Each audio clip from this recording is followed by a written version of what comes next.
Yankees radio is WFAN, WFAN FM, WFAN FM HD1 New York, an Odyssey sports station. WFAN Sports Flash. Good morning, 10:01. I'm Jerry Recco.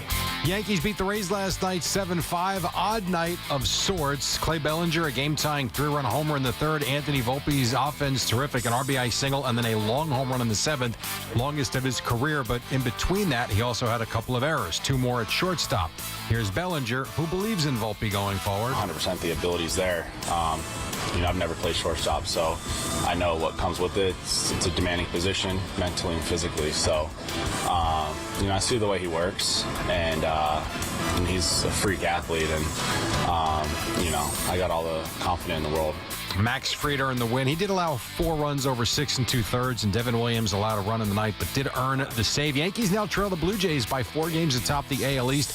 Will Warren the start tonight on the Fan at 7:05. Luis Gil expected to start Sunday against the Marlins. The Mets fell to the Padres late last night in San Diego, 7-1. Jackson Merrill, an RBI single and an RBI triple.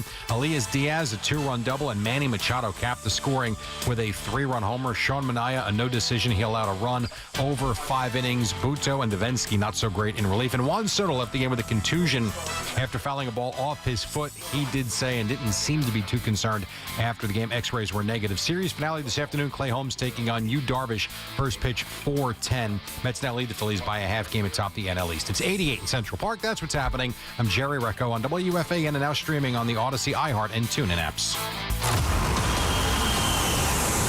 It's Brandon Tierney and Sal Licata on WFAN The Fan, 101.9 FM, and always live on the free Odyssey app.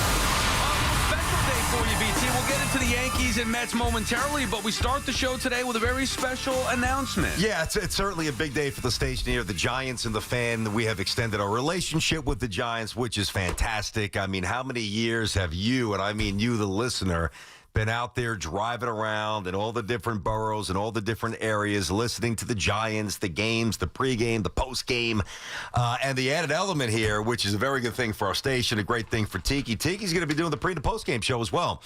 So Schmelk will stay with that. Tiki will join him. It's going to be the usual Papa and obviously Carl Banks and Howard Cross trio during the games here. So, it's become synonymous. The Giants and the Fan for a long, long time, and the relationship continues, which is great. And then to kick off the season, WFAN will host a day of programming from Giants training camp at the Quest Diagnostics Training Center tomorrow. Boomer and Gio will be there. Evan and Tiki will be there. Each show will include interviews with players, coaches, and front office members.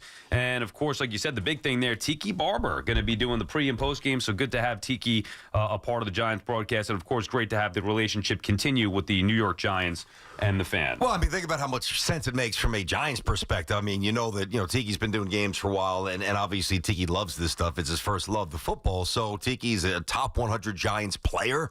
He's a WFAN staple. He's a New York media staple. I mean, why wouldn't he be involved? So I'm happy for him, but I'm happy that obviously we keep the Giants here. It's a great thing. Also, let's get some wins now. Yeah, well, that's let's exactly go. Right. Hopefully it's a good season here. Big Blue Kickoff Live also will be every Saturday morning here on The Fan, and you can get on the Odyssey app, hosted by Schmelk, as you mentioned. John Schmelk, him and I go way back. Schmelk and I started as interns and in board op. We worked together for a long time. Good to see him being with the Giants for so long and now getting an opportunity on the air for a while. But he's going to be working with Moose. Our pal Moose is going to be with him for the Big Blue Kickoff Live this year as well. It's good. That is really, really good. So those guys will be out there tomorrow. Tiki now part of the team, and away we go. And listen, it's almost August 1. Things are starting to get a little more serious. We'll obviously do football later, Jets as well. I've been hearing some things from both camps I wanted to get into, and a couple things I want to throw by you. But that is a massive announcement, and it's great news.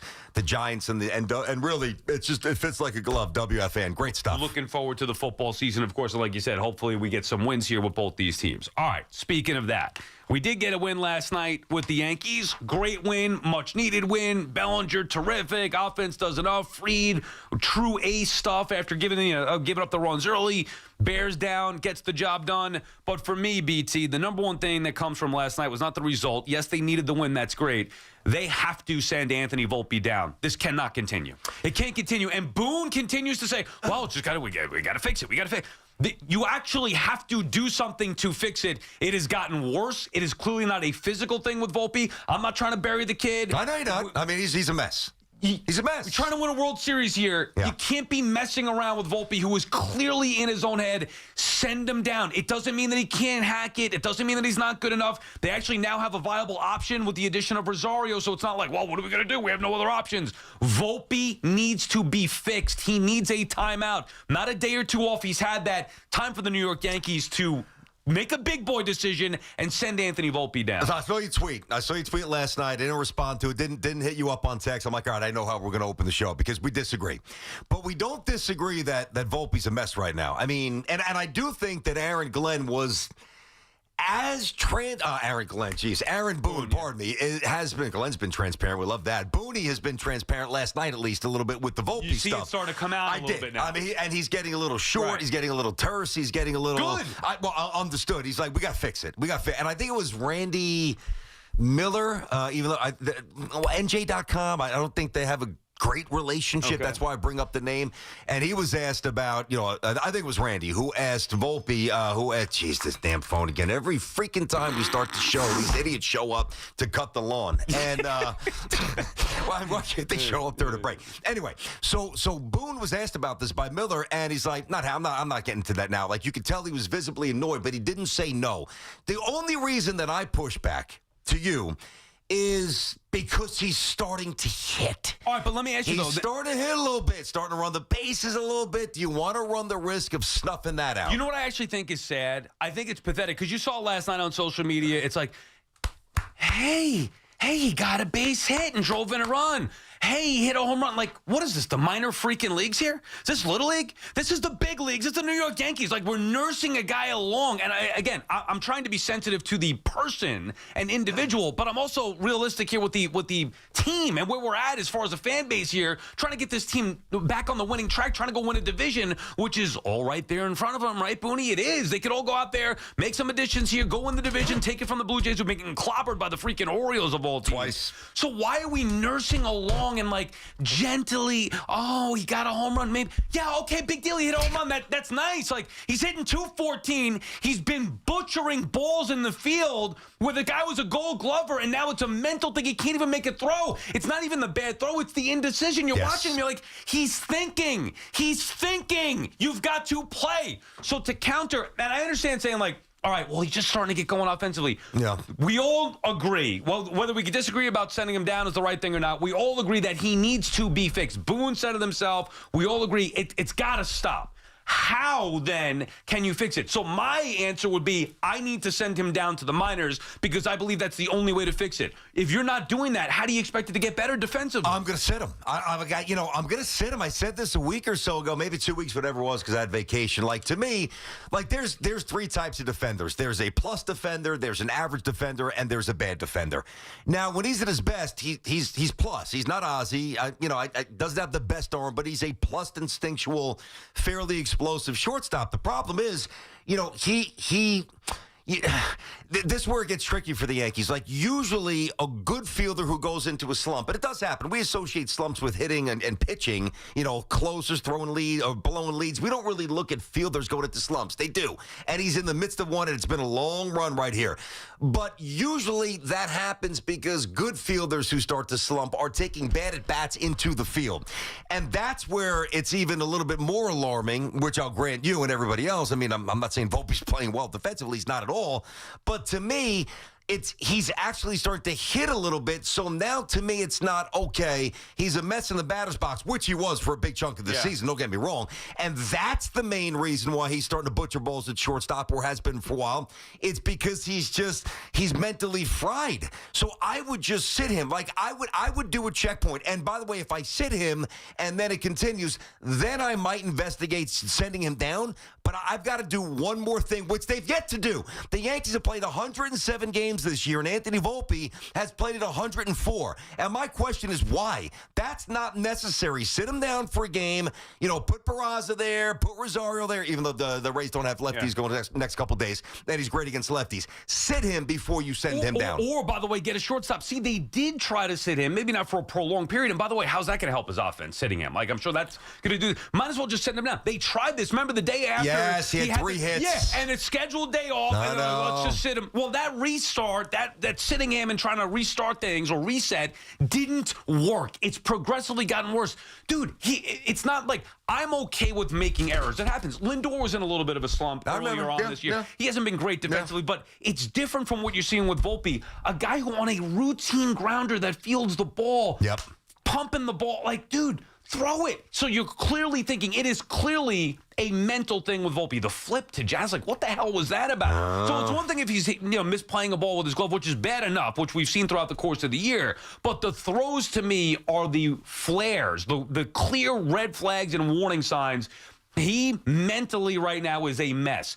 I was saying, Cole brought this up months ago, weeks ago, whatever. He sent him down. I'm like, I don't know, man. They're in too deep. It's year 3. I worry about the kid's psyche. Right now, to me, it can't get any worse. I think the only answer is to send him down. It doesn't mean Volpe's a bust. It doesn't mean the end of the world. We're trying to fix this. This cannot continue. You could talk about they need a leadoff hitter, they need a left fielder, they need a right-handed bat, whatever. They need bullpen arms. Yeah. Dude, they don't have a shortstop right now that can field a ground ball. Think about this, though. So, to me, you send the guy down for really 2 reasons. Number one, he's overwhelmed by big league play, right? And there's enough evidence in Anthony's 2 3/4 year career where he's not overwhelmed. The kid hit a grand slam in the World Series against the Dodgers, so I would not use the word overwhelmed, okay? So that's not, for me, a reason to send him down. The other reason I might send forget about Volpe, anybody, that I would think about sending somebody down is if they're not buying into what's required to the work that you have to put in to be a big leaguer. And, everybody around the Yankees, and I certainly believe this, I don't think it's just them saying this. I mean, Anthony Volpe works his ass off. So to me, you can send him in the minors, Sal, and you could keep him there for a month, and he could do every sort of drill, relays and flips and backhands and forehands and, short hops and approaching the ball off 1 foot and throwing across the diamond. That's not the problem. He's putting the work in. So I don't think that would fit. I don't think it's mechanical. I don't think it's like a lazy lapse of fundamentals that they need to readdress in the minors.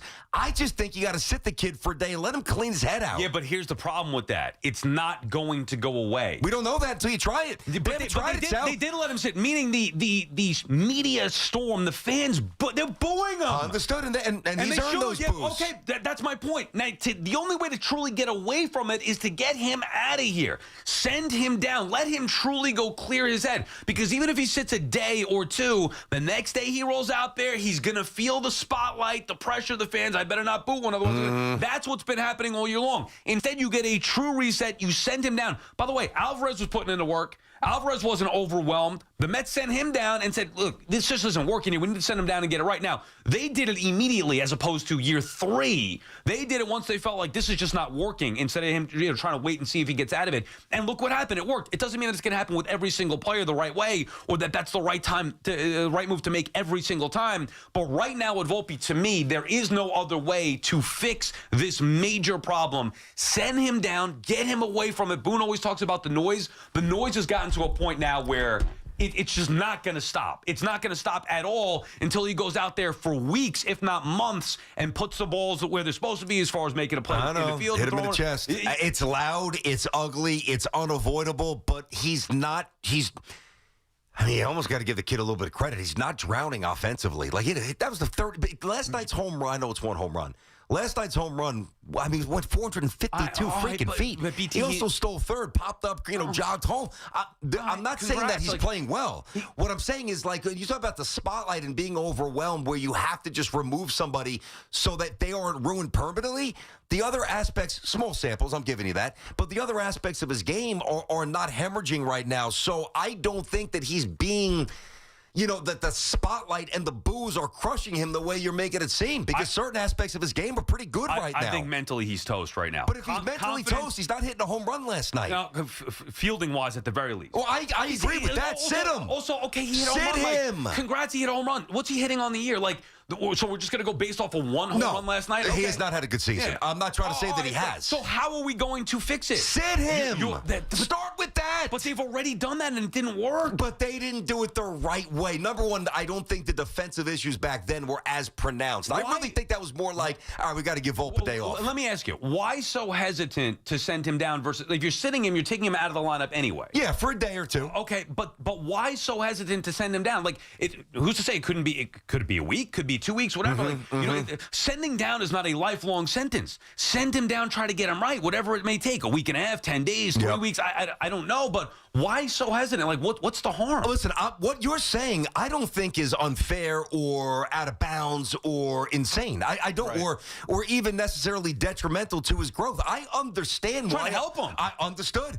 I understand why a lot of people right now see a player who should not be in the middle of the diamond for the New York Yankees trying to catch the Blue Jays, who they're now 3 back. I understand that. And by the way, if Devin Williams doesn't take him off the hook and he serves up a 3-run bomb and the Yankees lose that game, today may have been the ugliest in Yankeesville since you and I have joined forces. I mean, it would have been wow. So I get all that. I truly do.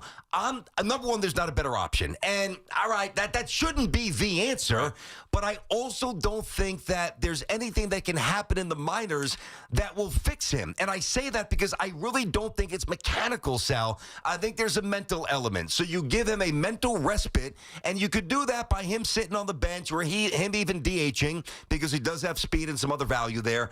I just don't know, making throws across the diamond in front of 5,300 people in the minors, how that's going to get his head right. I don't know how that's going to fix him. Everybody thinks that it will, and I'm not saying that it won't, but there's no assurance that it will. So before you cross that bridge, which is a big bridge to cross, even though others have done it, sit him. Sit him for a day.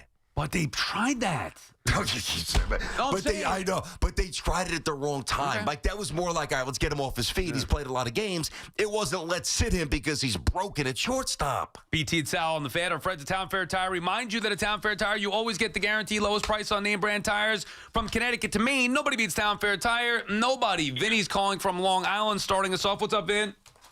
What's going on, boys? How's everything today? Good. What's up, Vin? So, listen, couple of things. In regards to Volpe, I have to agree with Sal. Absolutely send him down. I love Volpe. I want him here. I want him in the playoffs. But if we think the pressure of the media and the fan base is going to be on him now, do we want him making these big errors in a playoff game where the pressure and the lights and the fans are going to be that much more crazy? Absolutely not. Send him down now. You got the defensive team there to kind of cover it up for about a month or so. Let him get his head right. He's actually strong mentally. If he wasn't, he wouldn't be even playing offense that well. Yeah. He's not worried about his offense. He's in his own head about his defense. Get that right. Send him down so it doesn't affect the playoffs when we get there. Vinny, and again, I hear you, and I see why you would side with Sal on this. I do. I think a lot of people do. But what I'm saying is I am not convinced at all. And if I was, maybe I'd be more amenable to sending him down. Me, playing Somerset, wherever you send them, AAA, there's 7,000 people in the stands. A ground ball to Volpe, I don't know, in a little tiny minor league stadium, I don't think that that's going to recalibrate his mind the way it needs to be recalibrated. Maybe I'm wrong. Well, how was a day off going to do that? I'm not sure that it will. Yeah. All I'm saying is it's something I want to try before I send the kid down to AAA. Dude, we're getting down to it. It's almost August here. You're a day away from the trade deadline. Yankees got to figure this thing out, try to win the division. Assuming they're not going to be sellers, and we could have that conversation coming up, and I don't think that they are going to be sellers, that means they should be buyers and go for it. If you're going for it, trying to get in the postseason, win a division, go win a World Series, you cannot survive with Anthony Volpe playing the way that he's playing right now. So it's not about Volpe personally.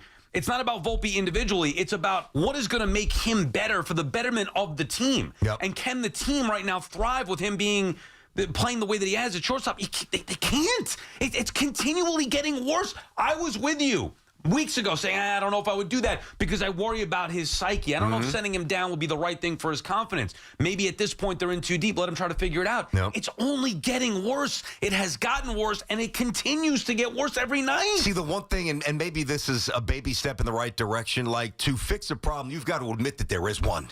And like last night to me was the first time we really got from Boone like, hey, he's wearing it over there. Okay. Because last week he told us it was 3 or 4 plays. It was the complete opposite. Right, so at least now we're acknowledging. Yeah, talk about it like big boys address it. Thank you. We're starting to acknowledge that there is, in fact, a problem. So now it's, okay, well, how are we going to fix this? And if I think, and maybe just you and I think two different things, like I think the biggest issue is mentally, clearly with him. So do I. It's that he's wearing it, the spotlight, all this stuff, like the worst that it's gotten. He's really feeling the pressure, and I can almost feel the anxiety in him. It's probably one of those spots where, oh, please don't hit me the ball. Boom, the ball's going to get hit to you, especially when you're the shortstop.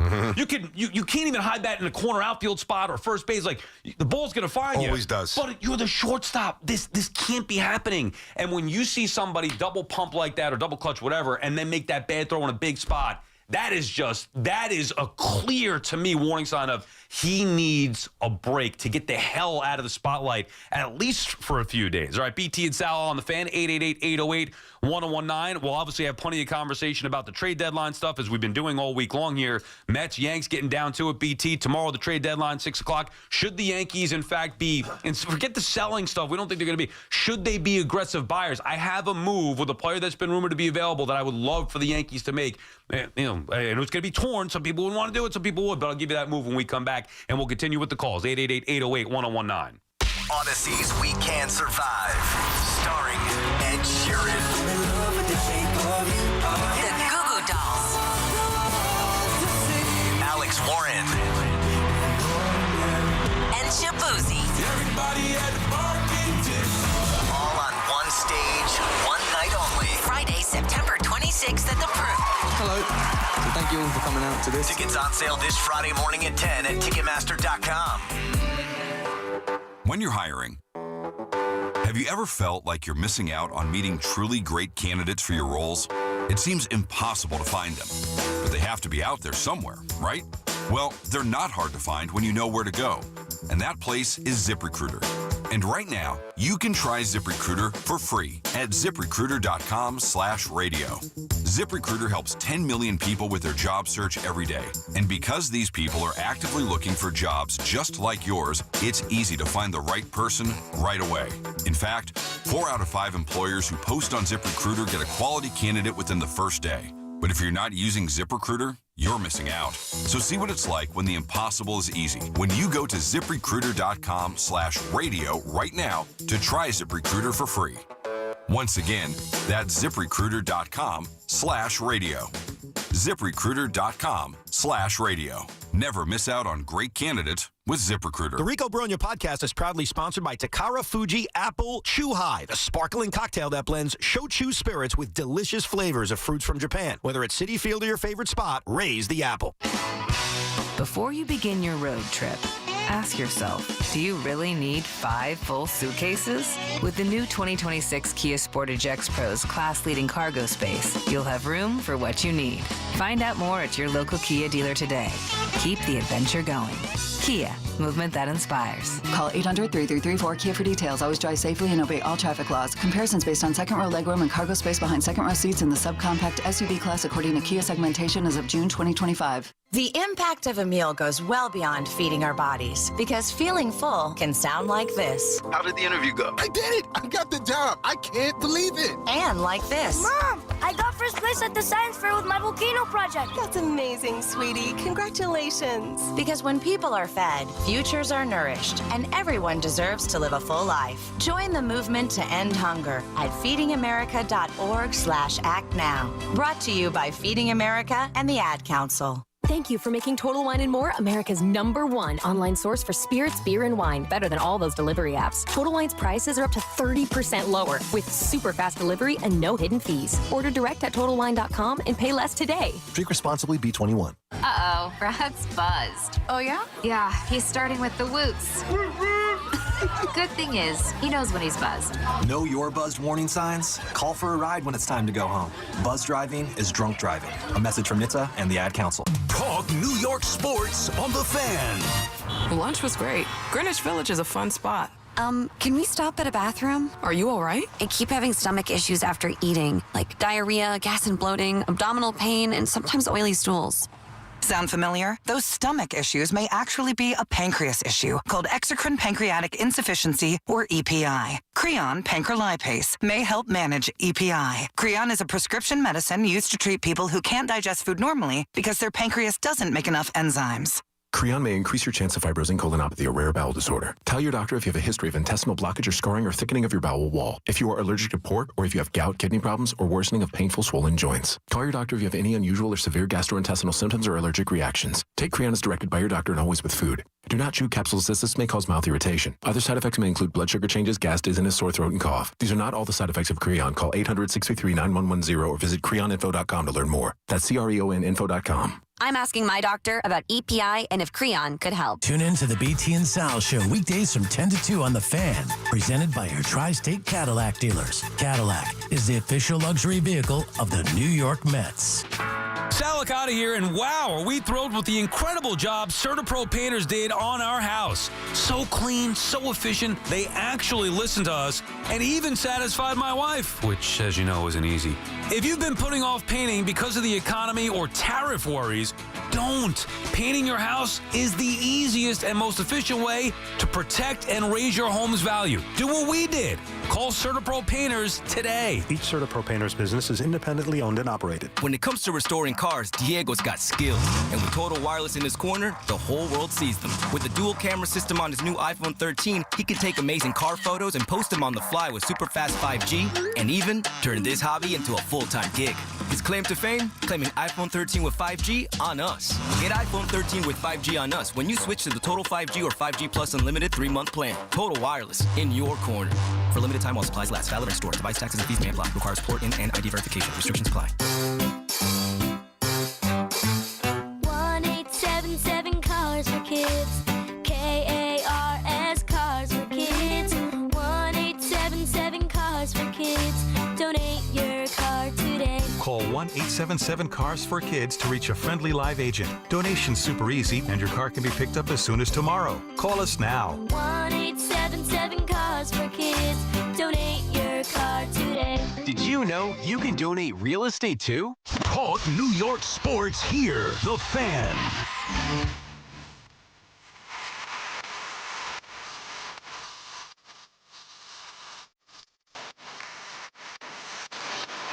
Sal back on the Fan on this Wednesday morning, 888-808-1019. The number to call. We'll get back to the Volpe stuff here in just a second. If you guys want to chime in on that, we want to hear from you. But the name Stephen Kwan keeps coming up, right? And I heard Boomer and Gio talking about it this morning as it pertains to the Mets. I guess Heyman alluded that maybe he would be a fit for the Mets. He's not a fit for the Mets. Like, he's a good ball player. So any good ball player, you'd find a way to make it work. The Mets need a real center fielder. Kwan's not that, and you're not moving Brandon Nimmo. However, BT, he is a perfect fit for the Yankees. A perfect fit. A guy that puts the bat on the ball. A guy that can, get this, I know this is foreign to Yankee fans, actually be a leadoff hitter. If I would, and you got him under control, it's not like he's costing a ton. He's a guy that, look, if the Yankees aren't going to be sellers, and we agree that they're probably not going to be sellers, right? Matter of fact, I was talking about this with Martino. Remember yesterday I said I asked him a question that he kind of alluded to. Yeah. Being the soft. Well, yeah, but he kind of alluded in his answer was more like if Cashman and the front office had their way. Oh, yeah. There's more of a chance that they would be sellers, but the ownership would be like, no, we're not doing that. No way. We have Judge. We're in it. Okay, fair enough. So if the owners and then the front office, as a byproduct of that, saying, okay, well, we're not going to be sellers. Well, then you might as well buy. And why not? And I'm just throwing this out there. Either Dominguez or Spencer Jones for Kwan. Like, that to me is the type of move you could be making. You're getting a known commodity, an all-star player now that would be your surefire leadoff hitter, provide you with something you really don't have enough of, a real ball player, put the bat on the ball, field his position well, all that stuff, lead off, pencil him in front of Judge, boom, Kwan Judge postseason, ready to go. like, what's the harm in giving up either? And I don't know if Cleveland will want either. I don't know if they'd want both. I don't know if they want more. But the idea of moving on from Dominguez and or Spencer Jones, to me, that would be a better fit for the Yankees now trying to buy and go win a championship. The name Kwan's coming up a lot. I've always liked Kwan. He's the kind of guy who gets off the bus, and even if he goes 0 for 4 in October, he's going to do something that could help his team win. He's going to make a dive and play. He's going to cut a ball off in the gap. He's going to throw somebody out on the bases. He's going to beat out an infield, whatever, and steal the base. Score from first on a double. An energy guy. I really like him. I was just looking up his money here. So he is under contract for a couple of years. Right? Very well. The 26th season, and then 2 more, and then the earliest free agency would be 2028. Obviously, you're dealing with arbitration next year. Made $4.5 million this year, which is peanuts. I mean, he's making less than a couple of the Yankees are right now. I mean, Goldschmidt's making $12.5 million. Grisham's making $5 million. So right now, Kwan's making less than Grisham. Not a center fielder. Does finally address the leadoff spot, something we would love to see Volpe eventually ascend to, but that's not happening right now. And a big league left fielder. Instead of, there's this thought, it's like, oh, well, you can't give up on Dominguez. And I'm not saying you kick him to the curb. What I'm saying, Spencer Jones right now, I'm not giving up on him. Maybe I'd rather give up Spencer Jones, certainly, than Dominguez because of the potential. But at some point, if the Yankees are going to, don't halfway it. Don't give me we're not going to sell because we're the Yankees, but we're going to be soft buyers. No, if Kwan is available, a clear, good fit for them. A guy who's going to hit with a high average, play a solid left field. You don't have to worry about him being on skates or trepid out there in left field. No. And you pencil him in your leadoff spot. Look at that lineup. He'd be a great fit. So you have to give up Dominguez for him. Big deal. You got a player that's coming back that's under control, or Spencer Jones, or whatever. I don't even know if Cleveland would want that. I'd assume that would be, if you're going to trade a player like Kwan, the return has got to be something It could be Schlittler. Okay, well, it's going to be one of those big names. There's no doubt about it. Kwan's an established big time, not big time, but good player. So would I do Schlittler and Spencer Jones for Kwan? Both? Absolutely. No, there's no way I'm doing both. I don't think that you have to do. No way. Are you out of your mind? Why? Schlittler's filthy. I'm not giving both. He's filthy? Dude, he throws 100 miles an hour. Let the kid get adjusted to the major leagues. Oh, see, this is what I mean. You want, then you want to prospect for. Good, let's see where it gets you. But it's not, I got you. That's the risk that you take, but it's not like I haven't laid eyes on him. The guy Kwan's a 2-time All-Star. I understand that. Schlittler's a nothing. He's a nobody. No, he's done nothing. He throws the ball hard. Great, he throws the ball hard. Like, you could get another pitcher. You got Luis Gil coming back. You have Max Fried, Carlos Rodon, Luis Gil coming back. Do you need Schlittler? Is Schlittler going to even factor into the Yankees? But hold on a second. Do you trust Rodon? The answer right now is no in a big spot. We've always said. You've said that before me, and I agree now. We've seen enough evidence. So when we list, it's easy to say, well, you got Fried, you got Gil coming back, you got Rodon. But when you break, and Fried's fantastic. Put him in his own separate category. But Rodon is very, very hard to trust here, and Luis Gil's done it once. Rookie of the year, phenomenal. Understood. But it's basically August. He hasn't thrown a pitch yet. I know he's pitching this weekend, and he threw yesterday. No, but he throws 100. All I'm saying is, I will give him up. I'm not giving you both. But then you're not going to get him. Then maybe I don't do it. He's a 2-time All-Star that's under control. I understand. Take somebody else. Take Dominguez and a lower-level guy. I can't give you Dominguez and Schlittler or Jones and Schlittler. Now, that's just how I would operate with that. And that's how the Yankees probably would operate, and that's why they are what they are. Always half-weighing it. By the way, they didn't want to trade Volpe years ago. How's that worked out for them? Yeah, but that doesn't mean if they do it again that they'll be wrong again. It doesn't mean that. You'd be getting a bona fide all-star right now. Understood. Jason Dominguez, the Martian, all the hype. Spencer Jones, all the hype. You wish that one of those two guys could do what Kwan has done the last 2 seasons. Well, listen, Dominguez, if he ever pops, is going to do things that Kwan can't do in his sleep in terms of home runs. And also, but they don't need that right now. No, I'm talking about right now. I get it. And with Judge out, you're losing, even though you won last night. The offense has been very sporadic, understood.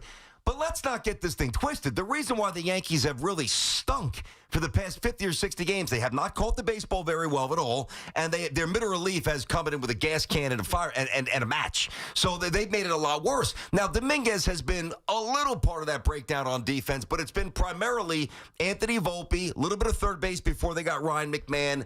And even Ben Rice a little bit of first base. So it's not like Kwan is an all-star and a gold glover. Him. But think about it. An all-star, a gold glover, and a leadoff hitter. I get it. Those are the Yankees have been dying for somebody like that. You put him in left field. He's a perfect fit and a perfect complement with Bellinger, with Judge, with Stan. Now, I'm assuming Judge is going to come back healthy. Obviously, if he doesn't, all bets are off. But even with that, Kwan is a player that's not a rental. It's not just for now. He is a bona fide star, a well-rounded all-star Gold Glove baseball player that is going to hit leadoff for you for the next 5-6 years. Big fan. But you got to understand this. Anything that the Yankees do, and I don't mind this. I know the Yankees get knocked around a lot, and they brought a lot of this on their own with making the same mistakes. Understood. And I've led the charge. Years ago, I was saying I hope the thing bleeds out and hemorrhages out so that they can move on from Cashman. Yeah. Like, I'm not here to protect the Yankees, but the one thing that the Yankees do in terms of incorporating into their thought process, and I don't disagree with this, is, all right, it's not just a short-sighted anything, not about Kwan, anybody, any potential move. Not just about today, but it's also about, okay, what does this do for tomorrow? Let's say they trade, I'm just going to give you, I'll give you Schlittler and Dominguez. Let's say that gets it done. Now, what does that do for the rest of the team? Judge is not young, and Judge right now, he's amazing. You're going to need some power at some point. So that's why I don't really want to give up Spencer Jones, because I think he could be a primary power source. By the way, you might not have to. Here's what I'll say. Like, I'm just saying, if you ask me that trade, if the Guardians pose that trade to me and I'm the Yankees, I'm doing it. But you might not have to give up both. That's a lot. I don't know what it's... Well, not for Kwan, it's not. I don't know what it's going to... He's not Ramirez.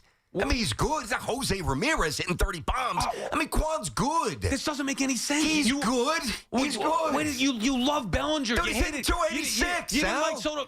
286. What are the Yankees batting? No, I understand that, but his OPS the last 3 years is 756. But they don't need. You're not talking about Manny Ramirez coming up with the Indians. Yeah, but you don't need that. The Yankees had that in Judge. Like, I'm trying to put a ball club together. 9 home runs, 11 steals. I like him. How many Spencer Jones and Dominguez have combined home runs this year in the big leagues? In the big leagues. Okay, 12. No, 7, 8, whatever it is. Can you give Spencer Jones a chance? So big bad Spencer Jones and big bad Martian Jason Dominguez together in the big leagues this year don't even have as many home runs as Kwan, who's not a home run hitter in the big leagues, and you don't want him. But that's not a good parallel, dude. Because Spencer Jones leads the minors in home runs. Yeah, exactly. All of the minor leagues. You don't think Kwan makes this team better now? I'm not saying that.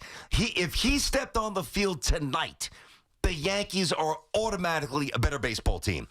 I'm not disputing that. All I'm saying is what you've got to give up.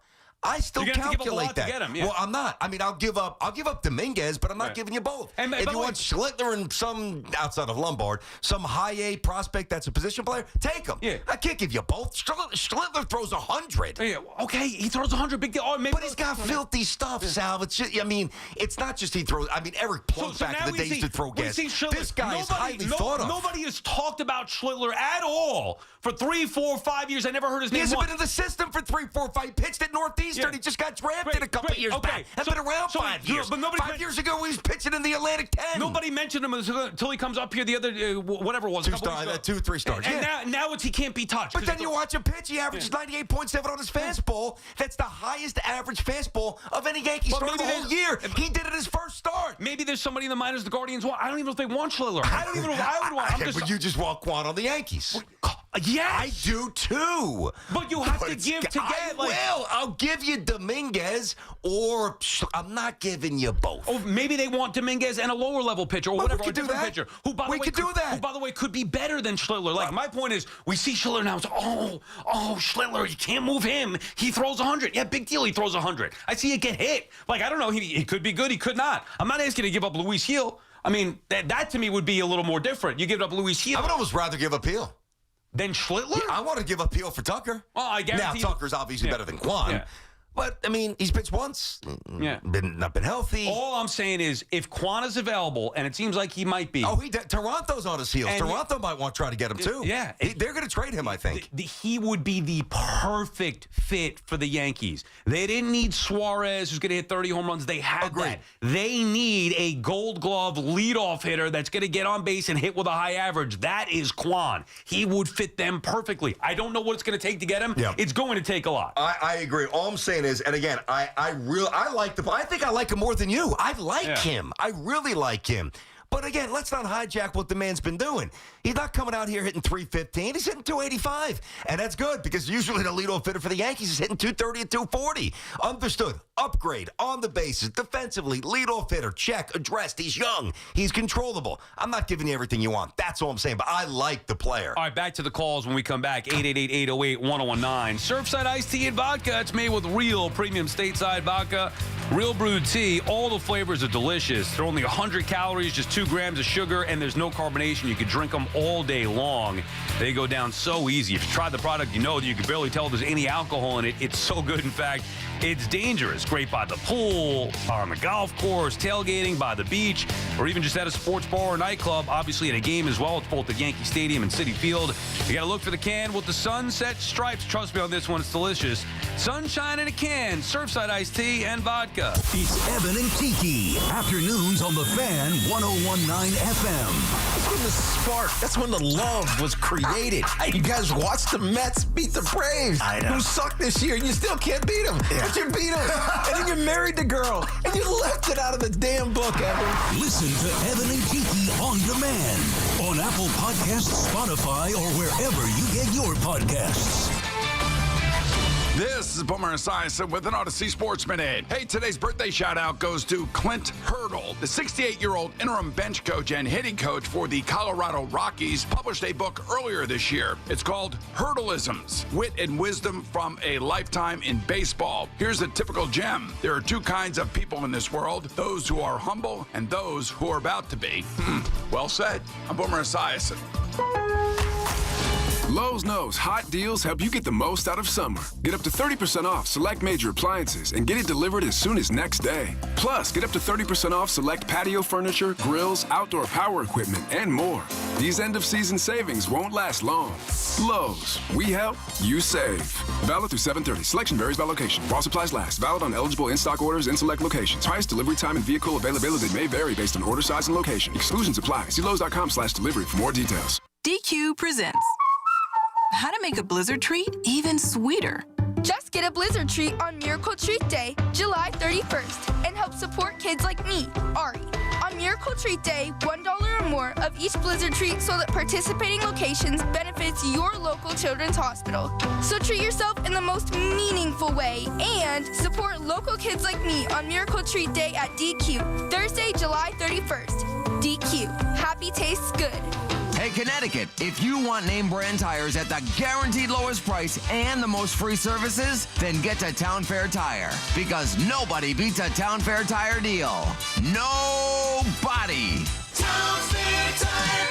Do you owe $10,000 or more in credit card debt or personal loans? With credit card debt at all-time highs, Debt Relief Advocates is urgently notifying consumers of debt relief now being made available, designed to aid consumers with out-of-control credit card debt. Those who qualify and enroll for this relief program will only have to pay back a fraction of what they owe. This is not bankruptcy or a debt consolidation loan. This is a relief program that credit card companies would rather you not know about, as it ends your debt nightmare and saves you lots of money. Consumers owing at least $10,000 in credit card debt or personal loans can now take advantage of this debt relief as the cost of living skyrockets. Debt Relief Advocates has established a relief hotline for you to call to learn what debt reduction you may qualify for, so don't wait. For this free information, call the relief hotline at 800-707-6152. 800-707-6152. 800-707-6152. This July, Route 22 Toyota is serving up hot off-the-grill savings. Flip your current car into a new Toyota with incredible zero-down leases on the area's largest selection of new Toyota models. And for those on a diet, Route 22 Toyota has all the makes and models of budget-friendly used cars starting under $10,000. Plus, everyone drives this summer with their goal of 100% credit approval. So get them while they're hot. Hot off-the-grill savings, that is, at Route 22 Toyota in Hillside, New Jersey. Offers for qualified buyers with primary lender approval. See dealer for details. Get ready for more BT and Sal on the Fan.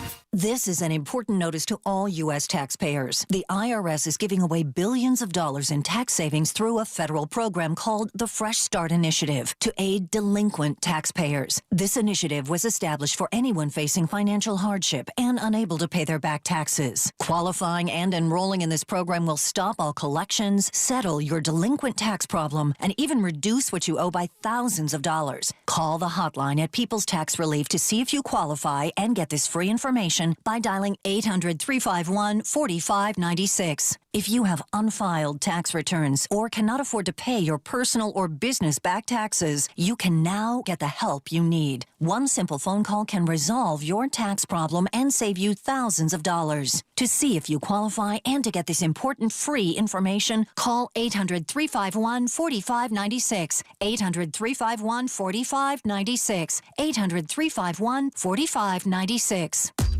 There's nothing like when you get that part from eBay and it just fits. Yeah, the first time.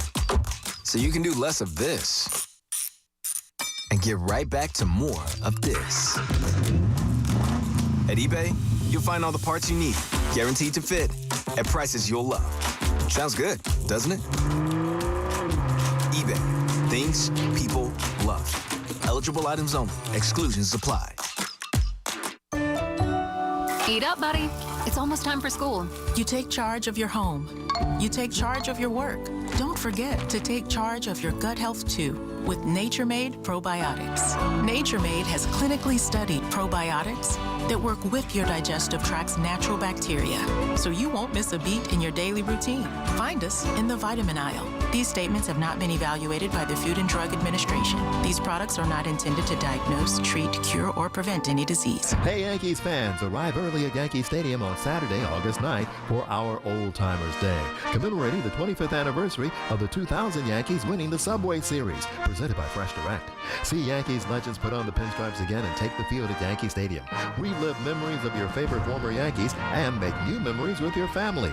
Get your Saturday, August 9th Old Timers Day tickets commemorating the 25th anniversary of the 2000 Yankees, presented by Fresh Direct at yankees.com/tickets today. Get connected with WFAN to talk about your favorite teams. The Fan on the Odyssey, iHeart, and TuneIn apps.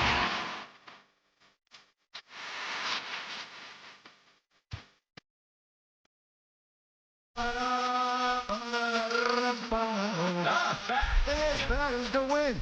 That was a good win there, Sal. Wendy's Yankees turning point of the game here with BT and Sal. Of course, the official hamburger of the New York Yankees getting in the win column. Got a little help, too, as the Orioles swept the Jays. So Yankees now within 3. Deadline, obviously, tomorrow. First one. I think it was down to 3. They so they got they pick up a game and a half. Yeah. It's 4. 3 in the loss column. That's what I meant. Okay. 3 in the loss column, 4 overall. Yeah, they sliced the game and a half yesterday. Yes. And, of course, the trade deadline is tomorrow, so we'll see what happens. First one to identify last night's turning point of the game. Give us a call at 866-540-WFAN. That's 866-540-9326. You'll receive not one, but you get 2 pairs of tickets to an upcoming 2025 Yankees regular season game. But it's all from your flagship station for the Yankees. Yankees baseball, the Fan. 888-808-1019. We're talking Anthony Volpe. We're talking trade deadline. We get into it with Quan for, whatever Yankees prospects here, whether it's Dominguez or Spencer Jones, Schlittler. Who knows what it would take to get Quan, but if he's available, and it sounds like he is, if I'm the Yankees, I'd go all in. But we started talking about Volpe, BT. Let's get to the calls here. Rob is in Westchester. What's up, Rob? Rob? Okay. Stan is calling from West Orange. What's up, Stan? Hey, boys. How are you? Good. Hey, Stan. How you doing, pal? What's up? All right. Well, you know what? I have 2 points I'd like to make. Psychologically, I believe, Sal, to your point, if they did send Volpe down, he'd be able to handle that and wouldn't feel, I think, like the Yankees were slighting him. But on the other hand, I look at it from the perspective that he grew up in this area. He can handle New York. I know he's getting it right now. He might even feel it more. But I think psychologically he can handle it. I looked at I watched the game last night. He had some facial expressions that look like he gets it, so that's not an issue. Mm-hmm. But here's the other second half of this. You don't know when Judge is coming back. if Volpe can hit and steal bases, pick up his game offensively to make the Yankees a better offensive team while Judge is away. Judge is he's the straw that stirs the drink. While you don't have that straw, you need to make that drink stronger. I don't know if Rosario is going to be offensively challenged when he comes in. We know he's good defensively. He's going to hit lefties. He's going to hit Rosario is going to rock lefties. He is fantastic against lefties. And Boone doesn't want to use him at shortstop. Well, you know what? I did. You know what? I hopefully they find a way so he doesn't feel like he's got to be an automatic star if he was to give Volpe a couple of days off. Yeah. But the thing is that, I mean, it's still, maybe it's better because they have more people, that, you picked up another person maybe they can rely on as you go forward. But, you got to fix this problem. Yeah, well, that's the thing.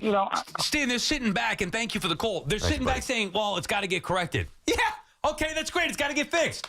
You got to do something about it. And their thought process for 3 years. Now, not every step of the way for 3 years has Volpe been a major problem. But for 3 years, it's been, he'll work it out. We'll work it out. It's all right. All right, year one. Cashman was defiant after year one, saying, yeah, okay, next year when he comes back as an all-star. Then what? What are you going to say? Well, guess what? That didn't happen year two.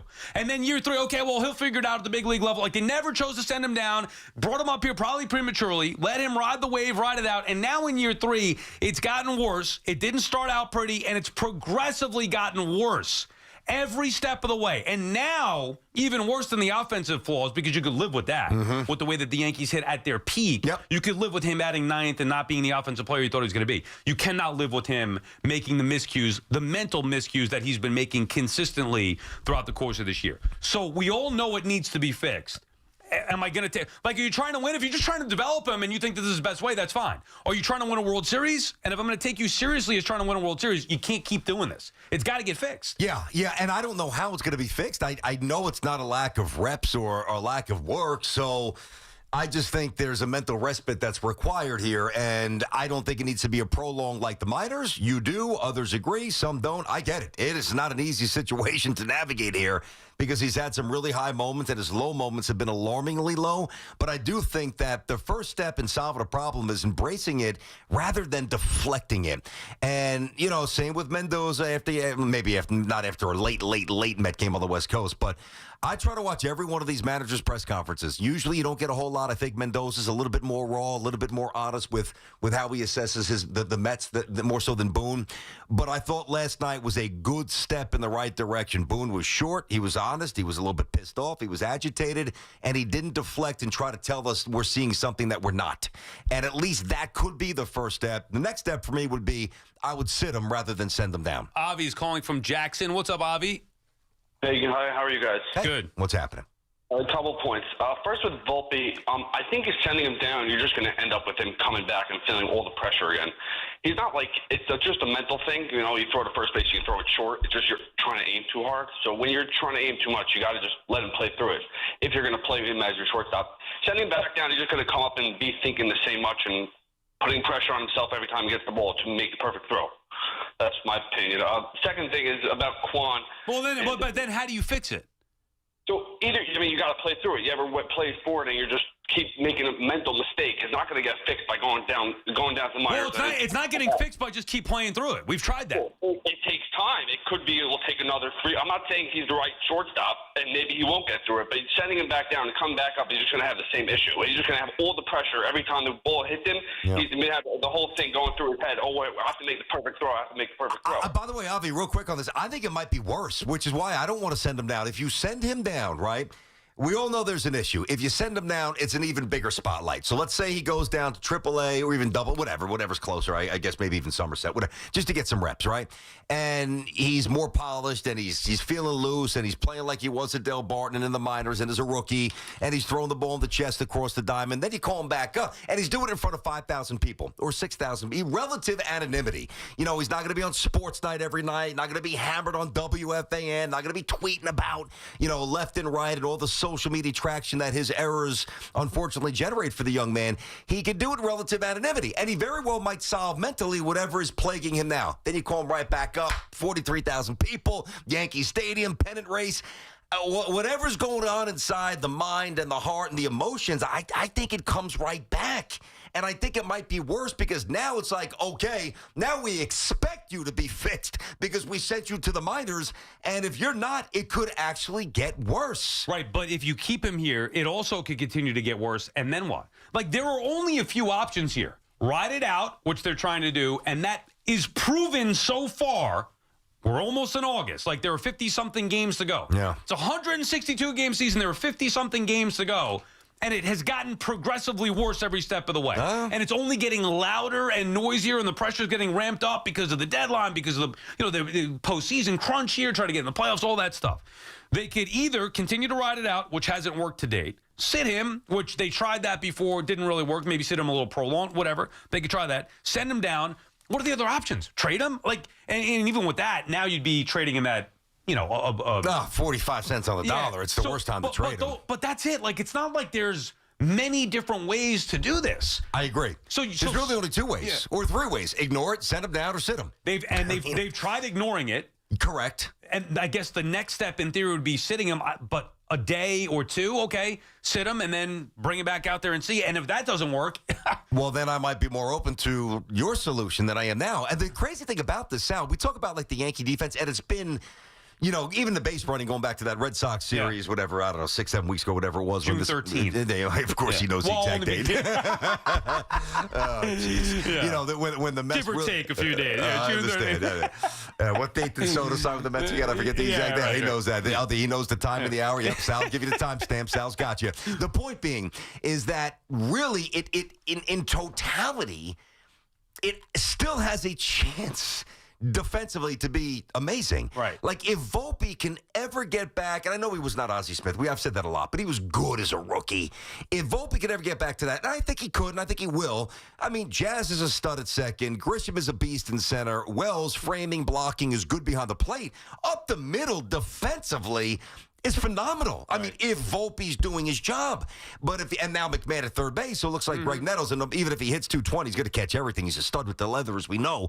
So, like, the Yankees defense, you throw in Judge in right, you throw in Bellinger in left, you throw in Goldschmidt, who suddenly looks like Goldschmidt's starting to annoy me.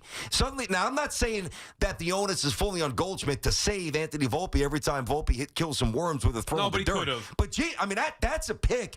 That a 9-year-old kid, that's a short hop, dude. That is an easy pick. And he looked like he was 60 trying to bend down and get it. Again, that's on Volpe, but help him out a little bit. I still think that if Volpe gets his act together, now I don't know about the bullpen, I don't know about Rodon at a big spot, the defense, Sal, could still be very, very good. And if they get Quan, whatever, I just named 5 or 6 plus defenders. BT and Sal on the Fan. More your calls when we come back, whether it is the Volpe stuff, whether it is the Quan stuff, 888-808-1019. Also, next hour, we'll turn our attention to SummerSlam a little bit. We'll have Triple H, the King of Kings, BT. Triple H, the leader of the whole thing. We'll talk to him for a few minutes coming up next hour as well. BT and Sal on the Fan. It's the Yankees and Rays playing ball in the Bronx. 7 o'clock tonight. Giddy up, baby. Giddy up. God, it's a home run. Driven by Jeep. That was an extraordinary play. Susan Waldman and Dave Sims call all the play-by-play on the Fan. 101.9 FM and always live on the free Odyssey app. Getting engaged will be one of the most exciting times of your life, and the winning team at London Jewelers is there to help you pop the big question. They have the cutting-edge technology and trained professionals at London Jewelers to help you select a ring from their beautiful 2x London collection, or even design the absolute perfect ring to fit within everyone's budget. So whether you're starting out or starting over, why not let the engagement experts at London Jewelers help you out? You could visit London Jewelers at any one of their 6 locations, including the Americana Manhasset and the Ball at Short Hills. We all hear the radio ads about the IRS. They tell you to be afraid, to be scared, and they try to frighten you into calling. I'm not here to do that. Tax Relief Advocates is different. TRA is here to tell you that if you owe money to the IRS, whether it's $5,000, $50,000, or $500,000, we have a solution. It doesn't matter if you're sitting in your car, at work, or with your kids. No matter where you are, call now. 800-575-4094. Don't lose hope. TRA can eliminate or reduce what you owe to the IRS. Generous programs are now available that can give you a fresh start. Our passion is taxes and helping individuals fix their IRS problems. We have over 1,000 5-star reviews on Google and an A+ with the Better Business Bureau. You don't need to be afraid of the IRS any longer. End your tax nightmare today by visiting us online at TRA.com or call 800-575-4094. That's 800-575-4094. Tax Relief Advocates. Real solutions for real people. Stepping into the Kia K4 or K5 isn't just getting behind the wheel of any average sedan. It's stepping into what's next. With a K4, it's stepping into a world that's exciting.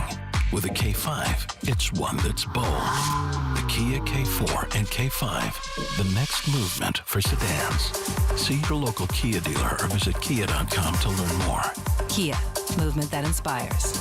Call 800-333-4KIA for details. Always drive safely. Hi, I'm Attorney General Matt Platkin. And I'm PVA President Peter Andreev. Whether it's a police car, tow truck, roadside worker, or a disabled motorist on the side of the road, Please remember to slow down and move over, New Jersey. Lives depend on it. Some things are hard to commit to, like learning how to surf or saving for a family vacation. But one commitment that's easy, switching to Fios Home Internet with a 5-year price lock guarantee. That means 5 great summers of fast, reliable internet at the same low price. All with the Fios 1 gig internet plan. Plus no hidden fees or equipment charges. Call 1-833-VERIZON to switch today. Price guarantee applies to base monthly rate only for new and existing My Home customers. Presenting a Gain Flings love story. Dear love of my life, we were on the 12B bus this morning when I caught a whiff. A scent so fresh, so life-changing, I had to find its source. Alas, I didn't know if you were the woman in the pink freshly washed cardigan or the retired mailman next to me, but I knew one of you was my soulmate. Ah, the scent of Gain Flings. Try Gain Flings with OxyBoost and Febreze. Still getting around to that fix on your car? You got this. On eBay, you'll find millions of parts guaranteed to fit. Doesn't matter if it's a major engine repair or your first time swapping your windshield wipers. eBay has that part you need, ready to click perfectly into place for changes big and small. Loud or quiet, find all the parts you need at prices you'll love. Guaranteed to fit every time. But you already know that. eBay. Things, people, love. Eligible items only. Exclusions apply. Our friends at Town Fair Tire remind you that at Town Fair Tire, you always get the guaranteed lowest price on name brand tires from Connecticut to Maine. Nobody beats Town Fair Tire. Nobody. Wake up with Boomer and Gio. Mornings 6 to 10 on WFAN, WFAN FM, WFAN FM HD1, New York, and Odyssey Sports Station.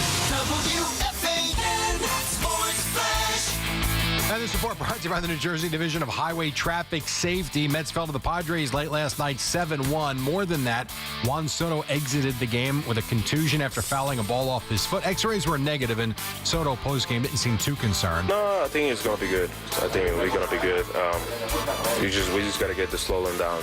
Whenever it's slowing down, I think we're going to be fine. I mean, the X-rays are negative, so it's a good sign. So we just got to wait for the slowing to come down and go back to where I'm at. And we will see if he is in the lineup or not today in the series finale at 4:10. Clay Holmes facing Yu Darvish. Last night, Sean Manaea, a no decision. He allowed a run over 5 innings, threw a lot of strikes, 86 pitches. It certainly seemed like he wanted to go in the 6th, but was not given that opportunity. The Mets now lead the Phillies by a half game atop the NL East as Philadelphia beat Chicago last night. The Yankees took down the Rays 7-5. Big home run from Cody Bellinger in this game. A home run for Anthony Volpe, the longest of his career. He also had an RBI single, but an odd night for him. Struggled in the field yet again. Max Fried the win. Devin Williams with the save. Yankees now trail the Blue Jays by 4 games in the AL East. Will Warren the start tonight on the Fan at 7:05. And Rutgers today naming Kelly's in their new AD. This report brought to you by CarsForKids.org.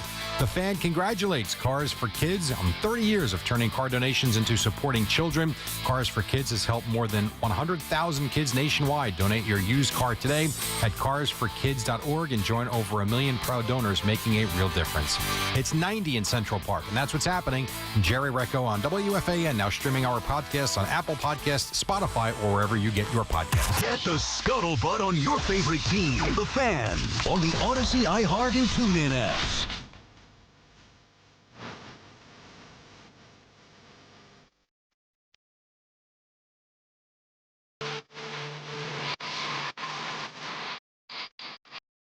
Shout out on the fan on this Wednesday morning. 888-808-1019, the number to call. We'll have Triple H coming up a little bit later on this hour, get into some SummerSlam stuff, and obviously many other things. Yeah, and you listen, I like him. I've always liked him, and I've always respected him. Even more respect for Recco. Because of his poster we choice? just found that. Now, he doesn't know who Triple H is. Yeah, which we're talking about Triple H there. He's like, who? Yeah, he legitimately never heard of the guy, which is insane. Yeah. But he did have a Miss Elizabeth poster on his wall as a kid. That is, I know. Listen, I would have had one too. I don't think I ever saw one to purchase. I had one as an adult a couple years ago. I went back and bought one, but I did sell it. Unfortunately, did you really? Yeah, but I was going back collecting all these old things that I had. It was like a full size poster or a little tiny picture. Do you remember the WWF magazines? Oh yeah, I used to get those all the time. Right. So in the magazine, they would have the catalogs and the posters from the catalogs. That's right. Yeah, those like Miss Elizabeth. The one I had, she was like working out. She had like the dumbbell and not a sequin dress. She had more like the 1980s spandex. There was one that I had with her and Macho, where she was wearing like the white dress and Macho high heels, the sequins, the earrings. Sold those, yeah. She was the best. Had I known Recco loved them, I would have brought them in for Jared. You could have had Bring it in for me. PT and Sal, the fans will have some fun with Triple H coming up a little bit later on. We'll get to the Mets, too. Really, I mean, the only thing to me from last night, it was a bad loss, whatever it happened. Not a bad loss, just a loss, a bad game for them. Bullpen imploded. But the Soto thing, where Soto fouled the ball off his foot, it seems like everything's okay day to day. I wouldn't be shocked if he weren't in the lineup today. They'll be playing at 4 o'clock, so I'm assuming we'll have the lineup before we leave the air at 2. But that's the only thing really to monitor here. Hopefully the Mets could get a win and avoid getting swept. Clay Holmes goes for them today. But look, it's been a rough series in San Diego. Great first game that they ended up losing. Yesterday they get beat up pretty good. Yeah, I mean, listen, Padres are good. And, the Mets just didn't play a great crisp game last night. It's not a big deal here. I think, I have a feeling that Soto's going to talk his way into the lineup. He's just that he wants to play every day. Yeah. And it does seem like they probably, I don't want to overstep bounds, you never know, but probably avoided disaster with that. I mean, usually usually for a lefty, you fouled off your front shin. Or your foot. Very rare that you actually get the back foot. So that was just a weird angle, and that's just bad luck right there, although it might be good luck in the end. But I do think two things jump out. Again, it's not a surprise, although when I saw this stat, it's not about Soto. I want to run this by you here. Since June 13th, so basically it's August 1st, since June 13th, Lindor and Alonso. Now, I know this is a bit of an antiquated stat, but it's got to still mean something. Lindor and Alonso had the 2 lowest batting averages in the National League. Yeah. I mean, it's a long chunk of baseball. Lindor's in a major funk. What's Pete hitting on the year right now? You have his numbers up? Yeah, Pete, well, let me see. I did a bunch of numbers crunching. Let's see. No. So, I love the numbers here. So, that's why I don't want to give up Schlittler. His numbers are favorable. All right, so we'll get back to the calls, obviously, BT and Sal. Lindor, I went back to June 7th for Lindor. And I do have the numbers, yes. He's in 261 now. I got that, but I want to contrast. I want to just show you the swoon here. So June 7th, Lindor was at 289. Right. And he was at 858 OPS. Now he's at 248 with an OPS of 748. He's lost 110 points. I know he's been hurt with the toe. 110 points on the OPS, so that is a massive swoon. And now Pete was at, and we knew he wasn't going to hit 296. He's never been that hitter, but he was hitting 296 on June 13th. Right. And his OPS was 966. He's down to 261, and the OPS has dropped 120 points. Both of those guys are falling like rocks. Yeah, and been out of the MVP race. Remember, it was MVP and all that stuff, which we expected Pete to come down a little bit. I mean, this type of drop in that short a time frame, you know what I was thinking about? June 13th, dude. That was a Friday the 13th. And that's the date that goes back to where the Yankees have had going into the Red Sox? Yeah.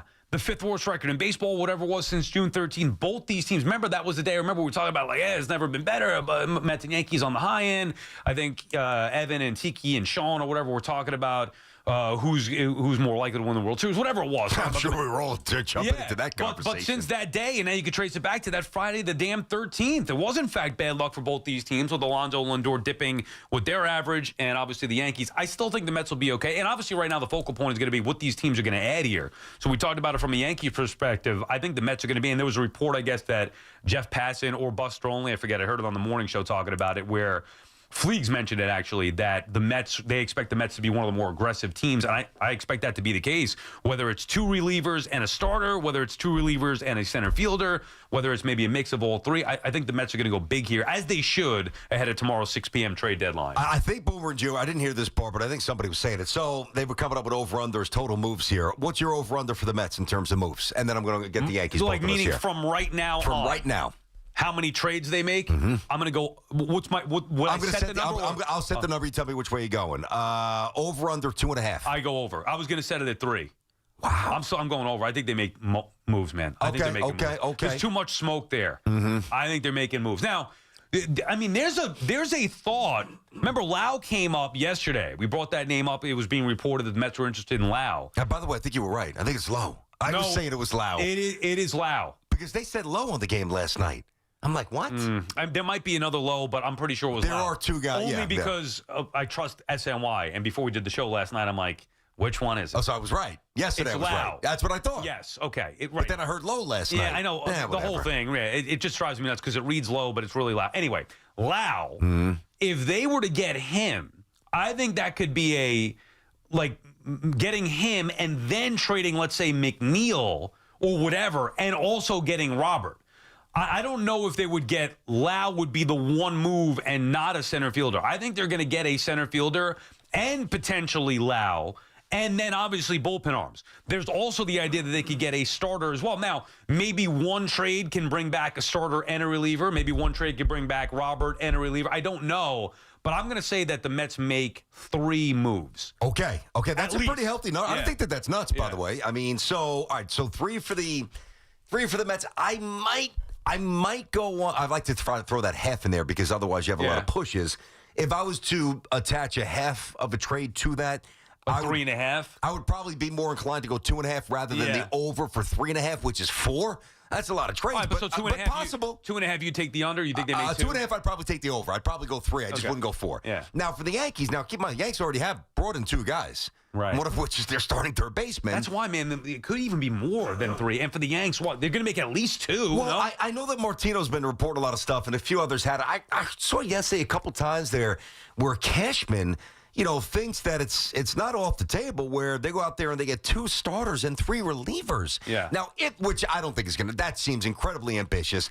If they did that, I'm not saying we wouldn't appreciate it, and I'm not saying that it's not necessarily necessary, but if they get 5 new guys by tomorrow, coupled with the 2 that they brought in, 7 moves? Yeah, I mean... 7? Hey, if the situation calls for it. That's why I'm saying even with the Mets, 3 might be light. Hey, it depends on how many players you could bring back with one move.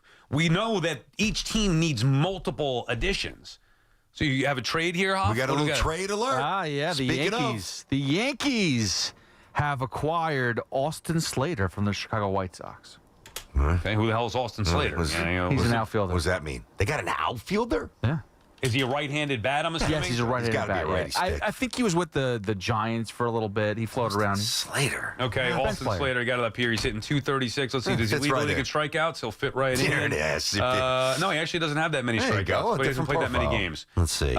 He's hitting. Where is he at here? He's with the Giants that long, huh?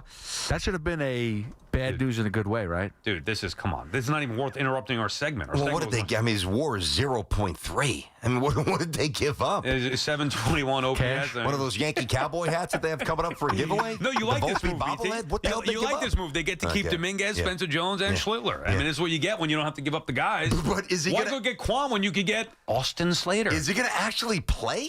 Is he related to Christian Slater? Hold on. Let me just... Christian Slater and Austin Slater going for lunch. You guys can have fun. Outfielder, pinch hitter, first baseman. Maybe he's some insurance for goal. Great. Let me at least go to Savant to see what he does well. Austin? All right? Yeah. All right. So he's got a good arm. I'm a baseball reference. I'll answer for you. Nothing. Well, the red does mean something for me. So on the Savant, he's got an 80. Spin it? Are you guys done having fun here? Okay, go ahead. Seriously, you can spin it? Here it is. Yeah, I tell you guys. I hope you get no moves tomorrow. The arm strength is 88%. So he's got a good arm.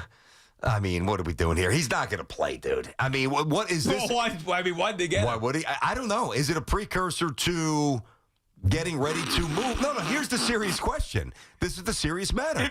Are they getting ready to trade a Dominguez, in all seriousness, or Goldschmidt, a Dominguez or a Grisham or a Jones, and they just need another capable, decent outfielder with a good arm. Not to play every day. I don't know the answer to that. There's no way that this is the move that the Yanks are making. He had 34 ribbies in 2022 in 125 games. Hey, he's got more than Vientos. Take it easy, guys. Career so, I mean, come on. You're a big steals guy. He did have a stolen base this year, so he could run a little bit. Is he at least 1 for 1, or is he 1 for 4? He's 1 for 1. All right. He's got good instincts.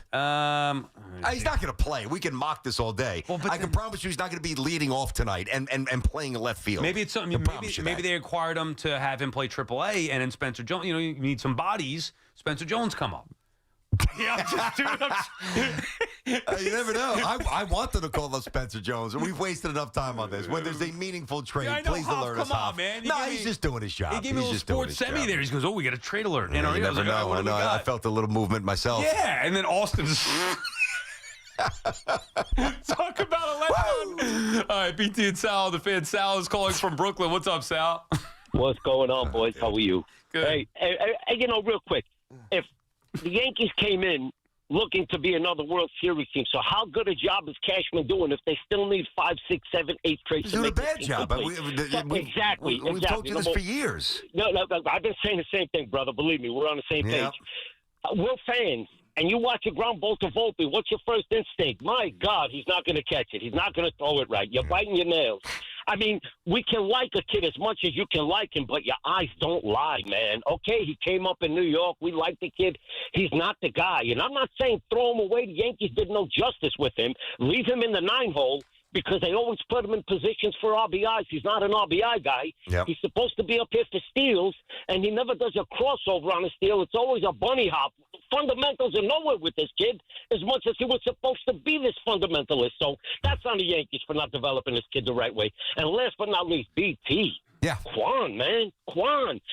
I know Schlittler showed you something in a half a game, and I know I'm teasing 3 Yankee plays. Yep. You don't know. You're worried about Schlittler or Jones when you can get proven for something unproven? Well, you got to give something up to get something back, and what you're getting back will help this team a lot more than waiting to see what you're giving up where they're going to develop in 2-3 years. I understand. If you can make the move, man. Listen, I like Quan. How many times I got to tell you guys this? I really like him. But he ain't Ricky Henderson coming with 75 steals. Nobody's better than anything you have. I understand that, but I just need to make sure. All I'm saying is I want to know what I'm giving up. I'm not going to blindly say take whatever you want for Steven Kwan. Right, but now if it's Ramirez and Kwan, I'll say take Jones, take Dominguez, and take Schlittler. Right, understood. That's all I'm saying. But if I gave you the hypothetical of Schlittler and, say, Spencer Jones or Dominguez. For Kwan? Yeah, you would too not much. do it. I would not do that right See, now. I would do it in a heartbeat. I got you. I wouldn't do it Good right now. God, Too much. Man, I hope that the Yankees do. Now, I don't think that they will. I don't think so either. I don't think they have the guts to do it. I don't know if it's about the intelligence or the guts or what. I don't think the Yankees operate like that. And then this is what you get from the Yankees. Now we're going to ride it out with Volpe. We'll ride it out with Dominguez, ride it out with Spencer Jones and this guy and that guy. They haven't had a leadoff hitter in how long? Like, it's almost like you would think the New York Yankees could figure out a way to get a leadoff hitter. You know who their leadoff hitter's been the last few years? DJ LeMahieu. They're going into the last few years, when we, little old us, who know, what do we know? We're just loudmouths on the radio. We would say, God, DJ LeMahieu's washed up. You're going into the season trying to win a World Series with him as your leadoff hitter? And then, of course, they have to move on from LeMahieu eventually. Why not go get a leadoff hitter who could actually hit close to 300, play Gold Glove caliber defense, instead of putzing around with some of these younger guys like... putzing around. I mean, I'm trying to get the Yankees better here. Listen, that's a road to get better. Again, I like the player. I truly do. But back to Volpe for a second. Sal said something like, you know how he's kind of like just lobbing the ball over there. And we know he doesn't have a plus arm. So he's got to be about textbook mechanics, quick release, anticipation, which generally he's been very good at up until this year. I would almost rather see, as much as the throw bothered me yesterday and a few others, the thing that jumps out to me, and I forget what game it was. I think you were on vacation. Actually, you were. And I said it. I remember when he, maybe you didn't even, maybe you guys were even not away, but you know what I mean. When he went down to the one knee and he fielded a routine, I know Yankee fans who saw the game that weren't away, whatever, went down on one knee on a routine ground ball. And I'm like, man, that is just a young man who's just not sure of what he's supposed to do. I would rather see a kid with, instead of 50, I'd almost rather have 18 errors, but he's throwing the ball into the stands like a rocket, Confident, rather than being so tentative, and double pumping. And that's where, again, I would sit him. I would not send him down. Sal would, if you missed the start of the show, free Odyssey app. It's just a difference of opinion, but I get it. This got to be addressed. The BT and Sal Show on the Fan is presented by your Tri-State Cadillac dealers. Cadillac, the official luxury vehicle of the New York Mets. And Annabelle is calling from Bridgeport, Connecticut, talking about those Mets. What's up, Annabelle? Hey, how you doing, guys? Good. What's up? Good. I got 2 points. One of Volpe, I'm a Mets fan, but I'm going to bring the Mets fan first. A month ago, I spoke with both of you guys, and I said I wanted Luis Robert Jr., and you guys, didn't agree with me at that point. But right now, it's like you guys are changing your mind, not to disrespect you, but like you'd rather have him than anybody else. Well, not any. What do you mean anybody else in center field? And by the way, we're allowed to change our mind. Like, to me, the options of Luis Robert are better than what's out there. Now, I'm not giving up a ton to get him, but I would be open to it. Whereas, yes, a month ago or several weeks ago, whatever, I was like, he wouldn't be the difference maker to me. I feel like where the Mets are at, I would take a chance on Luis Robert, especially considering the other options in center field. But if they don't get him, I'm not going to be heartbroken here. He's also played well for us. He's also starting to hit, which can change our opinion. Yeah. He can get hot now, and this ball club, he can get better. You giving up Vientos for him? Definitely. Okay. Well, there you go. That's fair enough. You like him. No. Decisive. Yep. Yeah. Now, I have another point on Volpe. The situation where, I'm not a Yankee fan, I'm a Mets fan, but when I hear everybody talking about Volpe, I believe with this kid, what he has in his mind is mental. I mean, he's a kid from New Jersey. He got a lot of friends around here, and everything is getting to him. I think this kid will be great someplace else. Well, they're not going to move on from him yet. I mean, so that's not going to happen. Could you imagine if they trade a Volpe? Let me frame it in the form of a question. Would you be stunned? Oh, I was going to say I would not be shocked, but yes, I would, because the Yankees just don't operate like that. It's ride it out until the bitter end, like trying to squeeze every last. That's usually with money. Yeah. Well, all right, but with Volpe, the DJs, Cashman is. I think it's more Cashman being thick-headed and him trying to prove a point a lot of these times. Like, we know better than you do. Yeah, maybe money with Hicks or Gallo or LeMahieu or the endless options that's gone on with. I still believe it with Volpe. Dude, they're being thick-headed about it by not sending them down. I'm not even just talking about now. I'm talking about in the years past. Like, they just don't they didn't even acknowledge, to your point, any issues. They've never acknowledged any issues. It was always, he's a Gold Glover.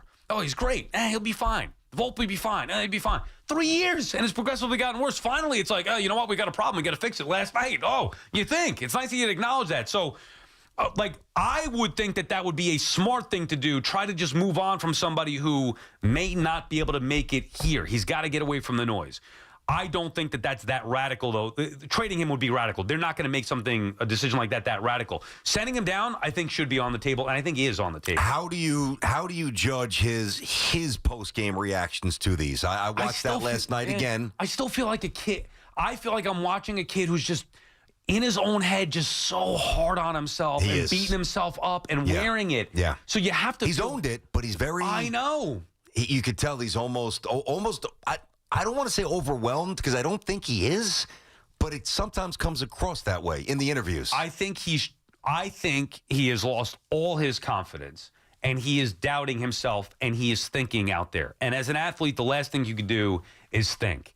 And he's got to answer these questions. It actually gives me anxiety thinking about what he's going through. Yeah. Having to put on the uniform, strap it up, go out there, hear the boos. Like, good God, dude. His buddies texted him from high school in New Jersey and all his friends and family. It's a lot. And then the more you probably have people saying, whether it's Booney or his father or whoever, like, hey, it's going to be all right, whatever it may be. Like, there is no good thing to say to somebody who's in that type of rut with this many people talking about it, and the noise and the spotlight, and you could just see him. He's frustrated. He knows he's better than this, but he's lost the confidence, which is why I think the only answer is to send him down and get him mentally right and strong. He doesn't seem strong or confident right now. It's like, oh boy, man, he's been drowning. The Yankees letting him drown. You know, the confidence to me is Oh, God, you talk about the brain and the mind. It's the most powerful tool that we have. I mean, think about this. And we go through this doing our job as well. There's most days you and I are in rhythm. We feel good. The words are firing. We're just banging from topic to top. Boom, boom, boom, boom.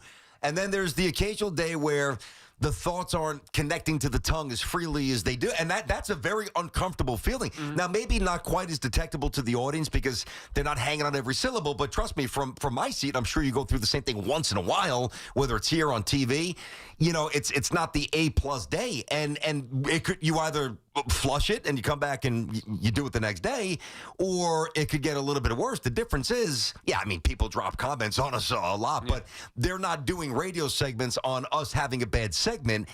This weight is as heavy for Volpe. I don't know how it could really get heavier. I really don't. Right. So we got to figure out a way to fix it. And to me, the only way would be to send him down. All right. I would sit him. I wouldn't do that, but I get it. It's rough in the field. BT and Sal here. 888-808-1019, of course. Odyssey's We Can Survive concert is back, powered by Ed Sheeran, Goo Goo Dolls, Alex Warren, and Shabuzi. These guys were laughing at me liking Shabuzi. I love Shabuzi. Everybody in the bar getting tipsy. All right, all on one stage, one night only, the Prudential Center. Oh, by the way, Shabuzi good? Do they have any other songs? Or was that just a good one? Do you like that song? How do you not like that song? Oh, you do? Okay. Hoff says he does. Hoff's finally healthy. It's been 3 days with the ear infection. He sounds like an old grandma complaining about something. Oh, my ear, oh, my ear, oh, my ear. What are you, 90? Anyway, Friday, September 26th. Tickets going on sale, of course, on August 1st. That's coming up. 10 a.m. at Ticketmaster.com. We'll see you at Odyssey's We Can Survive, presented by Vedger for Pets. NFL camps are open, which means pads are cracking and spirals are flying. Don't miss a minute of WFAN's coverage live from Giants camp. Tomorrow with Boomer and Gio on your drive in and Evan and Tiki on your drive home. Here on your home for New York Giants football. 101.9 FM WFAN and always live on the free Odyssey app. Finding great candidates to hire can be like, well, trying to find a needle in a haystack. Sure, you can post your job to some job board, but then all you can do is hope the right person comes along, which is why you should try ZipRecruiter for free at ZipRecruiter.com/radio. ZipRecruiter doesn't depend on candidates finding you. It finds them for you. Its powerful technology identifies people with the right experience and actively invites them to apply to your job. You get qualified candidates fast. So while other companies might deliver a lot of hay, ZipRecruiter finds you what you're looking for. The needle in the haystack. See why 4 out of 5 employers who post a job on ZipRecruiter get a quality candidate within the first day. ZipRecruiter, the smartest way to hire. And right now, you can try ZipRecruiter for free. That's right, free at ZipRecruiter.com/radio. That's ZipRecruiter.com/radio. ZipRecruiter.com/radio. Upgrade your learning experience during Dell Technologies Back to School event with AI PCs like the Dell 14 Plus featuring an Intel Core Ultra processor starting at $749.99. Supercharge your studies with features like real-time notes transcription, AI accelerated hardware to run multiple apps without slowing down, extended battery life, and more. That's the power of new AI PCs with Intel inside. Discover a smarter way to learn at Dell.com/deals. That's Dell.com/deals. Eat up, buddy. It's almost time for school. You take charge of your home. You take charge of your work. Don't forget to take charge of your gut health too with Nature-Made Probiotics. Nature-Made has clinically studied probiotics that work with your digestive tract's natural bacteria, so you won't miss a beat in your daily routine. Find us in the vitamin aisle. These statements have not been evaluated by the Food and Drug Administration. These products are not intended to diagnose, treat, cure, or prevent any disease. From Jason Momoa, Hawaii's our home. Chief of War is streaming August 1st on Apple TV+. Cruel men will be coming soon. If this island is torn between chiefs, Hawaii will fall. Don't miss the epic event of the summer. To save a kingdom, I believe we are stronger together. a warrior will rise. If there's any hope, it is you. I will fight for our people. Chief of War, streaming August 1st on Apple TV+. We've got more sports talk coming up on The Fan. Lunch was great. Greenwich Village is a fun spot. Can we stop at a bathroom? Are you all right? I keep having stomach issues after eating, like diarrhea, gas and bloating, abdominal pain, and sometimes oily stools. Sound familiar? Those stomach issues may actually be a pancreas issue called exocrine pancreatic insufficiency, or EPI. Creon pancrelipase may help manage EPI. Creon is a prescription medicine used to treat people who can't digest food normally because their pancreas doesn't make enough enzymes. Creon may increase your chance of fibrosing colonopathy, a rare bowel disorder. Tell your doctor if you have a history of intestinal blockage or scarring or thickening of your bowel wall, if you are allergic to pork, or if you have gout, kidney problems, or worsening of painful swollen joints. Call your doctor if you have any unusual or severe gastrointestinal symptoms or allergic reactions. Take Creon as directed by your doctor and always with food. Do not chew capsules as this may cause mouth irritation. Other side effects may include blood sugar changes, gas, dizziness, sore throat, and cough. These are not all the side effects of Creon. Call 800-633-9110 or visit creoninfo.com to learn more. That's CREONinfo.com. I'm asking my doctor about EPI and if Creon could help. Now at Verizon, lock in our low price, plus free roaming included in Puerto Rico. Discover the best mofongo, post that perfect sunset on La Isla, and save big with Verizon while you do it. Switch and get 4 lines for just $30 per line. See? Just $30 per month with unlimited welcome with autopay plus taxes and fees. Plus calls, texts, and data in Puerto Rico included, so you can use your phone sin problema. Stop by your New York Verizon store today. For unlimited welcome in times of congestion, unlimited 5G and 4G LTE may be temporarily slower than other traffic. Domestic data roaming at 2G speeds. The times you spend with your friends and loved ones are the best. Those selfies you take now will shape memories that will last a lifetime. Make sure you stay in the picture and stay away from fentanyl. Only 2 milligrams of fentanyl can cause an overdose. So learn about the dangers and risks of this frightening, deadly drug at stayinthepic.nj.gov. Don't risk your life and all those wonderful memories you're creating. Stay in the picture and stay away from fentanyl. Know all the risks. Visit stayinthepic.nj.gov. Mercedes-Benz Dream Days are here. Real offers, dream vehicles, and it's all waiting for you at Mercedes-Benz of Edison. Now's the time to drive the luxury you deserve with limited-time lease and finance offers, including the GLC, C-Class, and the cutting-edge EQ electric lineup. With over 600 new and pre-owned vehicles to choose from, your perfect Mercedes-Benz is ready to go. Make this a summer to remember during Mercedes-Benz Dream Days. Visit Mercedes-Benz of Edison, the Tri-State's premier destination for luxury driving. Catch all the play-by-play with Susan Waldman and Dave Sims, the home of Yankees Radio, The Fan, on the Odyssey, iHeart, and TuneIn apps.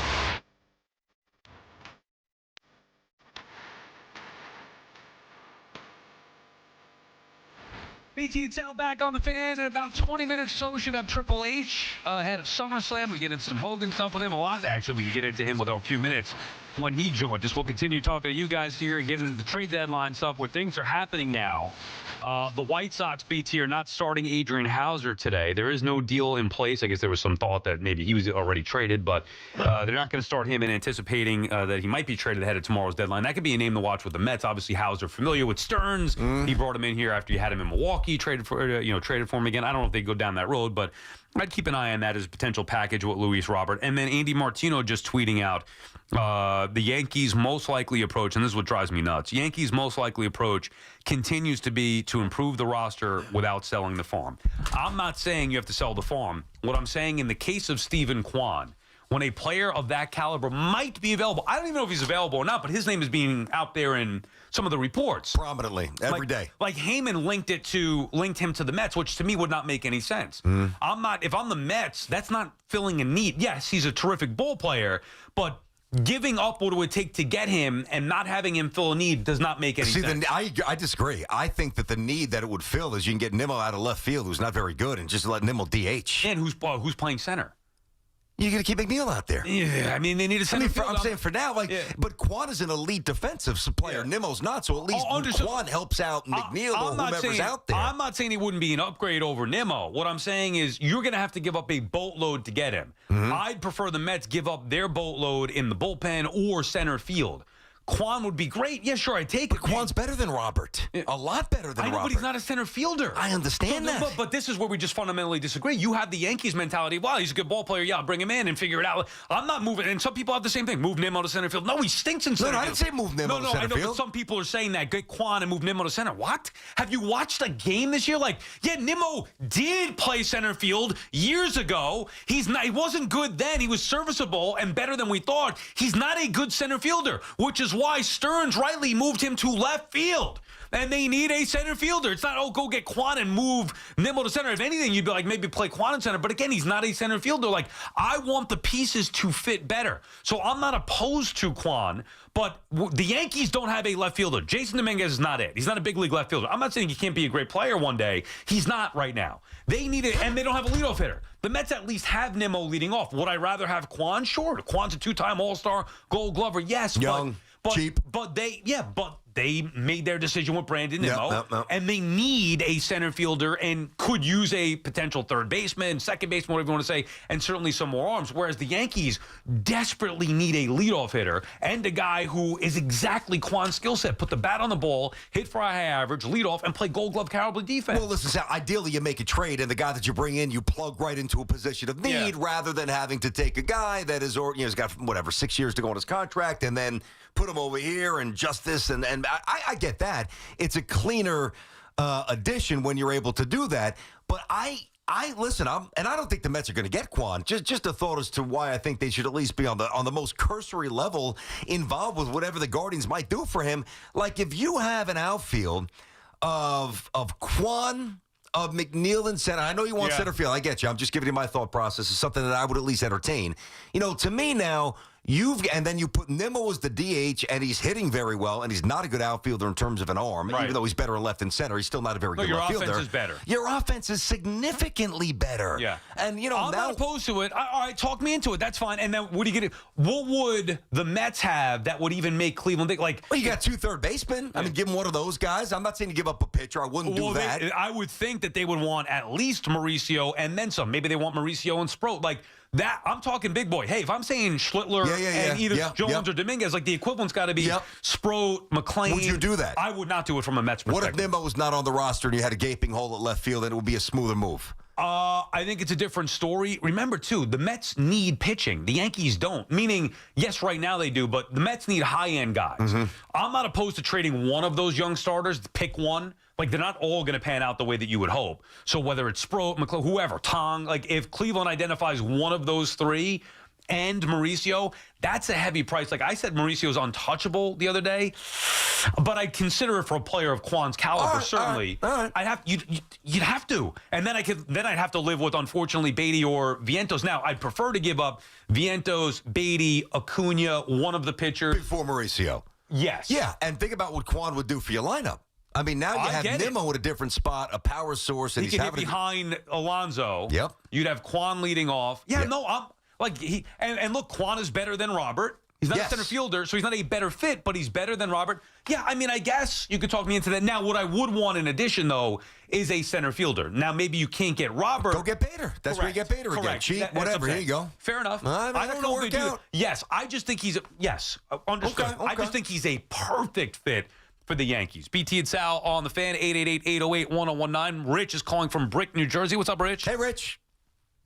Hey, guys. What's going on today? How are you? How are you? Good. What's cooking? What's cooking is basically after that throw that Volpe made yesterday, which, if you're being fair, Goldschmidt should have dug that out. Yes. But yep. It's in his head. And then them down to the minors. It's not going to do anything except for, maybe adding more angst, because he can still get booed down in the minors just as much as he could do at Yankee Stadium. He needs to sit on the bench for about a week or 2, watch somebody else play his position, get scared enough so that way you can say, hey, wait, I could be replaced, and start working on but hold on a second, Rich. His defensive meltdowns, to me, there's no correlation to Anthony Volpe becoming comfortable. Yeah. Hey, I'm the shortstop of the Yankees, and I got a Gold Glove, and I already hit a World Series home run. I'm good. Nobody's taking my... There's no way. Like, if anything, I think he might be working himself too hard. There is such a thing where you do cross that threshold of doing too much, and sometimes you got to save the player, either a physical thing or a mental thing or both.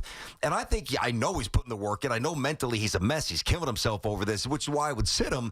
Now, if you sit him for a week or 2, now it's a roster issue. Now you're wasting a roster spot without Aaron Judge. That's problematic, so that's not going to happen.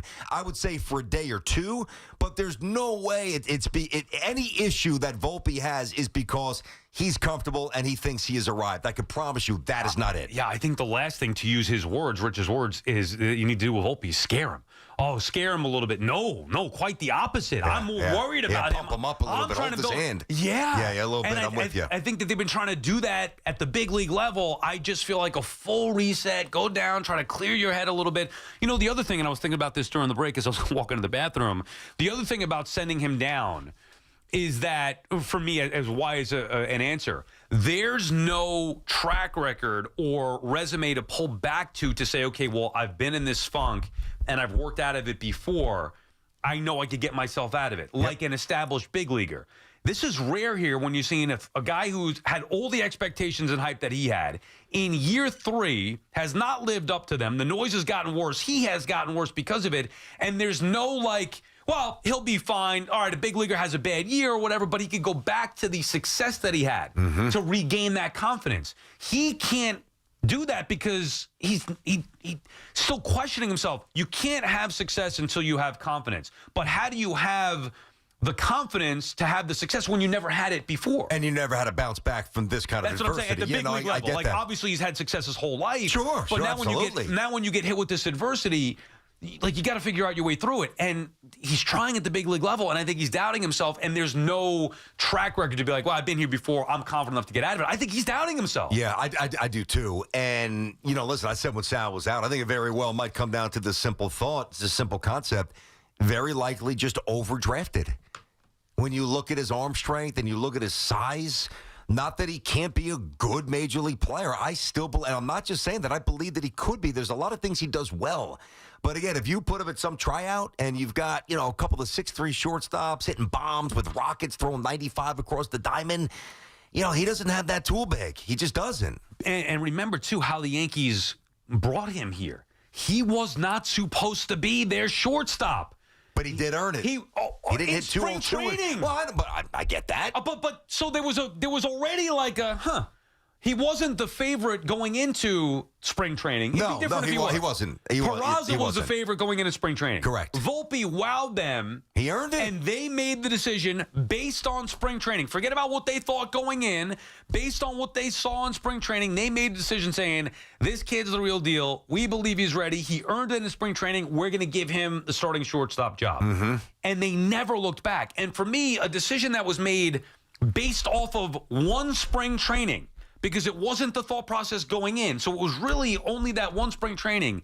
That decision should not have been so cemented that you've kept him here with the ups and downs and inconsistencies for 3 years. They could have sent him down in year 1. We've had the discussion. They certainly could have sent him down in year 2. And now it's gotten worse than it's been at any point before. So there's such a fragile nature to the whole development of Anthony Volpe. And the Yankees have screwed this thing up here. And I don't know if they can ever repair it. I don't know if sitting him's the right thing. I don't know if sending him down's the right thing. It may be gone. It's going to have to be repaired from within. I mean, at this point, it's going to have to be Anthony who's going to rectify this, either rectified or not. And the way Jeter won the job, too. I mean, that's why I'm not getting all the Yankees for promoting him when they did. Derek started in 96, and by the way, he had an over-shoulder the catch and went yard at Jacobs Field his first game. So he fit right in, obviously. But he didn't play great that spring. He won the job because Tony Fernandez got hurt. Broke his arm. Yeah. But that Yankee team, you had Bugs. You had more veterans. And like when Volpe won the job a couple of years ago, the Yankees defensively were a disaster.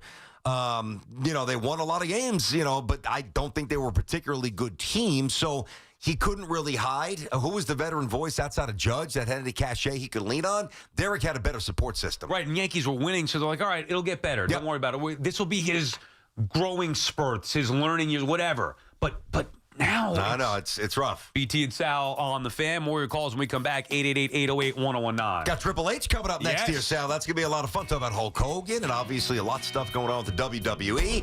All right, taking a Cadillac is more than just taking a drive. It elevates every journey.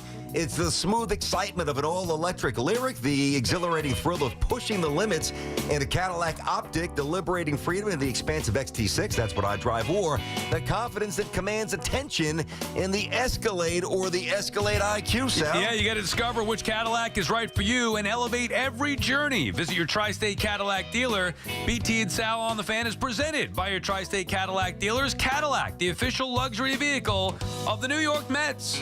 It's Boomer and Gio, mornings on the Fan, 101.9 FM. We're getting into that territory now because we're very close to the trade deadline where it all encompasses Brian Cashman. Like Brian Cashman's name comes out of everybody's mouth.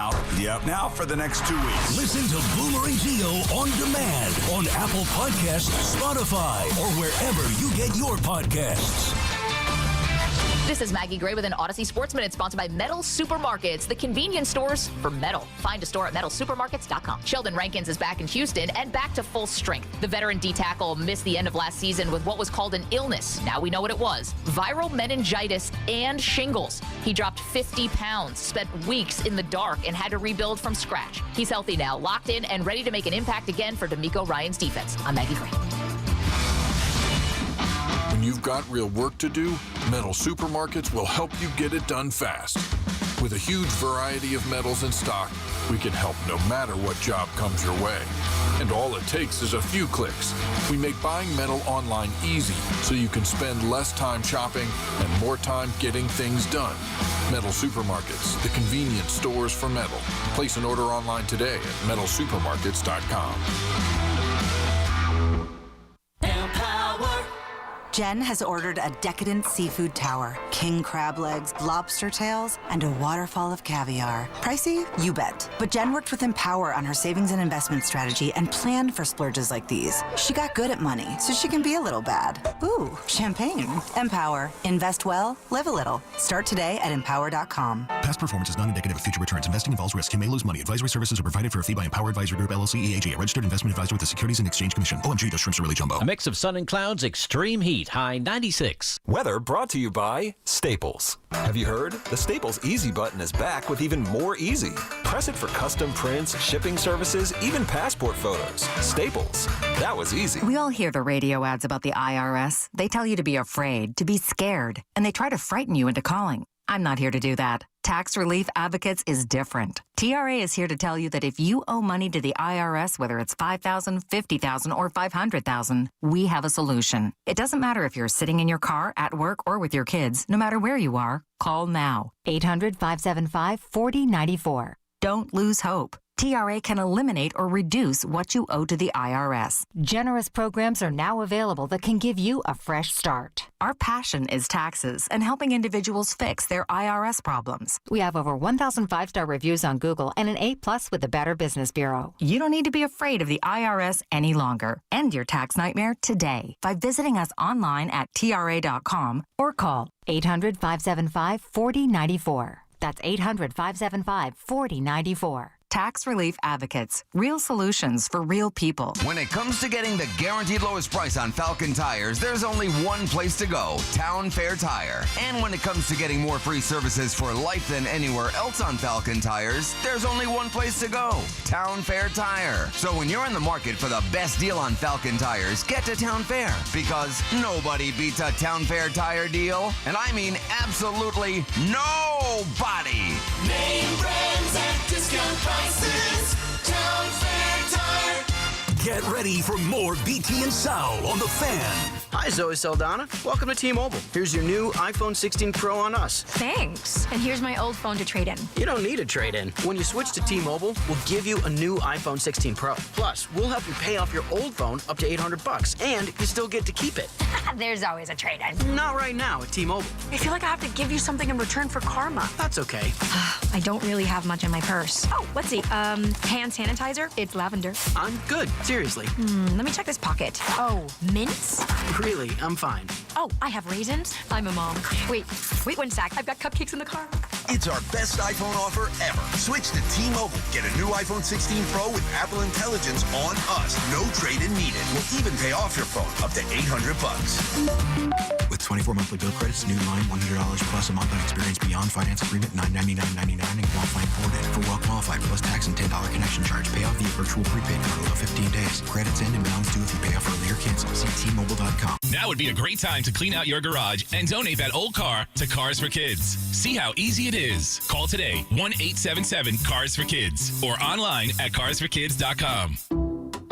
Some people just know they could save hundreds on car insurance by checking Allstate first. Like to check the GPS directions first before driving to the mall. Turn right at the light. In 1,000 miles, you will reach Montreal. Not Montreal, the mall. Recalculating. 6,000 miles to Nepal. No, the mall. Checking first is smart. Recalculating. So check Allstate first for a quote that could save you hundreds. You're in good hands with Allstate. Savings vary. Subject to terms, conditions, and availability. Allstate Fire and Casualty Insurance Company and Affiliates, Northbrook, Illinois. Hi, we're Wren Kitchens. In our 50-year history, we've made and installed millions of quality kitchens, and now you can find us at the Home Depot across the tri-state area. With thousands of styles and colors to choose from, we offer a free home measurement service and expert design consultation. All of our kitchens are made in the U.S. and delivered directly to you and installed by our specialist fitters. We cut out the middleman to save you money. And with our flexible financing, you can spread the cost over 7 years. Come down to Wren Kitchens at the Home Depot now. Finance subject to credit approval. Offers may change. See website for more details. Before you begin your road trip, ask yourself, do you really need 5 full suitcases? With the new 2026 Kia Sportage X-Pro's class-leading cargo space, you'll have room for what you need. Find out more at your local Kia dealer today. Keep the adventure going. Kia, movement that inspires. Call 800-3334-KIA for details. Always drive safely and obey all traffic laws. Comparisons based on second row legroom and cargo space behind second row seats in the subcompact SUV class according to Kia segmentation as of June 2025. Talk New York sports here. The Fan.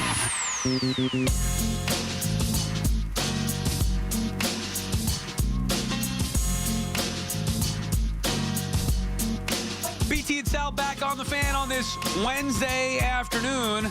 We should have Triple H, the King of Kings, the head of WWE. I'm not even exactly sure what his exact role is, but I feel like he's like the new Vince McMahon. Yeah, he's in charge, man. Former superstar. He was a beast in the ring, too. Yes, you ever watch was. it? I know like that's not really our wheelhouse, but I've seen a lot of stuff after his career. He was an absolute maniac. Yeah. I know the faction that he formed, of course. I mean, he was a maniac, that crew. They have this show, Unreal, on Netflix. You have Netflix now, right? Yeah, yeah. Okay, I've always had it. well, and you have Peacock as well? Yeah, I got all that stupid stuff. Yeah, I want to ask him about that. Like, I prefer the whole library to be moved to Netflix myself. But whatever. They have this show Unreal on Netflix. I haven't now. seen that yet. So me neither. I don't even know how I heard about it, but I heard about it in, I don't know, somewhere, maybe on social media. I was like, let me check this out. So I watched last night. Dude, it is, it's unreal. It takes you behind the scenes even further than anything or deeper than anything that you've seen before. So you see all the backstage stuff. Oh, the locker room stuff? Oh, yeah. You don't see a lot of locker room stuff in WWE. You see it in baseball. You see it in football. The locker room stuff is kind of rare. And I guess that's kind of the premise of this show. He's Triple H, obviously prominent in that, but they have like, they did a little, it was CM Punk in there, Cody Rhodes was in there, Rhea Ripley. But either way, it's a fascinating look into what goes into building the show and the mindset and the performance art. So anyway, we talk about that with him. But by the way, real quick, a little different, I'm sure, from if they did this show back in the 80s where you had Andre the Giant drinking wine and Dusty Rhodes smoking cigarettes and, you know, who knows what other, I mean, the shenanigans, those guys were just, the locker room back then. Andre using bathtubs as toilets. Boots as toilets. They used to, I mean, some of the ribs they used to do on each other was ridiculous. Well, also like the travel that just nonstop. It's funny too to see the schedule and how they have everything mapped out. And he's done a great job, like taking the sport or the entertainment of the whatever you want to call it to a whole nother level. And he even said this himself, like it's more challenging now, even though it's it's less frequent. Yeah, it seems like that. It is. No, they used to wrestle 340 times a year back in the day. But now they have, at the very least, the 2 live shows every week, right? With Raw on Monday, SmackDown on Friday, then you throw in the pay-per-views and all that stuff. So there are different aspects that have been challenging for it. I'm fascinated by the older stuff. I know you said you go through the rabbit hole. God, I love that. I could watch it all day. Now, just the older stuff or any kind of intel or behind the scenes with? I've watched a lot of the newer stuff. Like there's some shows on A&E, like Rivals, some other stuff that I've jumped into where, and that's really where, like, you know, I kind of checked out right when Shawn Michaels was beginning to ascend. I mean, really not a good time to back it up. I should have stayed for that. But I was just getting older and I was busy.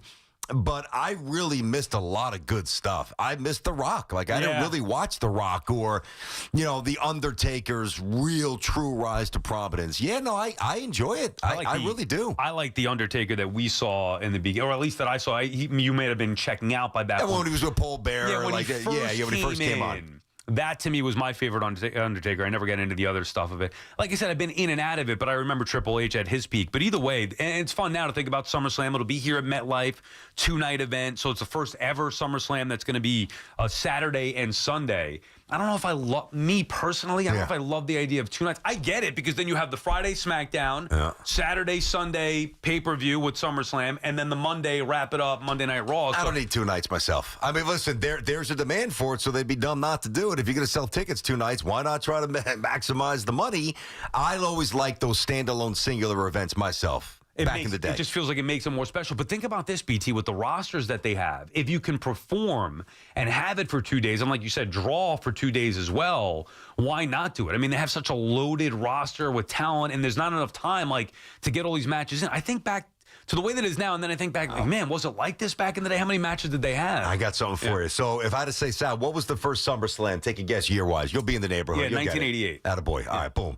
So I got the card for you that night. You want to hear it? Yeah, the main event, was that the... Wait, hold on. Give me a second here. Yeah, that was the Mega Powers versus the Mega Bucks. There you go. Of course, we know the Mega Powers, Hulk and Randy Savage. The Mega Bucks, Ted DiBiase, Andre the Giant. Jesse Ventura, special guest referee in that. Yes, I'm sure Virgil was hovering around the ring as well. Other matches, this is a good card. Rick Rude versus Junkyard Dog. It's almost 40 years ago. Oh, my God.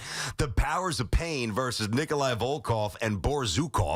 Yeah. And the Ultimate Warrior taking down the Honky Tonk Man for the Intercontinental strap. I thought that the Honky Tonk Man, and I still do, was one of the most underrated heels that we've seen in a long time. Yeah, and I hated him back then. I thought he was corny, but like with the dancing. But, how many times with that gimmick guitar did he smash somebody over the head?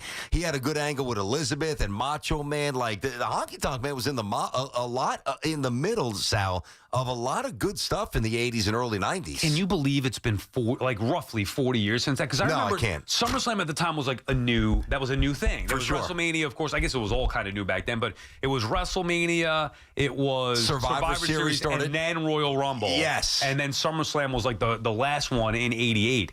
Coming up on 40 years, and now obviously bigger than ever with the 2-night event here. So, yeah, I love the old school stuff and even the new stuff. And this is a big deal with John Cena, who's on his retirement tour.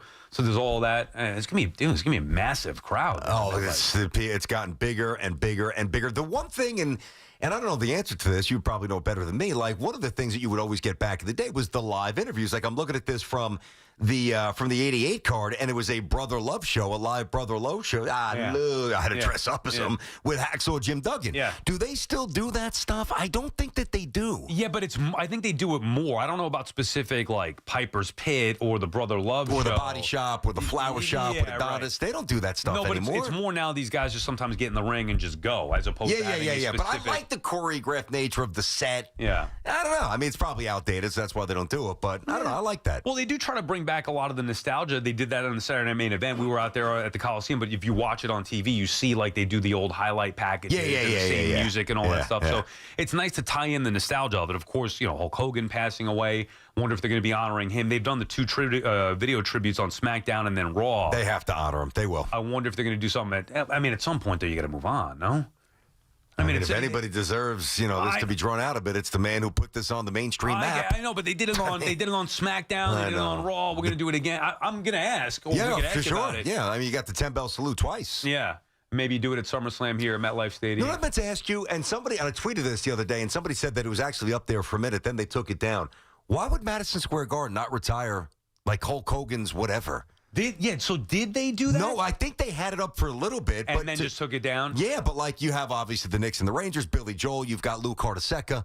like, to me, Hulk Hogan's got to be up in the rafters. I thought that it was, and just assumed, and I don't know this, that it was taken down because of the the racist stuff and those issues. I don't know if that's why it was taken down. Yeah. Now, if it is, then you can understand why. For sure. I don't know. Was that the exact reason why? I don't know when they took it down. They do have at the Garden as you walk around. I don't know which concourse it is, but they have the Hogan memorabilia. I've seen like boots and I've seen that stuff. Yeah. Yeah. So I mean, it's obviously, and you see, he was supposed to open up a bar down right across the street from the Garden. See that. Yeah, Hulk Hogan with his business part. He's going to go through with it. He said he's going to go through it. Sounds awesome. Like they're going to have all Hulk memorabilia in there. I think they're going to have a ring in there.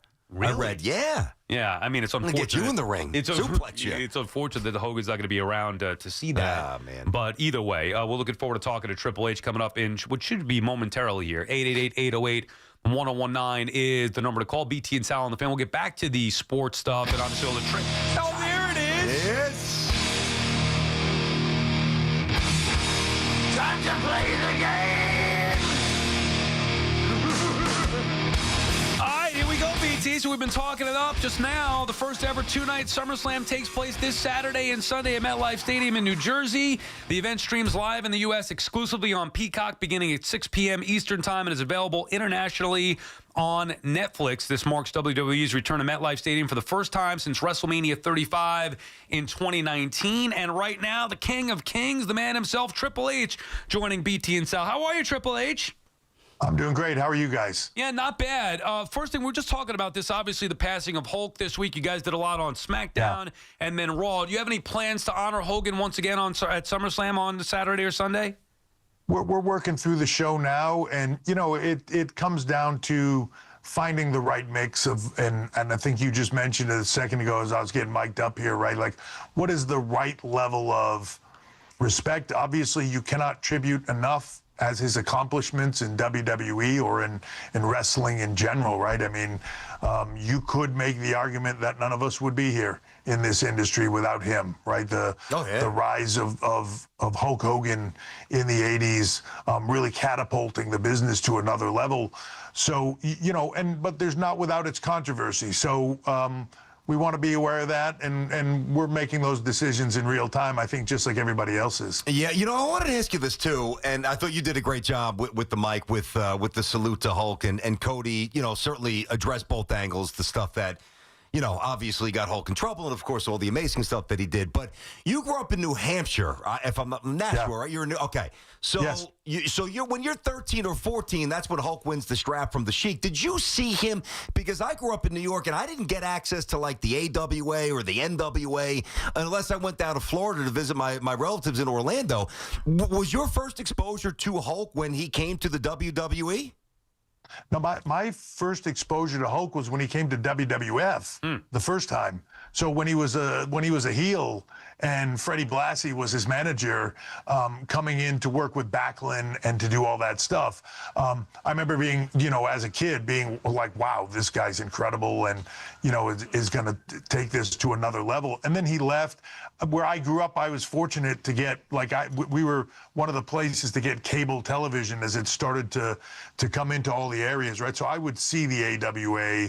I would see all that, different stuff. As he went down to Florida, occasionally we'd see that. When he was in the AWA working with Vern and Nick Bockwinkel and all of that, I would see it. So when he came in, I was well aware of who and what he was and what he brought to the table. But the rocket ship that it was in that moment of him coming in, setting the place on fire, and then, beating the Iron Sheik and just starting a run that is really comparable to nothing else. I mean, just taking it to a whole nother level. And then, of course, later, becoming Hollywood Hulk Hogan, and just once again, any dip that there was in him transcending the business sort of got recaptivated by that moment with the NWO. So, two completely separate generational runs that really positioned him as not only the biggest star in the industry, but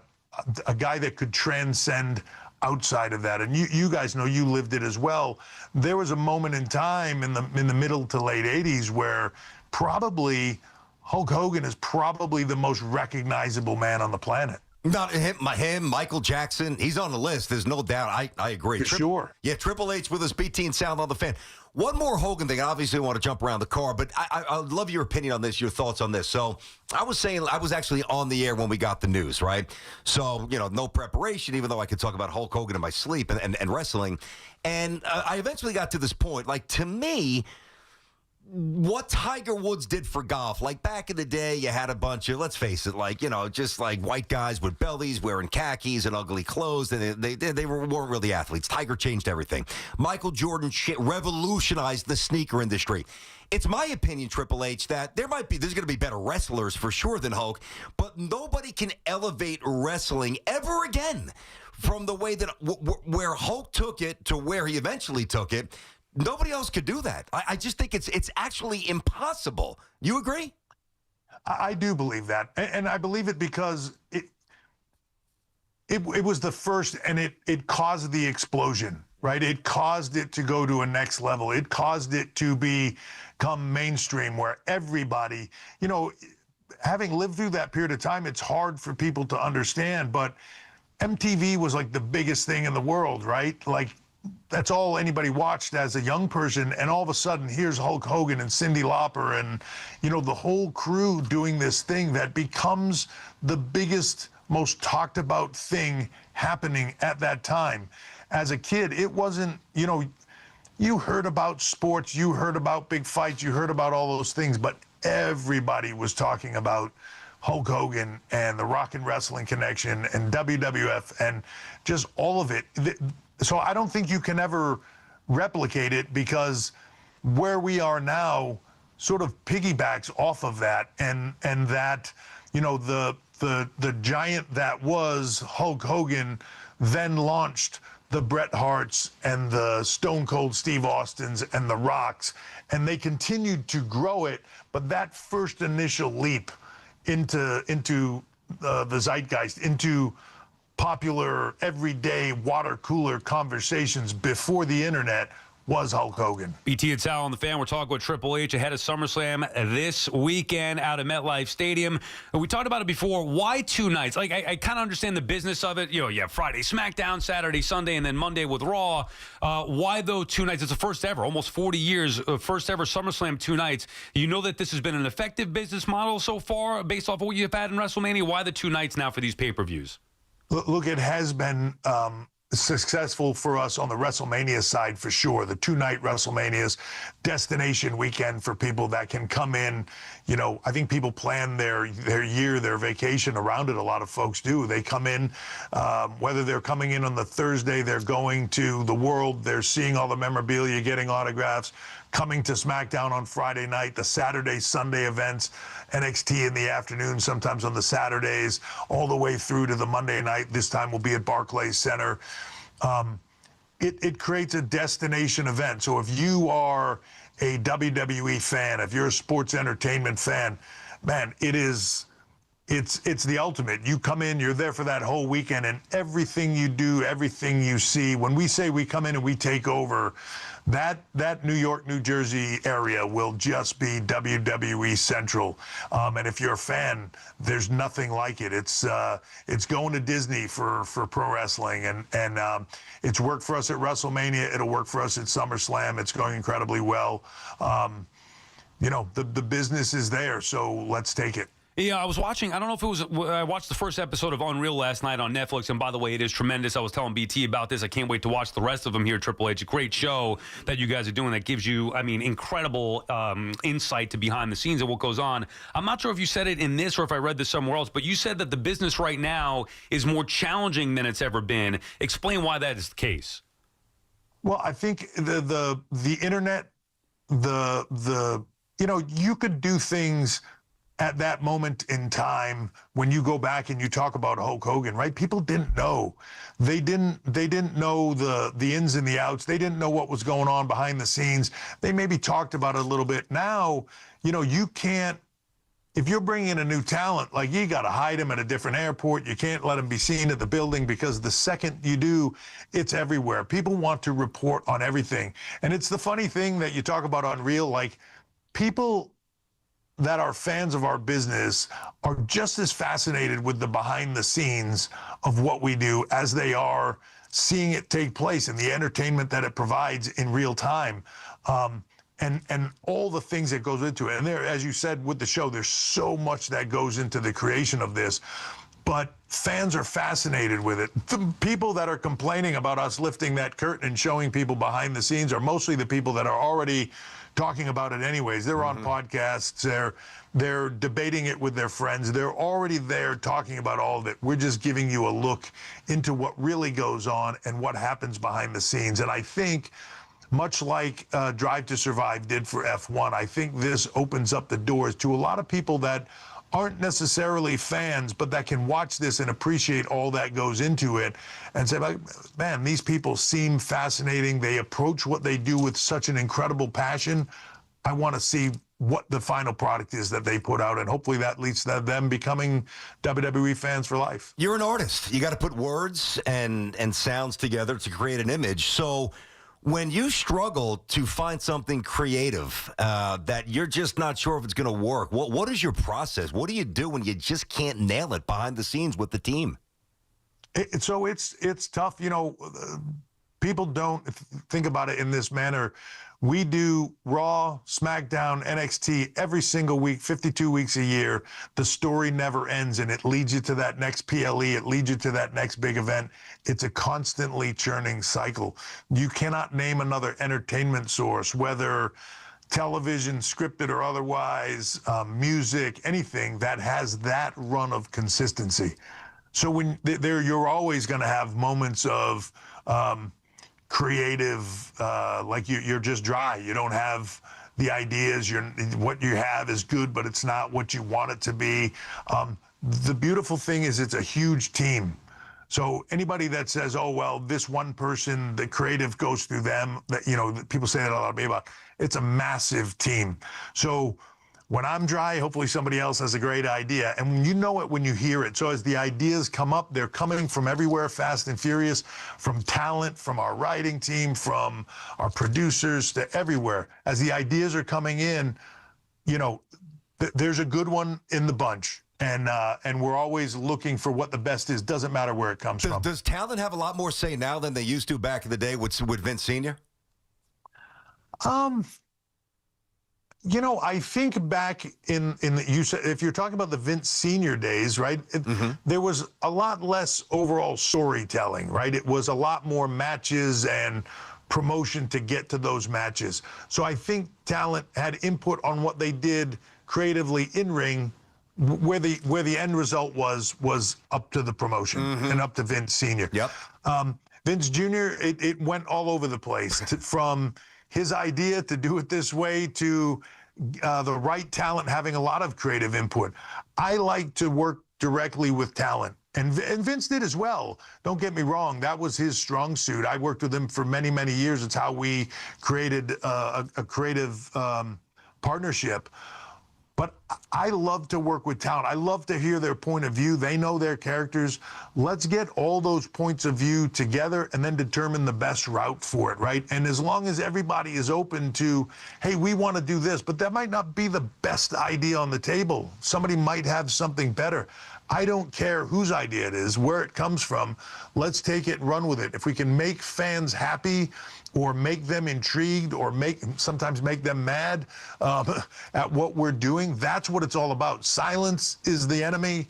Loud reactions is where we're at. So it doesn't matter where the idea comes from. We'll run with it. Last one for you, Triple H, and we appreciate your time. I'm not sure if you're a Mets fan or not, or I know you guys have done a lot of work with baseball and football, all the leagues. Have you seen Brandon Nimmo for the Mets? He warms up in the on-deck circle with a sledgehammer. And I don't know about you, but I see a sledgehammer, and I think one thing. Triple H, King of Kings, have you seen this? Any advice for Brandon Nimmo and the Mets how to use that sledgehammer properly? I'm just saying the rules are slightly different in Major League Baseball. I would advise don't hit the ref with the umpire with it. Don't go after other people and whack them with it. It might be seen differently in our industry. That stuff is celebrated. Maybe not so much in Major League Baseball. But like honestly, what's the difference? For years, I don't know. When I was a kid, I assume they still do put weights on the bat when you're in the on-deck circle. To warm you up and all that. What's the difference? Sledgehammer worked for me. I think it could work for him, and it's a good gimmick. I didn't think about it, but I'm sure you could maybe want to use that on some of the umpires, the way they've been officiating these games. Triple H, we appreciate your time. Look forward to talking to you at some point soon. Good luck with SummerSlam this weekend. Appreciate you guys. Hopefully we'll see you there. Thanks, man. You got it. First ever two-night SummerSlam takes place this Saturday, MetLife Stadium in New Jersey. It streams live exclusively on Peacock at 6 p.m., available internationally on Netflix, and you can catch Unreal as well. I told you, BT, it was great last night. You'll love it. I would have jumped into it. Even with the current superstars, if you don't know as much about Rhea Ripley, but just to get an insight for them. Dude, CM Punk talks about performance anxiety. He does, huh? We didn't have time to get into it. Triple H, obviously, we only had a few minutes there, but yeah. Was that when Triple H was talking him up? Yeah, they had trying to get his confidence back up, or something. I saw something with Punk that was floating around. Yeah, that might have been it. I forget exactly. I was watching it late last night. I had the Met game on as well, but I was checking it out, and CM Punk, who's like a big performer and big badass, and talking about like confident, one of the best in the world, whatever. He's like, man, I get performance anxiety, and the only time I'm comfortable is when the red light goes on and I'm in the ring. And yeah, there are scenes with him and Triple H behind the scenes. Either way, even if you're not familiar with the current wrestlers, it is a fantastic show. So check it out. Unreal, that's on Netflix there. And actually, Omaha Films does the producing there, which they do a great job. Manny's, huh? Yeah. Look at these guys. I saw his you name, have Peyton enough Manning. money. I mean, just come on, lay out for somebody else, will you? All right, we'll get back to some of the sports stuff. Obviously, reset a little bit down with the king topic of the day. It is Anthony Volpe. It is the trade deadline, 888-808-1019, BT and Sal on the Fan. This portion of the show, sponsored by Ray Katina. Experience the power of three. Visit bensfam.com. Sports with Evan and Tiki. Afternoons from 2 to 7. WFAN, WFAN FM, WFAN FM HD1, New York, and Odyssey Sports Station. Luxury just got tripled with Mercedes-Benz of Edison, Union, and Freehold, New Jersey. 3 powerhouse locations, 1 legendary name. Ray Katina. More selection, more convenience, and more ways to drive excellence. Experience the power of 3. Visit bensfam.com. Hey, Yankees fans, come out to Yankee Stadium on Sunday, September 7th for a special celebration. It's C.C. Sabathia, Replica Hall of Fame Plaque Day, and the first 40,000 guests in attendance will receive a C.C. Sabathia Replica Hall of Fame plaque presented by WFAN. Tickets are going fast. Visit Yankees.com/tickets today. Welcome back Hall of Famer C.C. Sabathia on Sunday, September 7th.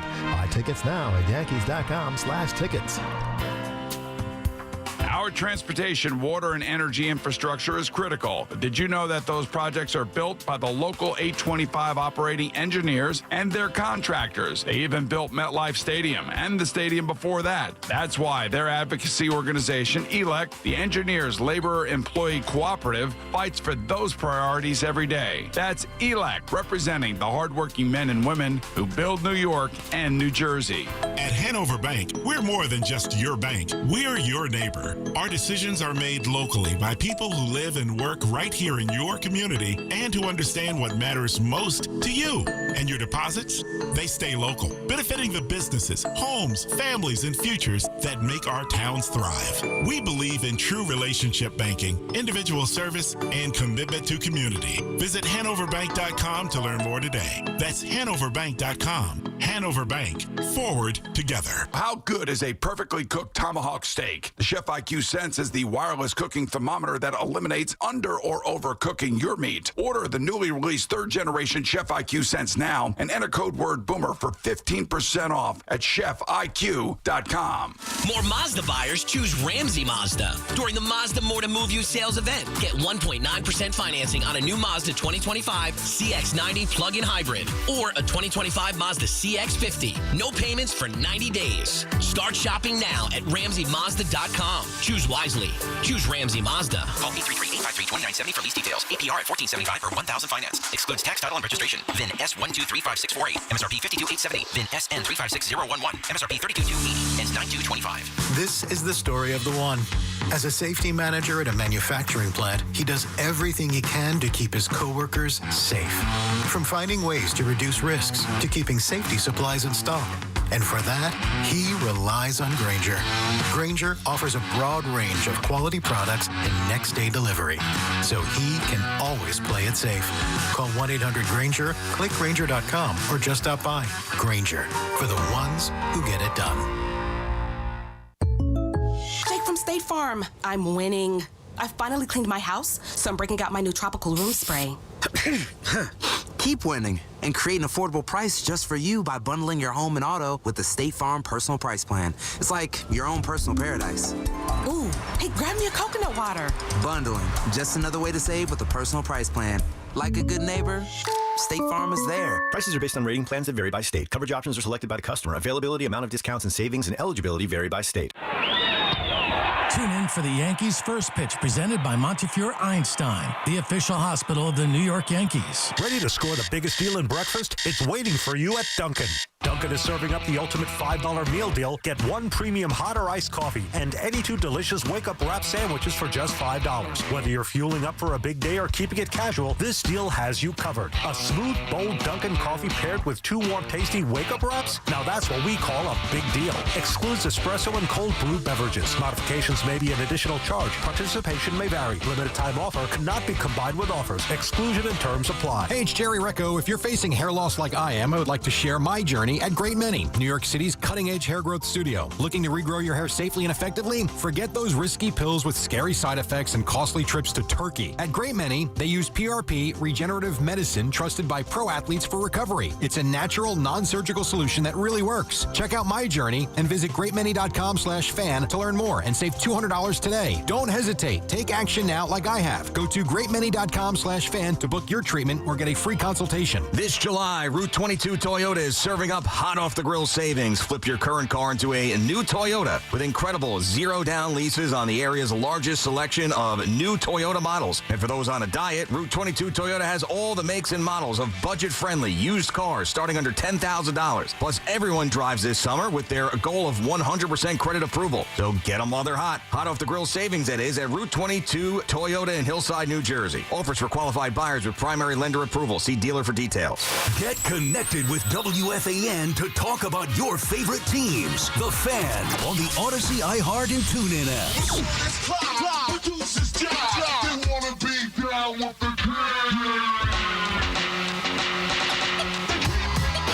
BT and Sal back on the Fan at 12:18. We are down with the king topic of the day. And, of course, BT, it is Anthony Volpe. To me, enough is enough. The Yankees have to send him down. Obviously, we got into a lot of the trade deadline stuff, and, I want the Yankees to go get Quan. Obviously, the Mets need to make a ton of moves, so we talked about that. In case you missed anything, check it out on the free Odyssey app. But for me, with Anthony Volpe last night, great win for the Yankees. Enough is enough. They need to send Anthony Volpe down to try to fix him, not to hurt him. I think that there's this thought when you say you want to send a player down, it's to hurt them and, they're not good enough. No, it's the idea to try to make them better, fix them, and in product or byproduct of that, make the team better. I think the Yankees need to send Anthony Volpe down. Yeah, I don't think they're going to. I wouldn't do it. He's starting to hit a little bit. 5 home runs his last 38 at bats. So this, 2 against the Braves. Going back to that, obviously, he's been a disaster in the field. There's no doubt about it. You could see him grinding. You could actually see his wheels, if there were wheels in the mind, churning ever so slowly. Last week going down to one knee. Last night, just double pumping across the diamond. He's absolutely lost right now defensively here. I just don't see the benefit, but I would sit him. I don't see the benefit of going down to the minors where I think it might, in some ways, depending upon how he internalizes it, it could actually be more of a deterrent because now the spotlight's even greater. Not that we're fooling anybody. No one's out here thinking Volpe's playing good defense, but that would be a fairly radical move for a 30-year player who won a Gold Glove as a rookie and has been in the World Series and played pretty well, last postseason. So I wouldn't do it. I don't think they'll do it, but at least we got some signs last night from Aaron Boone telling us what we've all seen. The kid's a mess right now. Yeah, and then the other thing, we talked about the Stephen Kwan. If Kwan's going to be out there, the Yankees, to me, and they're not going to be sellers, right? There was the idea, the Yankees should be sellers. You brought it up weeks ago, and I can understand that logic, but they're not going to do it for many reasons, and I could totally understand why you wouldn't do it. Here's what I wouldn't, you could make an argument where I would be like, okay, fine, sell, trade Bellinger, trade Goldschmidt or Grisham, bring back pieces, and kind of reset like they did in 2016. I could see that. Or, if you don't want to do that, then I could see the other side of it. What I can't have is the in-between, which is exactly what the Yankees are going to do. They're going to try to halfway it. Now, when you halfway it, it's never going to be good enough. So what I would do, if you don't want to be sellers and they don't, and I understand that, then you go for it. Like big boys. You put on your big boy pants, you act like the New York freaking Yankees, and you go for it. And a player like Steven Kwan is available, a 2-time All-Star Gold Glove winner, a bona fide leadoff hitter, which is something the Yankees haven't had in many, many years. You go figure out a way to get him, and I guarantee you the Yankees have what it takes to get him. Now, I don't know what that would be, but I would be willing to go all in for Kwan because it's not just risking. It's different if you give up Spencer Jones for Eugenio Suarez, let's just say. That's stupid in this year in particular, but it would be stupid anyway, giving up years of control with potential for a rental. Well, with Kwan, it's not a rental. He's under control, and you're getting a superstar player now that you have for years beyond this instead of the unknown, whether it be Dominguez or Spencer Jones or Schlittler or whatever the Guardians may want. Maybe they want guys that we haven't heard of yet or haven't talked about yet. Outside of Lombard, I think even I would not give him up at this point. The other names to me would be all on the table. Go get Kwan and make yourself better and go win a World Series. Well, they might. I mean, they might. I mean, we're sitting here saying they're not going to do it. I mean, they got a day to do it. I mean, Toronto could beat you to it. The Mets might get involved, although I'd be surprised if the Mets did, seriously get involved. But I think Toronto, certainly there are a few other teams, Tigers, whatever. I think you're going to be surprised. I think you're going to be surprised by two aspects. I think that there's at least 2, maybe 3 more moves coming. And I don't mean the Slater, whoever the hell he is, the move that the Yankees made earlier today, which is just a depth piece, whatever. I think you're going to get a big bullpen arm or 2, and I think you're going to get a starting pitcher. And you already got a third baseman. Now we could talk about the true value of McMahon. You also got Rosario, who was better than whatever the hell they were trying out there, whether it was Peraza, Vivas. I mean, they have done a few things here, but the bottom line is this, Sal. If Aaron Judge is not healthy and not right, does it really matter what they do? Does it really matter what they do? But you're operating under the assumption. Now, again, I don't know. They should know. Maybe they think they know. Maybe they should know. What, Judge's injury? Yeah, they're operating under the idea that he's coming back. If he were not coming back, then I would be vehemently saying, sell. Trade Bellinger, trade Goldschmidt. Forget about bringing Austin Slater. What? Okay, great. So he can hit left-handed pitching. Congratulations. It doesn't make a difference if you don't have Aaron Judge. So I'm assuming that they're operating under the assumption Judge is going to come back and be okay, even if it has a DH. That's going to be if that's going to be the case, and you figure out you want to have him DH, maybe that means less Giancarlo Stanton. That's going to definitely mean less Stanton for sure, 100%. And then you have Slater in the outfield. He's going to replace. He's going to fill in for Judge. I don't think Slater's going to play that much. I still think you're going to get the combination. I don't think Slater's going to really play more than once a week. I really don't. He's going to play against lefties. Yeah, that's what I'm saying. So you get what you'll probably have is Bellinger in right, Grisham in center, and Dominguez in left. I mean, we'll see if they deal for Kwan. So but Slater's not playing. Slater will once a week. He'll be platooning. He'll platoon with Dominguez in left. He might. He probably will. Right. That's the idea. Dominguez can hit right-handed pitching, have Slater go out there and hit lefty. The truth of the matter is the stats tell you that that's actually not the worst idea. I mean, that's... Right. No, the stats tell you that. The numbers tell you that. Yeah, but that matters. The numbers have also said the Yankees should be better than what they've been the last several years. But now we go in a million different directions. Right. They should they be better? I don't know. The Yankees over-under was 89.5 going into the season. Yeah, they think so. Well, but nobody else really thought. I didn't think so. I told you I didn't think the Yankees would win the division. I didn't know what the Yankees would be. So... sitting here saying that the Yankees were supposed to win 89.5 games this year. Right. That's what Vegas said. So all these little moves and these tweaks are trying to get them out of this rut. I don't know if it's going to work, but the fact that I think it's worse because they started off so well and it's been imbalanced. If the Yankees didn't start so well and they weren't playing so poorly recently, what's the equivalent? Nobody thought the Yankees were some dynamic team. I didn't. I guess my issue is why would they go get a guy like Slater and say, okay, well the numbers say he's going to help us out. They gave up the 18th best prospect. Who cares? Right, but my point is, why not just go get Kwan? Well, they might. Well, now I wouldn't think that they're going to because they just brought in another outfielder. Unless you trade Dominguez or Jones to do whatever it takes to get Kwan, which again, I'm not rushing to do that, but they might. Right. I mean, they're trying to piece this thing together. What they're trying to do is, quote unquote, soft buy. Well, just because Martino used that term doesn't mean that that's what they're doing. I don't even know what that means, soft buy. Well, it means Austin Slater. But no, it doesn't. Yeah, that's exactly what it means. It doesn't mean Austin Slater. Yeah, what about McMahon? Is that a soft buy? They owe him $16 million next year. It is. And then $16 the year after that. To me, it is a soft buy. I don't think it's a soft buy when you get a starting third baseman. Yeah. Now, the Slater stuff, Sal, what is it? It's okay. So let's check back by August 10th. Do you think that Slater by August 10th has more than 12 at-bats? I don't know. I don't think the guy's ever going to play. I'm just saying that's the type of move where you say, okay, well, he's the guy who's going to help us from the right-handed side.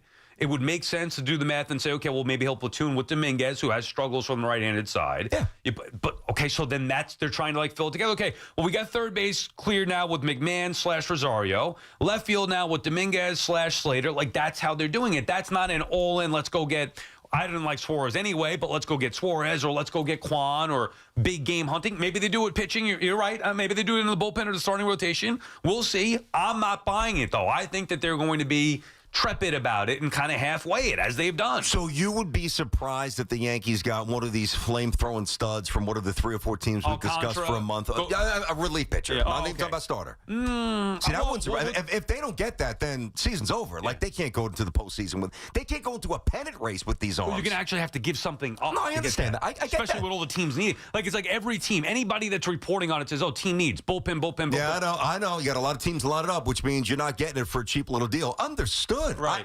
Listen, I get this. I think there's a lot of imperfections with this team. I mean, there is a way to maybe figure this thing out in a day. I mean, I do like the McMahon and the Rosario move, and the starting pitching's pretty good. Judge comes back and he hits. I mean, there's a move or two to be made that keeps the Yankees relevant, which for me right now, based on the way they look for the last 50 games, I'll take relevancy. I'll take a team that's got a chance, because this team looked like they were getting to we're going to send the Yankees to the morgue a week ago. They couldn't run, they couldn't catch, they couldn't hold the lead, they couldn't hit too often. The Yankees looked broken, and if there's a way to just slightly resuscitate them, I mean, I'll take it. And I'll also say this, Sal. I don't think, because Devers was dealt 2 months ago, what is the grand slam move for not only the Yankees, for anybody to acquire? Is there a franchise-altering move to be made? If there is, present it to me, and I might be amenable to it. I don't think Kwan's not a superstar. So when you have a 750 OPS and you got 9 home runs, you're not a superstar. Under no measurement is that. You said he's a superstar. You said before he's a superstar. I said he's a franchise changer. Well, I mean, he's a 2-time Gold Glover, an All-Star, and a leadoff hitter. You haven't had one in years. You don't think he changed the Yankees? No, but Sal, so you're only chasing superstars. No. What I'm saying is I'm open to Kwan. What I'm also saying is I don't think there's any superstars to be had. Like, so the soft sell or the tepid, whatever you want to, what phrase you want to use, it's not like the Yankees are looking at. Let's say if Ramirez was really being dangled by the Guardians a week ago. And that's not happening anyway. No, I know. They got McMahon. I'm saying if they didn't get McMahon and it was out there, you could get this guy. It's going to take Spencer Jones, or it's going to take Dominguez and Schlittler, whatever coming. Yeah. And the Yankees are like, no, can't do it, man. Well, then I'd say Yankees aren't going big game hunting when there's something to reel in. Right now, you'd look at a little guppies, little fish. There's no trophy fish out there. Kwan's he's a really good player. He's not a star. If he literally is a star. Well, okay. Literally. Well, two times, not a one-off. I get that. Anthony Volpe literally was a Gold Glove winner. You've been telling me for 2 years he shouldn't have won the award. Correct. Well, maybe Kwan should have been an All-Star. Yeah.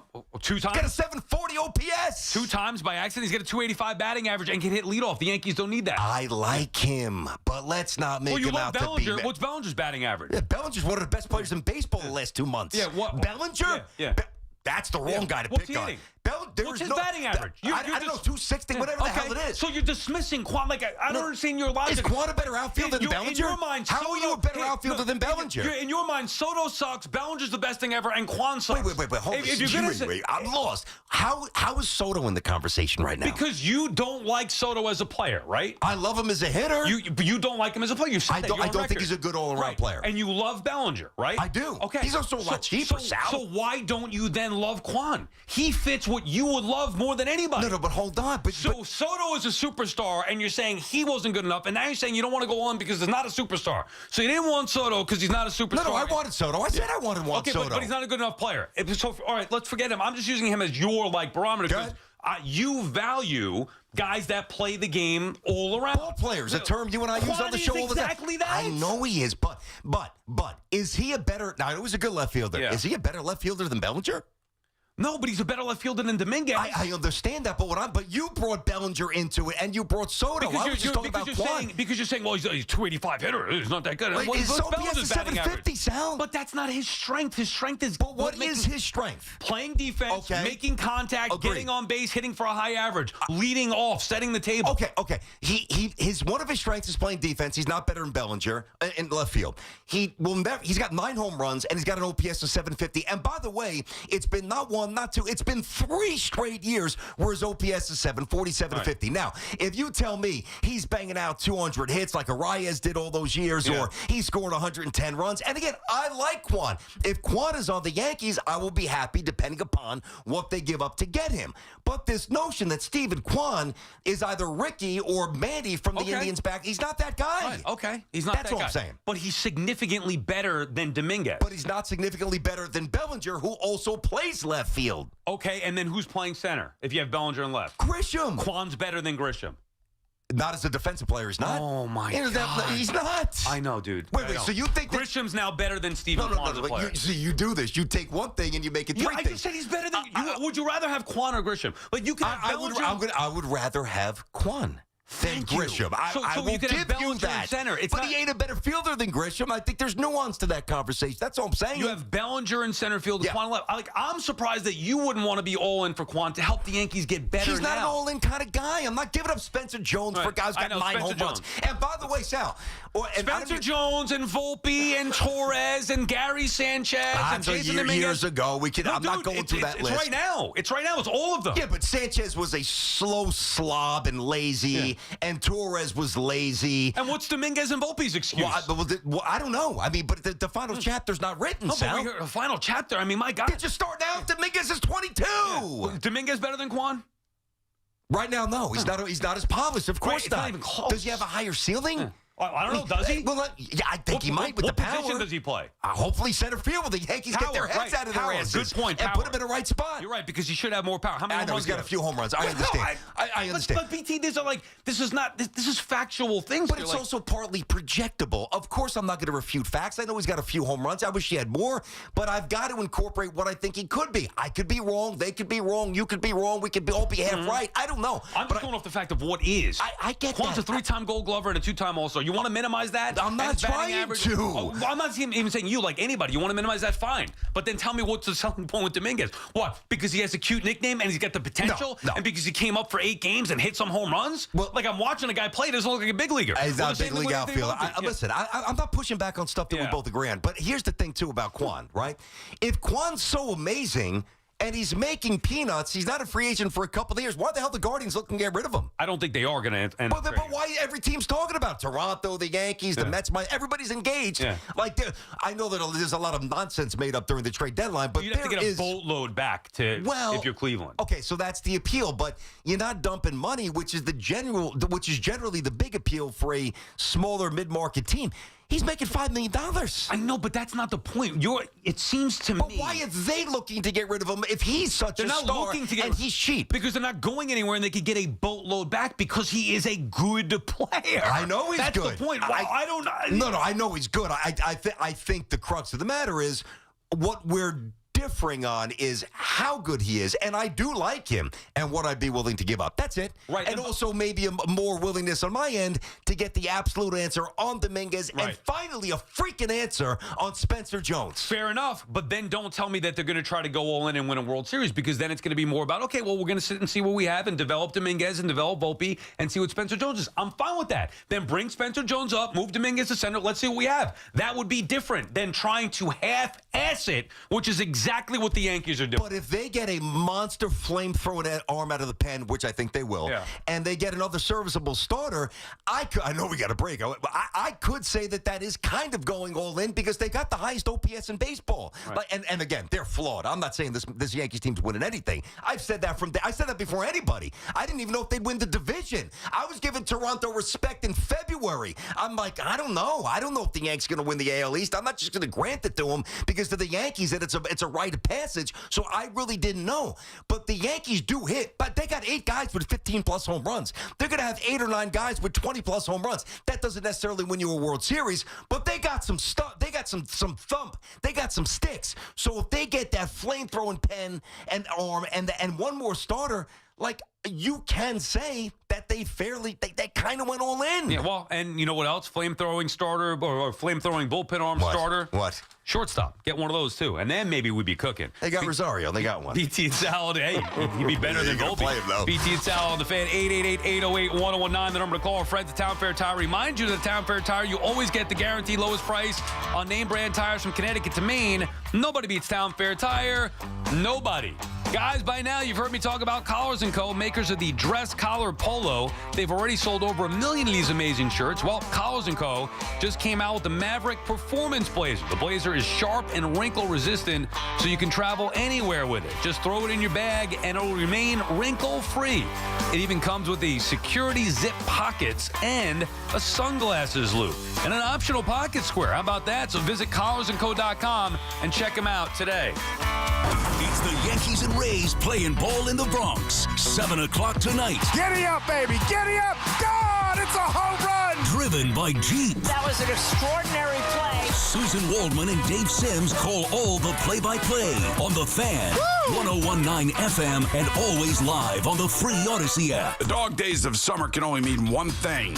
The start of Giants training camp. The daily grind to prove if you have what it takes to be a champion. Just like my favorite trucks, Ford F-Series. Proving day in and day out why they've been number one in America for 48 straight years. That's a lot of winning if you ask me. With all their power, payload, tech, and strength, it's no wonder Ford is the official truck of the New York Giants. Check out the entire lineup of built Ford tough trucks at your local Ford store. We all hear the radio ads about the IRS. They tell you to be afraid, to be scared, and they try to frighten you into calling. I'm not here to do that. Tax Relief Advocates is different. TRA is here to tell you that if you owe money to the IRS, whether it's $5,000, $50,000, or $500,000, we have a solution. It doesn't matter if you're sitting in your car, at work, or with your kids. No matter where you are, call now. 800-575-4094. Don't lose hope. TRA can eliminate or reduce what you owe to the IRS. Generous programs are now available that can give you a fresh start. Our passion is taxes and helping individuals fix their IRS problems. We have over 1,000 5-star reviews on Google and an A+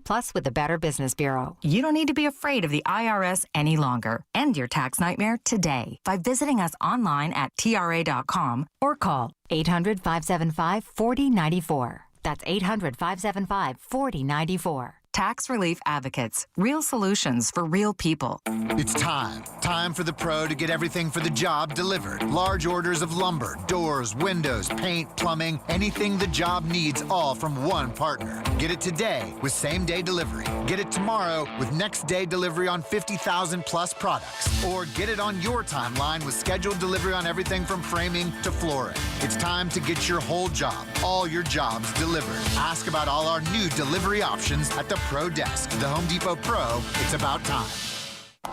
Good morning, Doctor. Doctor? Hi, Doctor. Doctor? Dr. Jackson's practice is growing. What do you mean we're still short-staffed? He needs a good patient doctor. How do we not have enough doctors to doctor all these patients? And he doesn't have the patience to sift through hundreds of resumes. I need Indeed.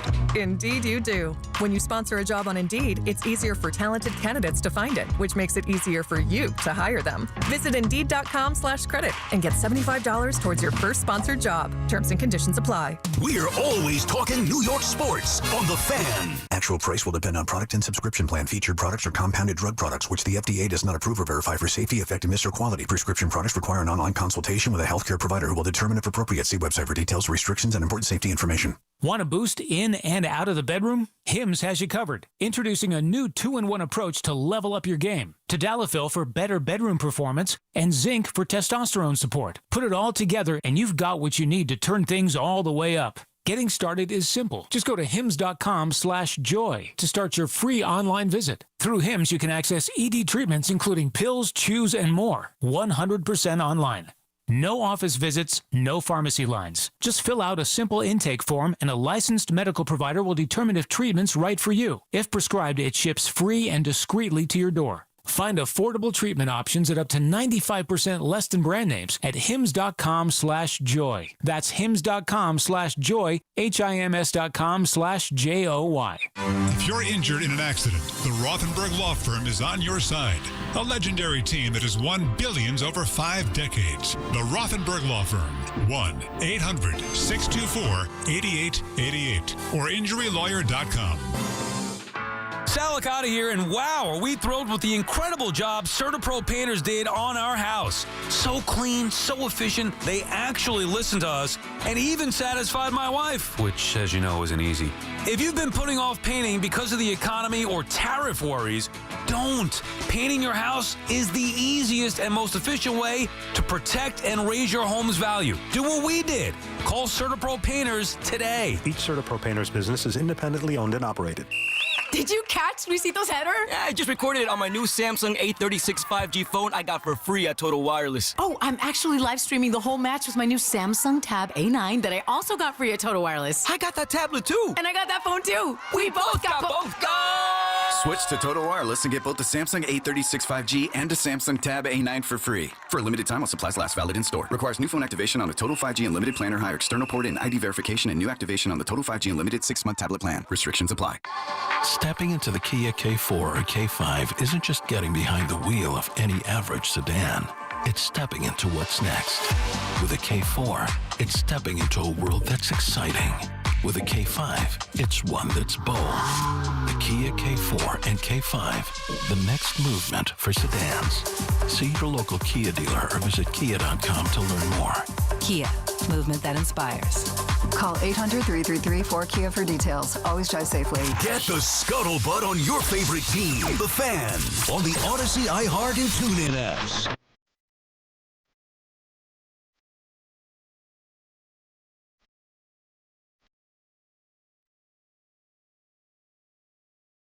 Sound back on the Fan, 888-808-1019, the number to call. We'll get back to the calls now. It's been too long. Before we do, John Heyman, BT, just tweeted out 2 minutes ago. Heyman's been quiet so far, last couple of days. I haven't seen a whole lot from Johnny. Ramp up now. I mean, I think now we're in the window here. We're getting down to it. What do we got? Johan Duran market heating up. Might be the best of the superb group of available relievers. Obviously throws 101. That's the kind of guy you're looking at for both the Mets or the Yankees. Again, I don't know if the Mets are going to be willing to give up what it's going to take to get him in addition to filling the other holes. Well, why not? You got to go all in. I don't know. I think that they gotta should. go all in, man. What the hell's the difference, Yanks or Mets? I think that they should. I want both teams to go all in. I'm with you. Hey, you ask me, and I'll answer I ask you, I'm like, you want Quan? Yeah, I take him. All right, Spencer Jones. No, I'm not going to do it. I don't know if I could do that. All right, so ask me, what would you want for Johan? For Johan Duran? Sproat and Mauricio.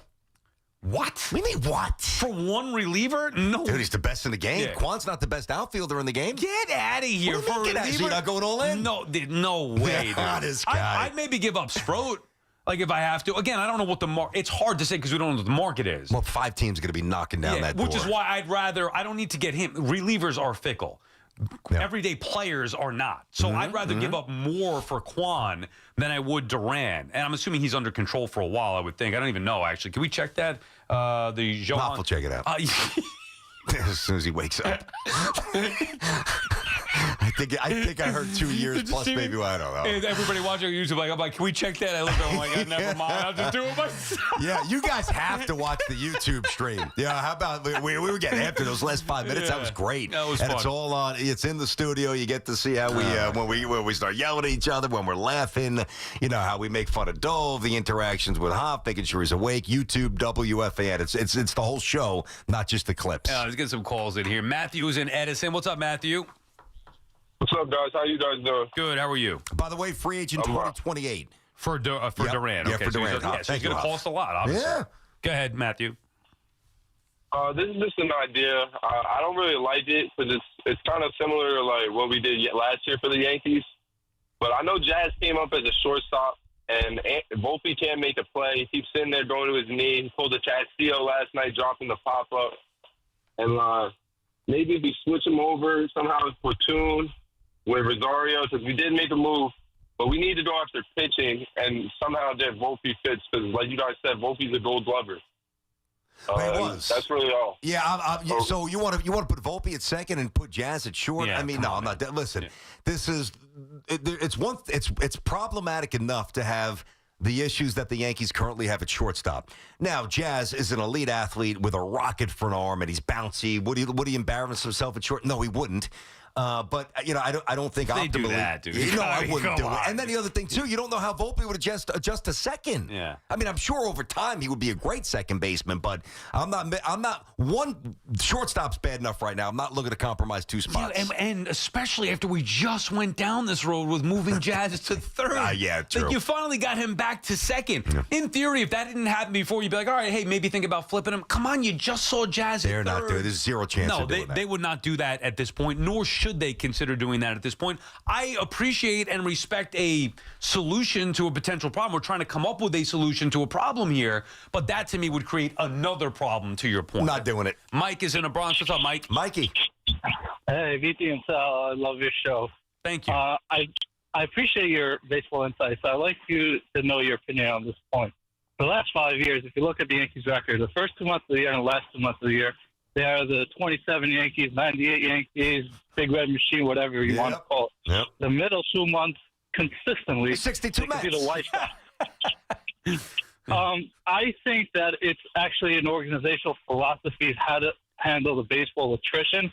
It's just like, okay, whatever. We'll use the relievers less the middle of the year. We'll lose some games. We won't push it, and then we'll put it together at the end of the year, and we'll make a postseason run. Mm-hmm. That's my observation. I want to know if you agree with that, and if you do you agree with that organizational philosophy? Well, I don't fully agree with it, but I do believe that you're onto something because this is something that Sal and I have spoken about. Where remember I used the term the evaluation period, process. Like, listen, if you're not experimental mode, whatever, yeah, exactly. If you're not a good team. If you're the Pirates or just have a dearth of talent like the White Sox or the Nationals, you're not going to start April, May, and June, or at least part of June, the way the Yankees seemingly do every year. You're not coming flying out of the chute winning 60% of your games with, a Cy Young candidate and Fried and MVP and Judge and, all these OPS marks and scoring a ton of runs at a run differential of plus 90, which is what the Yankees always seem to do early in the year.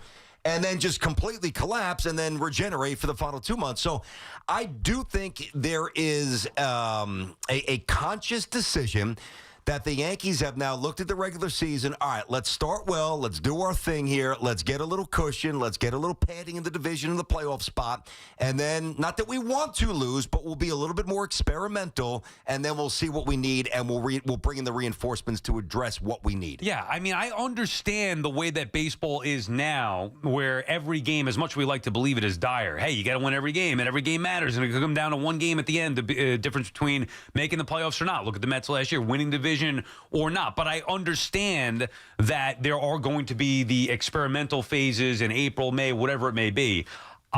There becomes an expiration point to that. Also, I don't believe in the theory of letting players learn at the big league level. And I think the Yankees have made that mistake a couple of times over, specifically now with Volpe and even Dominguez. They, to me, needed more seasoning.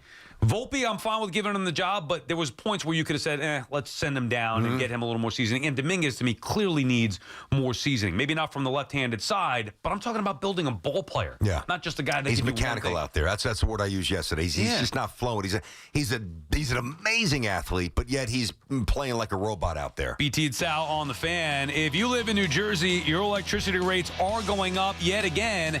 And if your current cooling system is over 15 years old, you got to get ahead of that rate increase now with a new high-efficiency Carrier AC system. There's only one company to call.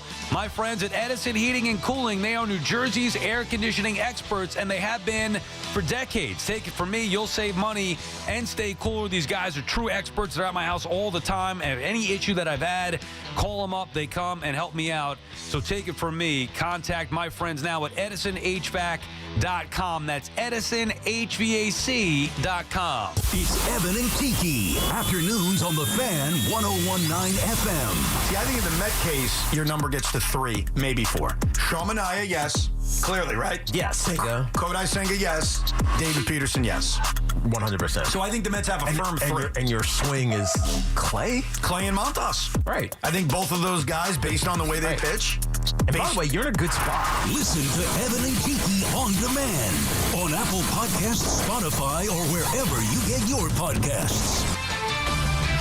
This is Maggie Gray with an Odyssey Sports Minute. Matthew Golden's turning heads in Green Bay. The rookie wideout taken in the first round out of Texas made a statement at camp with a contested catch in one-on-ones. He's showing strong hands, sharp instincts, and a knack for winning the ball in the air. Jordan Love likes the early chemistry. Coaches like the upside. Golden's not the biggest target, but he plays big. Wide receiver 1 talk, it's early, but it's not crazy. I'm Maggie Gray. Cashback is not available on gas in New Jersey and Wisconsin. We're definitely going to be late for kickoff. We should be at the game by now. I'm just taking a little detour. I've got to fill up my gas tank, and I know this place a couple of towns over where the gas is cheaper. Are you serious? We missed tailgating because you're driving out of the way for cheaper gas. Just use Upside. What's Upside? Upside is the free cashback app that gets you real cash back for every gallon of gas you buy. Wait, I can get cash back just for buying the gas I need anyway? Yes, I use it all the time, and I made around $200. Now pull over so you can download the Upside app before we miss the whole first quarter. Football fans, download the free Upside app now to earn cash back every time you buy gas. Use promo code SEASON25 to get an extra 25 cents per gallon on your first tank. You can cash out anytime right to your bank, PayPal, or as a gift card for Amazon and other brands. Just download the free Upside app and use promo code SEASON25 for a 25 cents per gallon bonus on your first tank. That's code SEASON25 for a 25 cents per gallon bonus. That's code SEASON25.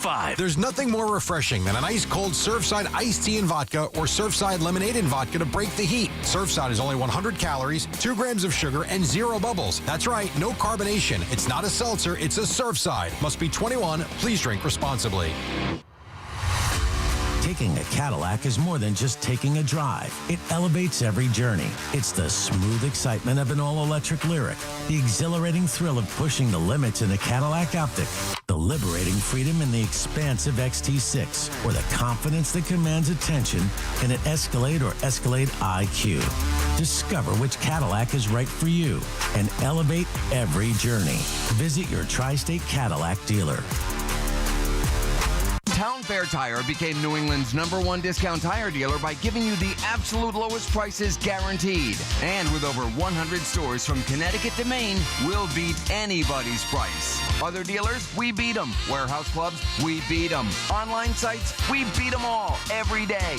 So remember, for the absolute guaranteed lowest price on name brand tires, nobody beats Town Fair Tire. Nobody. Discount prices, Town Fair Tire. From Jason Momoa, Hawaii's our home. Chief of War is streaming August 1st on Apple TV+. Cruel men will be coming soon. If this island is torn between chiefs, Hawaii will fall. Don't miss the epic event of the summer. To save a kingdom, I believe we are stronger together. a warrior will rise. If there's any hope, it is you. I will fight for our people. Chief of War, streaming August 1st on Apple TV+. Get ready for more BT and Sal on The Fan. Do Crohn's disease or ulcerative colitis symptoms keep coming back? Tremfya, guselkumab, may help, with rapid remission achieved at 12 weeks and lasting clinical remission at 1 year. Some even saw visible improvement of their intestinal lining at 12 weeks and 1 year. Tremfya is a prescription medicine used to treat adults with moderately to severely active Crohn's disease and adults with moderately to severely active ulcerative colitis. Serious allergic reactions and increased risk of infections and liver problems may occur. Before treatment, your doctor should check you for infections and tuberculosis. Tell your doctor if you have an infection, flu-like symptoms, or if you need a vaccine. Healing is possible with Tremfya. Approximately 3 out of 10 patients were in endoscopic remission at 1 year, based on areas visualized on colonoscopy, which may not represent the deeper bowel layer or entire GI tract. Individual results may vary. Ask your doctor about Tremfya today. Call 1-800-526-7736 to learn more or visit tremfyaradio.com. For all station contest rules, go to WFAN.com/rules. Dedication isn't born in the light of day. It's carved in the quiet hours before the world blinks awake. At Boar's Head, we rise with a mission to deliver craftsmanship worthy of your table. A slice of something special folded into every moment worth savoring. Because dedication means delivering only the very best. Boar's Head, committed to craft since 1905.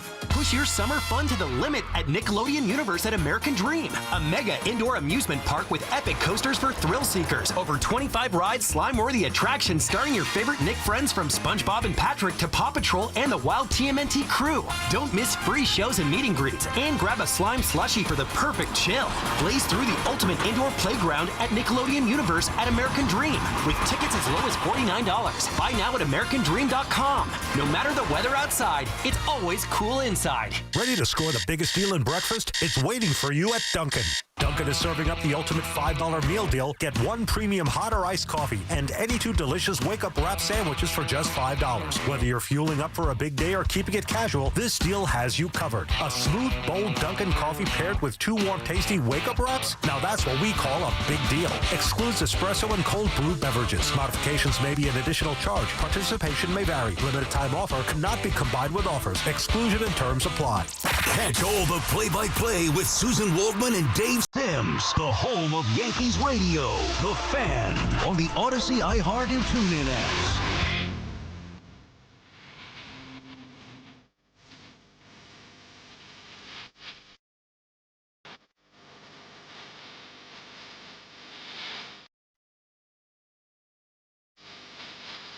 BT and Sal back on The Fan, 888-808-1019, the number to call. Boy, this is the time you just sit on your phone and refresh, and see what's going on here. Some minor moves. So the Braves acquired a reliever, Tyler Kinley, from the Rockies. I'm not sure I understand that one. Guys got the Braves? Yeah, exactly. He's got a 5.6 ERA. Okay. And the Braves, who are, 16 games out of first place, acquired a reliever, whatever. He's under control. I guess next year's a $5 million option, so who knows. But either way, you just wait and see for some of these big moves. You just started to get the feel last night that things were really ramping up. And I don't know if I would expect more action today. By the way, the Yankees play an afternoon game tomorrow. I wonder how that impacts things. Like, would that make it more likely that they'd be more active today? What, to get them in a lineup tomorrow? No, not even to get him in the lineup tomorrow, but just ahead of the deadline to have an afternoon game. Nah, I mean, I don't think so. I mean, Cashman's not sitting in the dugout anyway, so Cashman can still do his job while the Yankees are playing. I don't think so. I don't think so. That was a big win last night, though. Yeah, I mean, he needed the win. It just wasn't pretty. But think about the way it could have gone. I mean, if Devin Williams doesn't bail out Anthony Volpe, I said this to you early in the show. I mean, the sound in that stadium would have been. Oh my God! No, they needed to win. I wouldn't look at it and say a great win. It was just like, exhale win. Had to have it. They needed a win, especially under the circumstances. And now see if they can keep it going here against the Rays these final two games of this series and get back to getting right and getting themselves. Look, they're right there in the division. I told you yesterday. I still think they're going to win the division, but I'm not sold on the Blue Jays. Maybe that's a different conversation. I like them. Mm-hmm. I'm not sold on them. And they had a golden opportunity here to further bury the Yankees, and they're getting smoked by the Orioles. Yeah, they're getting pushed around a little bit here, but I also know that they're going to make some moves, too. Yeah. They're connected to Quan. They're connected to starters. They're connected to relievers. Now, by the way, even though I think Toronto, and I said this yesterday, now maybe it changed a bit. Toronto gets swept yesterday. You pick up a game and a half, blah, blah, blah. But I still think Toronto's going to win the division, all right? But even if the Yankees did win the division, and they certainly have a chance, I just think Toronto's going to find a way to do it, I think, because I'm not sure about Judge. The matchup, and that's something we don't really talk about too much in baseball, the matchup. It's more like, there's a bad matchup for the Knicks, or the Jets can't stop the run, or the bad matchup for the Giants. It's not a good matchup for the Yankees. The way the Blue Jays play, they just put a lot of stress on the Yankees, and the Yankees do not handle that well at all. Right, creating chaos for the opponent's defense. I've heard that term before in both basketball and football, and maybe it doesn't pertain as well to baseball, but that's exactly what's happening when you have a team that runs the base as well, takes the extra base, puts the bat on the ball. Not afraid of them. Yeah, like that's and that's a problem with the Yankees. BT and Sal on the Fan, 888-808-1019. Ray is in Waterbury, Connecticut. What's up, Ray? Hi, guys. Great show as usual. Hopefully the next 30 hours or so, it's going to be exciting for the New York teams. Now, the Mets, you guys are right. They can't half-ass it. They're in. They got to make a lockdown reliever acquisition. Somebody could throw in the eighth inning and then hand it off to Diaz. I mean, we had enough of the Davinskys. They can't leave here fast enough, And get a center fielder. I've been reading on the Chicago website that White Sox are interested in Acuna, and they're willing to make a multiple trade with the Mets, giving the Mets a starting pitcher, an innings eater, and one of their better bullpen guys as well as Robert. Yeah, well, maybe Adrian. So they could do that, and thanks for the call, Ray. And there was a report that I saw, I don't know how accurate it is, who knows with some of this stuff, but that the White Sox were hot for Vientos. Maybe there could be a big deal where the Mets send Vientos and Acuna for Robert, Adrian Hauser, and Vassell. I have no idea. Pick the bullpen arm that Stearns wants, but you're at least getting a depth starter. By the way, wait, was it Andy? No, it was. I think it was Buster Olney or Passan that Fleegs mentioned today on the morning show that the Mets were going to be the most aggressive team. I said that before, but also looking for a starter who could start game 1, 2, or 3 in the postseason. In a playoff series? Yeah. Well, let's say it. I mean, it sounds good, but I mean, if they ever made that kind of a move, that's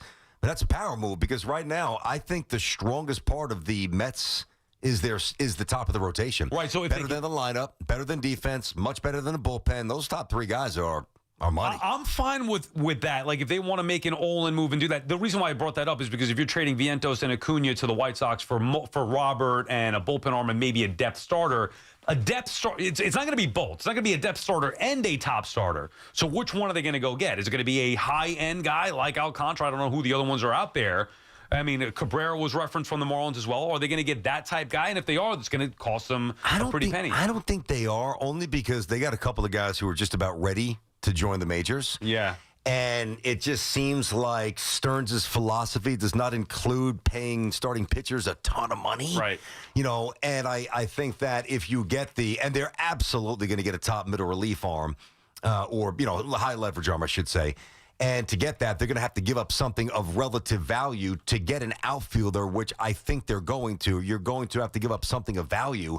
How much you're willing to give up to get a top-flight starter as well? You got to draw the line at some point. I like the idea, man, of shaking it up. I don't need the same guys here. They've had some success, and you can say, okay, fine. Now we know what we need to do to take it to another level. Whether that means changing, let's say, McNeil, not only just the Vientos or Acuna, maybe somebody from the minor leagues who we think is untouchable. Maybe they shake it up. Maybe they move Jet Williams or one of these arms. Who knows? But I'm all for it because I think this is the time to go all in with the Mets. 888-808-1019. We'll get back to your calls on the other side. Right now, let's get you updated. Here's Andrew Bogut. Get the latest on the Giants and Jets on WFAN, WFAN FM, WFAN FM HD1, New York, and Odyssey Sports Station. WFAN Sports Flash. Good afternoon at 1:02. I'm Andrew Bogish. This Sports Flash is sponsored by Ray Catena Mercedes-Benz of Edison. It might not warrant interrupting a segment, but it does lead the update. The Yankees sending a minor league pitcher to the White Sox for veteran right-hand bat Austin Slater. He is some insurance for Aaron Judge's arm injury. Slater, 5 homers, a 721 OPS through 51 games this season for Chicago. The 4-game visit from the Rays continues at 7:05. Pregame 6:25 here on the Fan. The Yanks, for now, getting more help from those Orioles. They lead the Blue Jays 3-0 top 2. Beating the Jays twice yesterday has the Yanks within 4 games of Toronto in the division. No Met lineup yet, so no update yet on Juan Soto's bruised foot from last night. With or without him, the Mets finishing their road trip, hoping to avoid a 3-game sweep in San Diego. This a 4:10 first pitch. Odyssey Mets Radio with Clay Holmes and Yu Darvish on the mound. And Rutgers has formally hired LSU's Kelly Zinn as their new athletic director. The Scarlet Knights finally have a permanent replacement for Pat Hobbs, who stepped down last August. Fan weather is sponsored by Total Orthopedics, the experts at getting you back to being you. Total Orthopedics is Long Island's premier orthopedic practice. From simple sprains and broken bones to complex sports injuries, they're the experts at getting you back to being you. Total Orthopedics and Sports Medicine. Visit TotalOrthoExpress.com today. The real feel, 106 with sunny skies in Central Park. And that's what's happening. Sports Flashes, top of every hour. I'm Andrew Bogish. Odyssey's We Can't Survive, starring Ed Sheeran. The Goo Goo Dolls. Alex Warren. And Shabuzi. All on one stage, one night only. Friday, September 26th at the Prune. Hello. Thank you for coming out to this. Tickets on sale this Friday morning at 10 at Ticketmaster.com. Mercedes-Benz Dream Days are here. Real offers, dream vehicles, all waiting for you at Mercedes-Benz of Edison. Now's the time to drive the luxury you deserve with limited time offers on select models. Make this a summer to remember during Mercedes-Benz Dream Days at Mercedes-Benz of Edison. Hi, we're Wren Kitchens. In our 50-year history, we've made and installed millions of quality kitchens, and now you can find us at the Home Depot across the tri-state area. With thousands of styles and colors to choose from, we offer a free home measurement service and expert design consultation. All of our kitchens are made in the U.S. and delivered directly to you and installed by our specialist fitters. We cut out the middleman to save you money. And with our flexible financing, you can spread the cost over 7 years. Come down to Wren Kitchens at the Home Depot now. Finance subject to credit approval. Offers may change. See website for more details. WWE fans, for the first time ever, SummerSlam goes 2 nights at MetLife Stadium, Saturday, August 2nd, and Sunday, August 3rd, featuring John Cena's final SummerSlam match versus Cody Rhodes for the undisputed WWE Championship. Plus, Roman Reigns, CM Punk, Rhea Ripley, Randy Orton, Jelly Roll, Logan Paul, and more, all in action live at MetLife Stadium. Don't miss this epic SummerSlam weekend. Tickets are on sale now at Ticketmaster.com. Recovering from an addiction is an individual accomplishment. A young mother who chose recovery to care for her family. A high school athlete overcoming opioid addiction. A couple celebrating his recovery. Everyone's recovery is different, and there's no shame in asking for help. Call 844-REACH-NJ.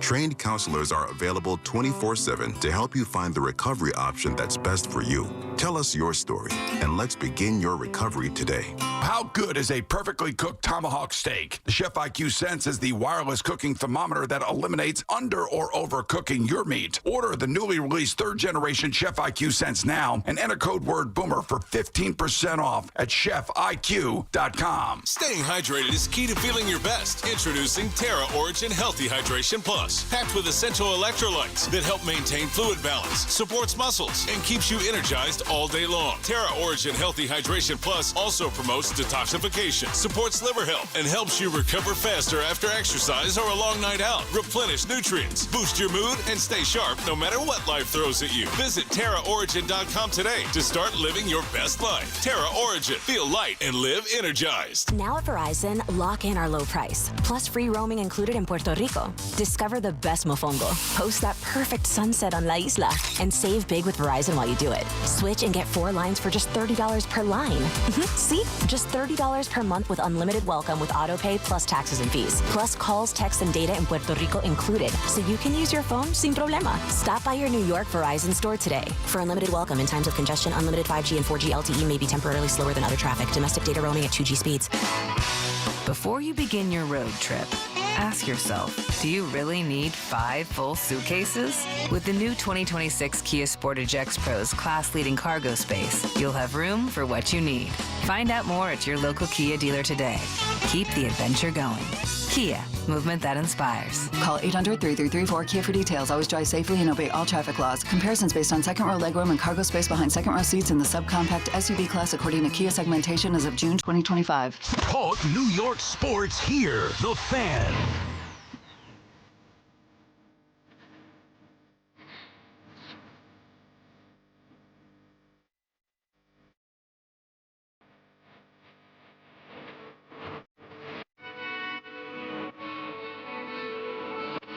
BT and Sal back on the Fan, 888-808-1019, the number to call. The BT and Sal Show on the Fan is presented by your Tri-State Cadillac dealers. Cadillac, the official luxury vehicle of the New York Mets. A big week, obviously, with the trade deadline happening tomorrow, 6 p.m. Mets will play today at 4. Yankees, obviously, tonight and then tomorrow afternoon. And we'll be on. So we got a big day. We mentioned it before to start the show with Tiki now joining the Giants pre- and post-game. And Fan continuing our partnership with the Giants here. So we're all excited about that. Morning show and afternoon show, the 2 big shows here, Boomer and Gio, they'll be out there at camp. And then obviously Evan and Tiki, the afternoon show, they'll be at Giants camp tomorrow. We will be here back in the studio and on while the Yankee game is going on and hopefully reacting to plenty of trades between the Mets and Yanks. We'll go to a high school football camp at some point. It's cold out of camp that we He actually does that. He has conditioning. Maybe we could set up at my son's twice a week. They're running hills. I don't know. We got to be careful. Those officials out there. They gotta be... I don't coach, so no officials will be getting mad at me. I just watch that stuff. You kidding me? Me coaching football? No, thank you. So it'll be a big football day with the morning show and afternoon, and then I'm looking forward to it. Now I don't know. We're kind of talking about this off the air. Like you could feel the groundswell with some of the reporting dating back to last night. It's like, okay, it's getting serious. And I know we're getting closer to the deadline, but a lot of times, like last year with Jazz Chisholm, that was ahead of the deadline with the Yankees. It was. Did you see what, was it Cora? Somebody said the other day, I think it was Cora, where when he used to work at ESPN. They made stuff up. Now, does that surprise you? It doesn't surprise me. I've heard that Cora's a bad guy. Really? Yes, and That's quite the statement. I thought, don't shoot the messenger. No. I don't know. Can you tell me off air, like, do you have specifics, or he's just a jerk? Honestly, I do, but I forget. Like, I hear this stuff, and I come on, man. It's like with my wife. I don't have the attention span anymore. I can't. In one ear, out the other. Like, I'm locked in on, I guess, what I got to do and focus on doing a good show. Like, oh, wow, he's a bad guy. Oh, wow, that story happened. Okay, great. We'll keep it moving. But, yes, there were examples. But I was surprised by it because I've always heard the opposite. Like, oh, great manager, good players, guy, whatever it may be. And I don't know. I never met him, so I should be careful with that. I never met him myself. It's always secondhand stuff. But enough to be like, oh, interesting. And then I heard that, and I didn't think that was a good thing for him to say as somebody who was there. That's not a good thing to say. But if it's true, we appreciate you saying it. Listen, I've always thought, whether it's the NBA trade deadline, NFL, and not to impugn the integrity of anybody, so I would never mention specific names. And certainly, listen, there are certain people out there that just garner more respect and more attention and are more well-connected and have contacts. Like, there's some sources that are just impeccable. Like, when Woj was doing his thing, he tweets something, it's money. I mean, Woj is not making stuff up. Schefter, not that he's always right, but he's on the money. And I'm just naming people who I think do a really good job, not people who I'm not going to bury people by name. But I really do believe, because you think about, when you get clicks, you get money. It is monetized. It is that's the way the world goes. So if you throw something out there, you don't have to hear it from the GM or the assistant GM or a coach or a player. You can have a conversation in the bowels of an arena or a stadium, and it comes from somebody that's not incredibly well sourced, and you take some little teeny tiny pebble and you turn it into a boulder. Do I think that happens? You bet your ass I do. Yeah, I guess. But I do. But that's disappointing because who's to say that we couldn't do that? Well, we could. We choose not to. Well, I would never. If I didn't believe in something, and even I hesitate to say like the core thing, although trusted multiple sources. But again, when you talk about somebody that, hey, he might not be a good guy, that could be anybody. Like, you meet somebody, people are like, oh, this guy was a jerk. He didn't sign my ball. Yeah, but he signed 50,000 before you showed up. So that type of stuff, it's each individual's interaction and interpretation. But with the reporting, like, you don't think that we hear rumors or are connected in certain ways that we hear things that I'm sure that you're right, because of the way that the business model has turned into. Reporters are trying to fight to get the attention and get the clicks, to use your word. Are you kidding me? And who's to say that you throw out a little, oh, hey, this guy could go here or this guy could go there, and really it's just kind of making it up. And we're at a point where those people, men and women, make a lot of money because information equates to money. And, if you're trying to climb that ladder and you've got, 50,000 followers or 100 versus 890, sometimes you got to find a way to take a shortcut. I don't suggest that you do that, because once you get pinched or you get found out, I mean, now you've got no credibility. And if you're a journalist, and with no credibility, you have nothing. Because I've always said this too, like, terms of one of my philosophies. So I studied journalism, which means I literally have a journalism degree, all right, from a school that has a good journalism back. Somehow I made it through. I don't know how, but is actually very good at it, right? Me too. Connecticut School of Broadcasting. On the wall of it's the Hall of Fame. It's Joe B and it's Big Sal. Yeah. Hey, how's their football team over at Connecticut School of Broadcasting? That is. I know you did do that. Same amount of wins as Columbia. That's 0.0. Anyway, so I studied journalism, but I have never once consider myself a journalist, nor will I ever. However, I do adhere, like in my own world, to certain basic journalistic principles. And that is, if I hear something, I'm going to try to confirm it with a second source before I go with it. If there's, in terms of not stealing something and giving it proper attribution, like these are things that I've always done, but I'm not a journalist. But don't you think that journalism now, with all the aggregators, with the social media, like, I don't know. I was talking to somebody and saying, like, yeah, I read the Post. Now, I don't get into the political stuff, so I have no idea about it. Like, I have a little idea, but I just don't want to follow it every day. So for the sports, for me, the best spot is the Post. I know. The Post sports is still money. Yeah, so that's what I'm saying. Like, I like those guys. I like reading them. The opinion, like, back is great. All of them. Well, those paywalls are a pain in the ass, but... even that, I pay for it. Yeah. So that's the one subscription that I have. Now, The Athletic probably does a great job. I just got to cut the... Like, I can't just do everything. Have the company pay for it. Come on, dude. You're trying to get us in trouble. So, but I'll read SNY.TV. It's why I love Andy. And not only do I know him, but I also trust him. Like, when has he gotten something wrong? And others have gotten, like John Morosi, for example, got the Shohei to the Blue Jays. In Toronto. Yeah. Okay, but he hasn't. John Heyman got Orson Welles. All right, and I'm not saying you got to be perfect, but Heyman at least built up a resume to where, sure. If he makes a mistake. A lot of equity. Yes. No doubt. So you still trust him. Morosi maybe a little less, but whatever. These guys have built it up. But nowadays, with the aggregators and with the report, like, I don't know who to trust. So point is, I was telling somebody about the Post, like, the Post, you can't read the Post. And I'm like, well, why not? Like, and I think they meant more like the other stuff. I'm thinking, well, where can I get unbiased one? Like, I don't want, even if it's for the actual news. I've heard about the news nowhere. Well, that's what I'm saying. I've heard about like Fox and CNN, like in the divide there, right and left, whatever. No, agendas everywhere, both ways. So where am I going? Nowhere. But that's a problem with journalism, big picture. I agree, for sure. I mean, that's a broader discussion, but there was a point, like, I don't know which way Walter Cronkite leaned. I know what networks he worked on, so I could probably deduce what his political leanings were.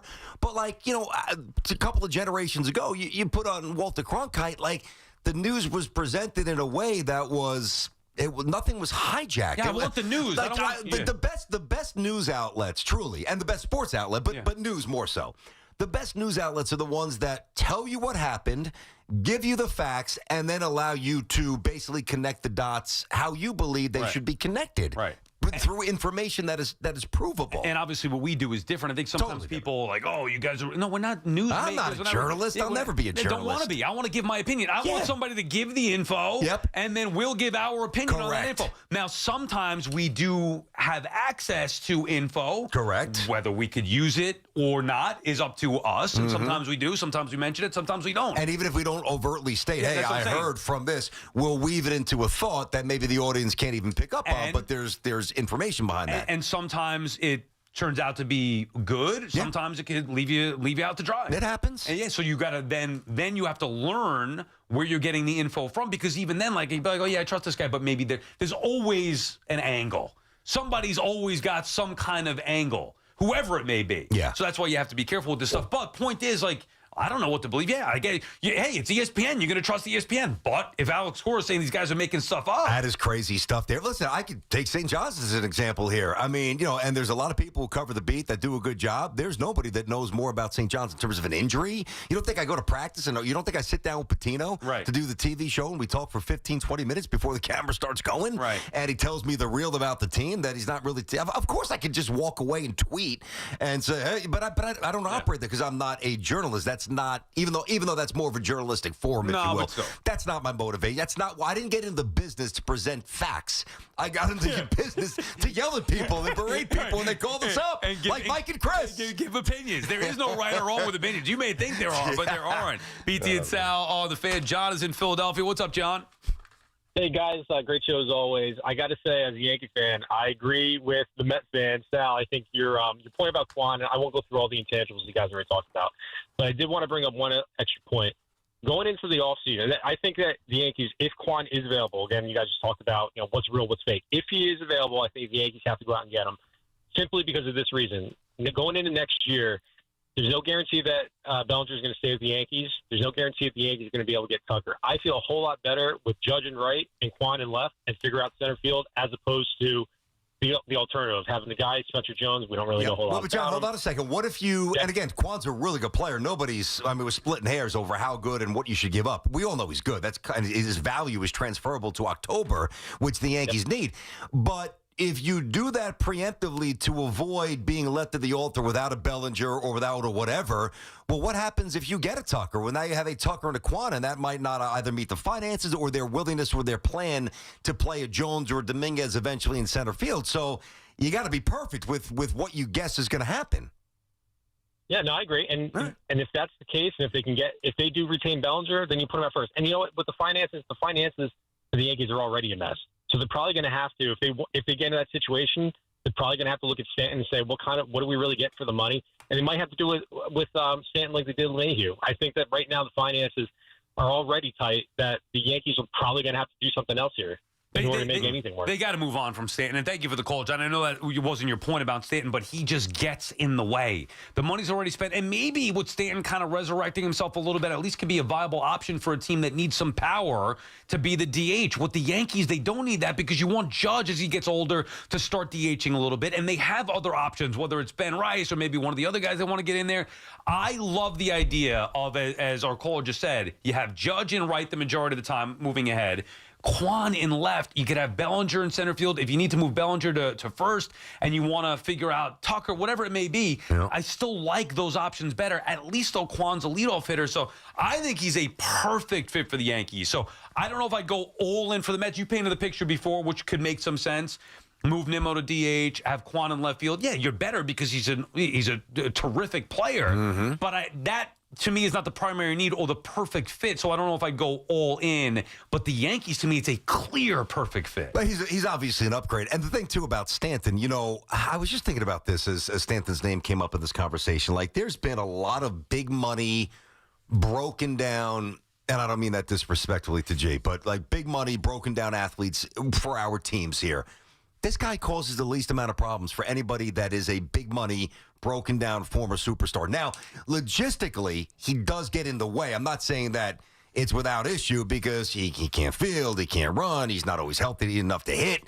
So the DH spot is a logjam, blah, blah, blah. Like, there's baseball reasons that complicate his existence. But just in terms of doing the right thing and being a good guy and being a leader and being ready, like, when he's healthy without, causing a stink over his role, the guy's a saint. Yeah, I know. He's been great. That's really one thing that does make me feel bad a little bit about when I've been critical of him. It's never, first of all, it's never personal. It never should be personal. It's always about the player and what he could do. So I didn't like the move to begin with when they got him from the Marlins in 2018. I didn't think they needed him. And every year since then, I feel like I've been proven even more correct. And he's a problem. He's never healthy. And even when he is healthy, he can't do anything other than DH. He's had a couple of great postseason runs. I'm trying to build a club and have some versatility. I need more from that spot. So I want that spot to be kind of open for the Yankees. But yes, he has a great attitude. He's been accountable. Fans booing him for striking out 5 times. He says, you know what, I deserved it. He's always said the right thing. And October clutch. Yeah, well, I get the appeal here. Hey, this is not easy. Yeah, I mean, the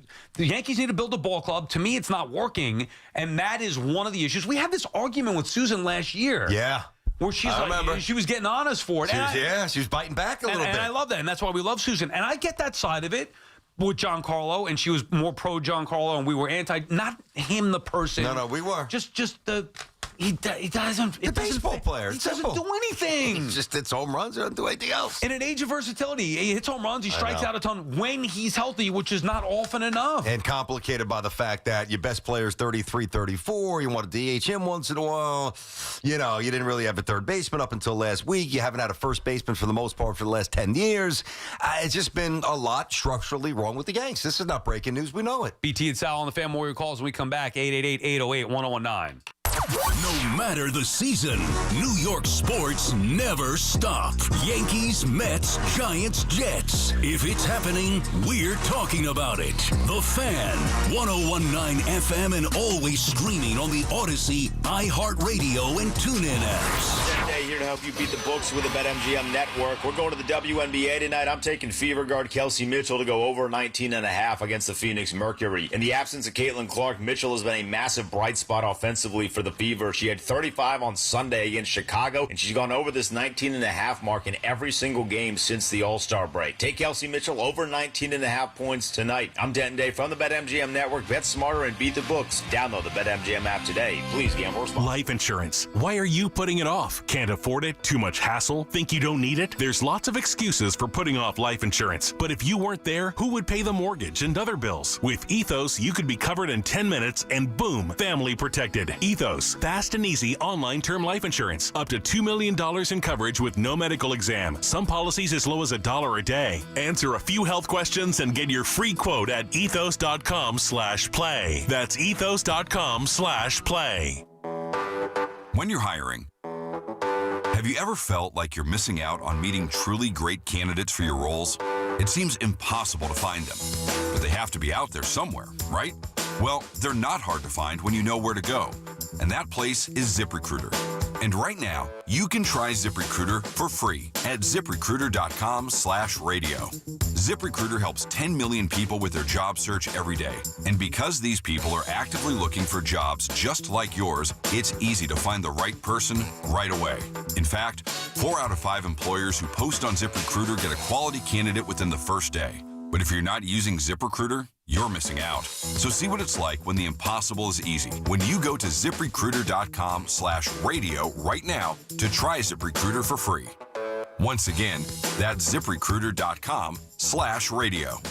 ZipRecruiter.com/radio. Never miss out on great candidates with ZipRecruiter. You want to get the most for your money. That's why more Mazda buyers choose Ramsey Mazda for selection, customer service, and savings. During the Mazda More to Move You sales event, lease a new 2025 Mazda CX-90 Preferred plug-in hybrid for $159 for 24 months.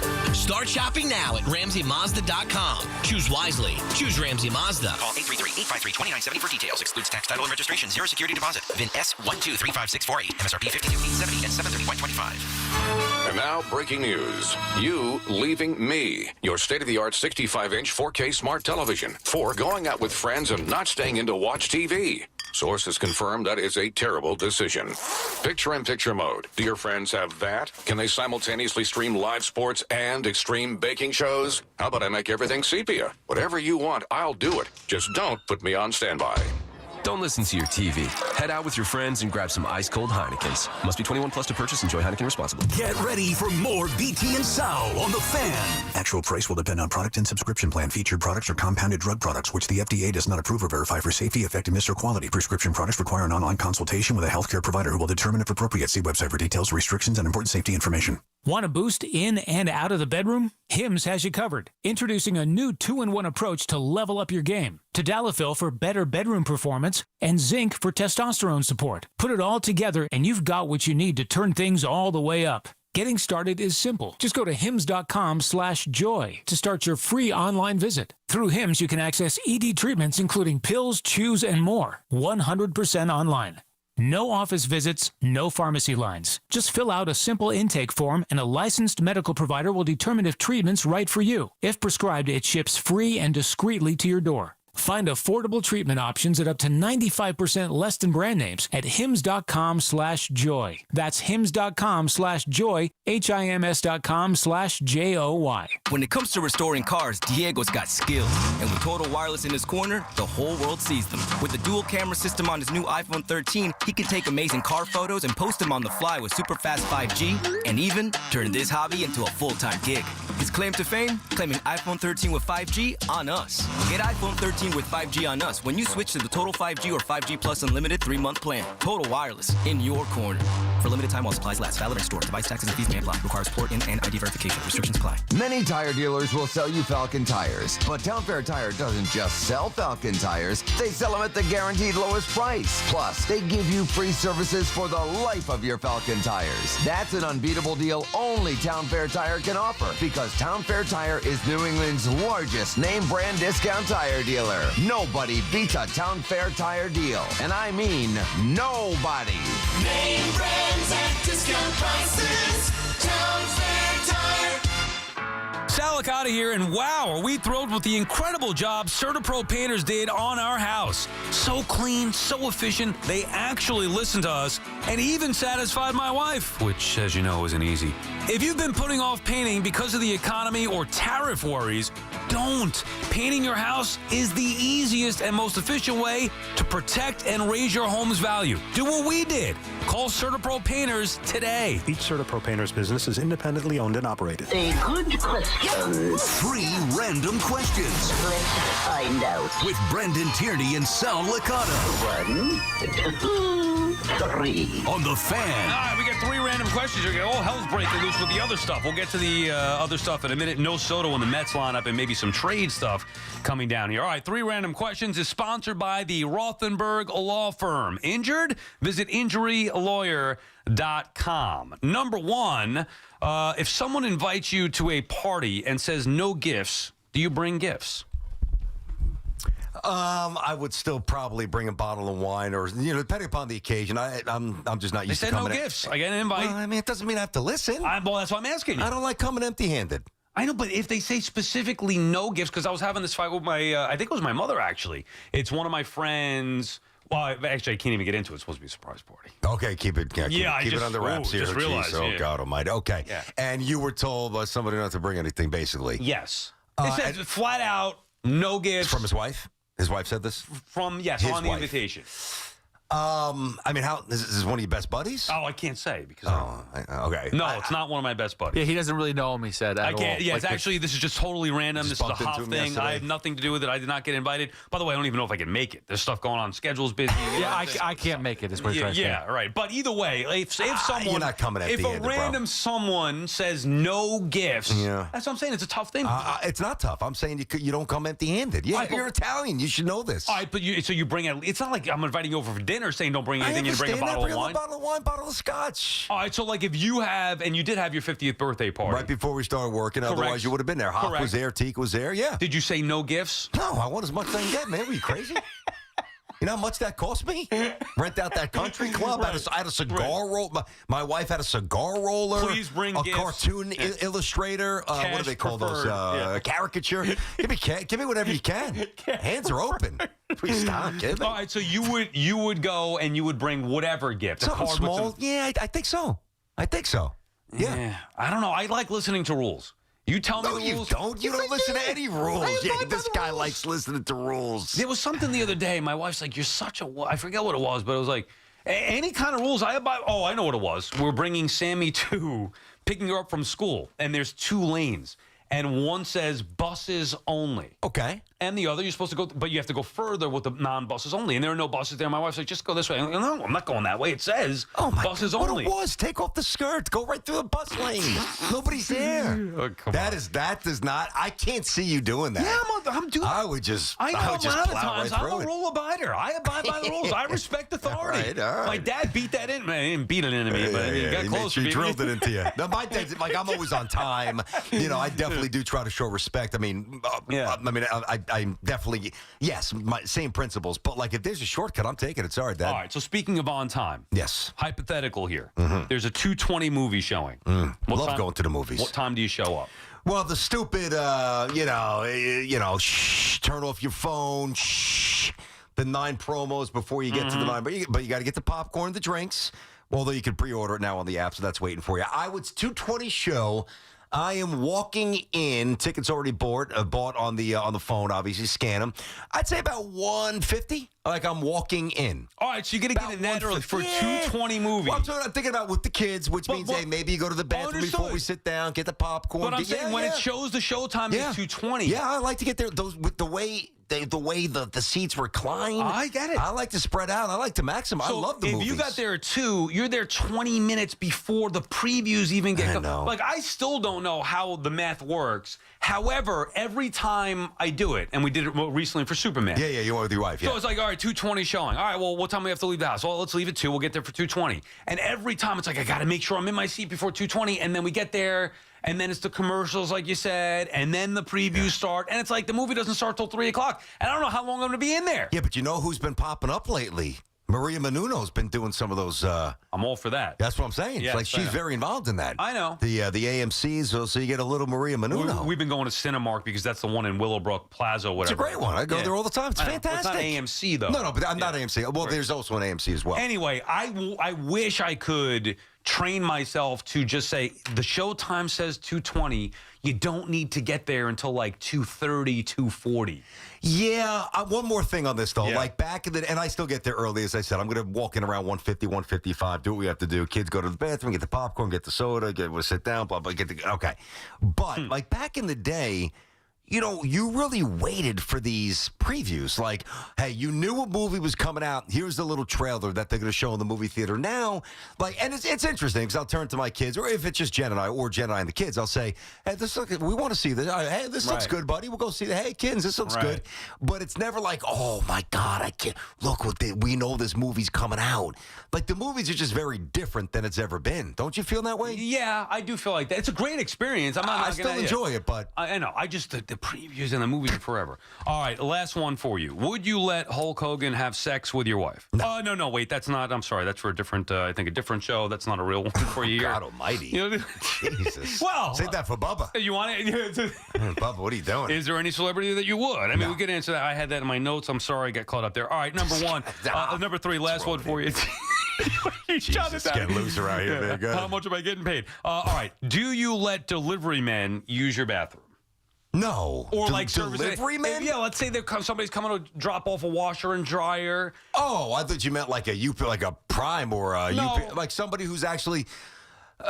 Yeah, of course. If they're coming in the home and it's obviously too heavy, or they have a team, yeah, sure. Like there's a restroom on the first floor in the basement. Hoff, yeah, you familiar with this example? I'm gonna be rude. I think I regret this, but yes, I did the other day, but I've actually lived to regret that. Did he stuff it up? Did he stuff it up? I mean, when someone asks me, "Hey, do you mind if I use your restroom?" Sure, no problem. I don't think twice about it. Mm-hmm. He was in there for 10 minutes. Did you have toilet paper? It wasn't a Dumb and Dumber situation, There wasn't any left afterwards. Here's the thing. We've been in this situation plenty of times before, right? It happens. If they ask to use the bathroom, you can't say no, right? No, I agree. I wouldn't even think about saying no. But you'd also hope that it was a little number bathroom one. etiquette? No, or number one, yeah. But in the case of an emergency, what are you supposed to do? I mean, Do you change the tip after that? I think so. I think that's a good point. I think that's a fair point that you have to bring up. Think about when you like at your lowest moment where you almost couldn't make it to a bathroom. Yeah. I mean, you got to. I've been there before, man. What did you do? Times. I mean, honestly, what'd you do? What'd you do? Come on, what did you do? No bathroom, you had it. What did you do? Number two, not one. I was able to here's what I did. The worst part was contemplating using the sink or the urinal. Like in choice. Wait, what do I do? What am I going to do? Like in Bridesmaids. Dude, yeah. You got to go. You got to go. I was on the Upper West Side. As a matter of fact, I might have been coming back I was single, living in the city. I might have been coming back from a movie. All of a sudden, I was like, oh, there's a problem. Like, were you at the movie 30 minutes early? I ran across the street. Yeah, and like I might have been in the movie theater, and somebody was, it was occupado. And I was like, I looked at the sink, I thought 3 times, I looked at the urinal, and luckily I was able to survive, and then. So you've never gone outside of a bathroom? I mean, come on, be honest. Maybe slight accidents. I'm not even talking about accidents, huh? I told you once I was coming back from practice with my son, I had to pull in the park. I couldn't make it home. Where'd you go? But where? Like in like on the concrete, basically. Well, that was a different story. Don't say that story. I told you that. That was a separate one. You gotta go, dude. First time. So you feel bad for them? You gotta let them use the. I definitely would. Yeah. Now if you knock on my house, and then what? Have your wife. No. I mean, if you ring my bell, no, you get lost, dude. But or if you just like, I don't know if I'd say, there's always 5 freaking Amazon picks every day. There's 5 packages at my door. So like, if you're coming in already, I'll let you use it. But I remember one time, funny, Upper West Side too, when I was single and I lived up there. I very rarely get flu shots, but I got one. And it was the first time I got it, and I was going to the Garden. This is what I was doing Knicks pre and post. This is like mid-2000s. So I was going to the Garden to do my job. And I'm on the 1 or the 9 train, and I'm on the Upper West Side, and I guess I get it at 86th Street, whatever. So my doctor's right where, in the neighborhood. I get the shot. I get on the train. I had an immediate allergic reaction. Dude, I honestly thought I was going to go in the middle of the train, number one. And then number two, I honestly did not think, hand to Bible, I was a step away from jumping down on the tracks and going, I'm not kidding. I swear when it gets that to bad, God. There's nothing you can do about it. So, Hoff, I think you did the right thing. Yeah, you did. That's where it is. You did the right thing. All right, BT and Sal, the fan will. So why do I feel bad about it? Yeah, it's an uncomfortable situation. Nobody wants somebody else using their bathroom. No, you don't. And the worst thing is like when you're going, that version of numerically, and you feel like you're not done. You can't leave the bathroom. you got now stay. You can't leave. And imagine his feeling. You're worried about you selfish SOB. You're worried about you. What about his feeling? He's like, oh my God, I'm embarrassed. Yeah, I'm in their bathroom. They know what's going on for 10 minutes. Like you could run the water, you could pretend, but we all know what's happening in there. Exactly. Do you leave a match, like a book of matches for him at least? Do you tell your wife? Is the question? Yeah, of course, because the bathroom needs to be cleaned. Yeah, guess who cleaned it, by the way? You did? Oh, yeah. You did? Oh, she was like, what? Afterward, I mean, that is tremendous. During it, you're probably like, what the hell's going on in here? Well, the other guy was there. There was 2 guys, right? So that's even more awkward. I'm talking to the other guy, and he's like fixing the washing machine. And I'm like, where's your buddy? And they're high-fiving and laughing about it on the way home. Meanwhile, they're robbing you blind. Yeah, He's planting a bug in there. He's going to rob you blind, God forbid. That's what he was really doing. We'll come back, get back to the sports. So no Soto in the lineup today after getting hit last night with a foul ball on the foot. I thought he was going to play. All right. Yeah, I just finally remember day game after a night game, too. It'll be Nimmo Vientos in there, number 2. Fitting. Number 2 there, Vientos, Lindor, third hole, and then Alonso, McNeil, Alvarez, Mauricio, Beatty, and Taylor with Clay Holmes on the mound as the Mets look to avoid the sweep. Also, some trades are happening here. Andrew Chafin got traded from the Nationals to the Angels, so little things are starting to happen here a little bit, BT. We'll keep you updated on everything. Oh, here's the one that I wanted to mention. Mark Feinsand tweeted, Hoff told me about this one before. Okay. This is a big one. I like Feinsand. Go ahead. Yeah. The Guardians are trying to move, this is the quote, trying to move both Stephen Kwan and Shane Bieber.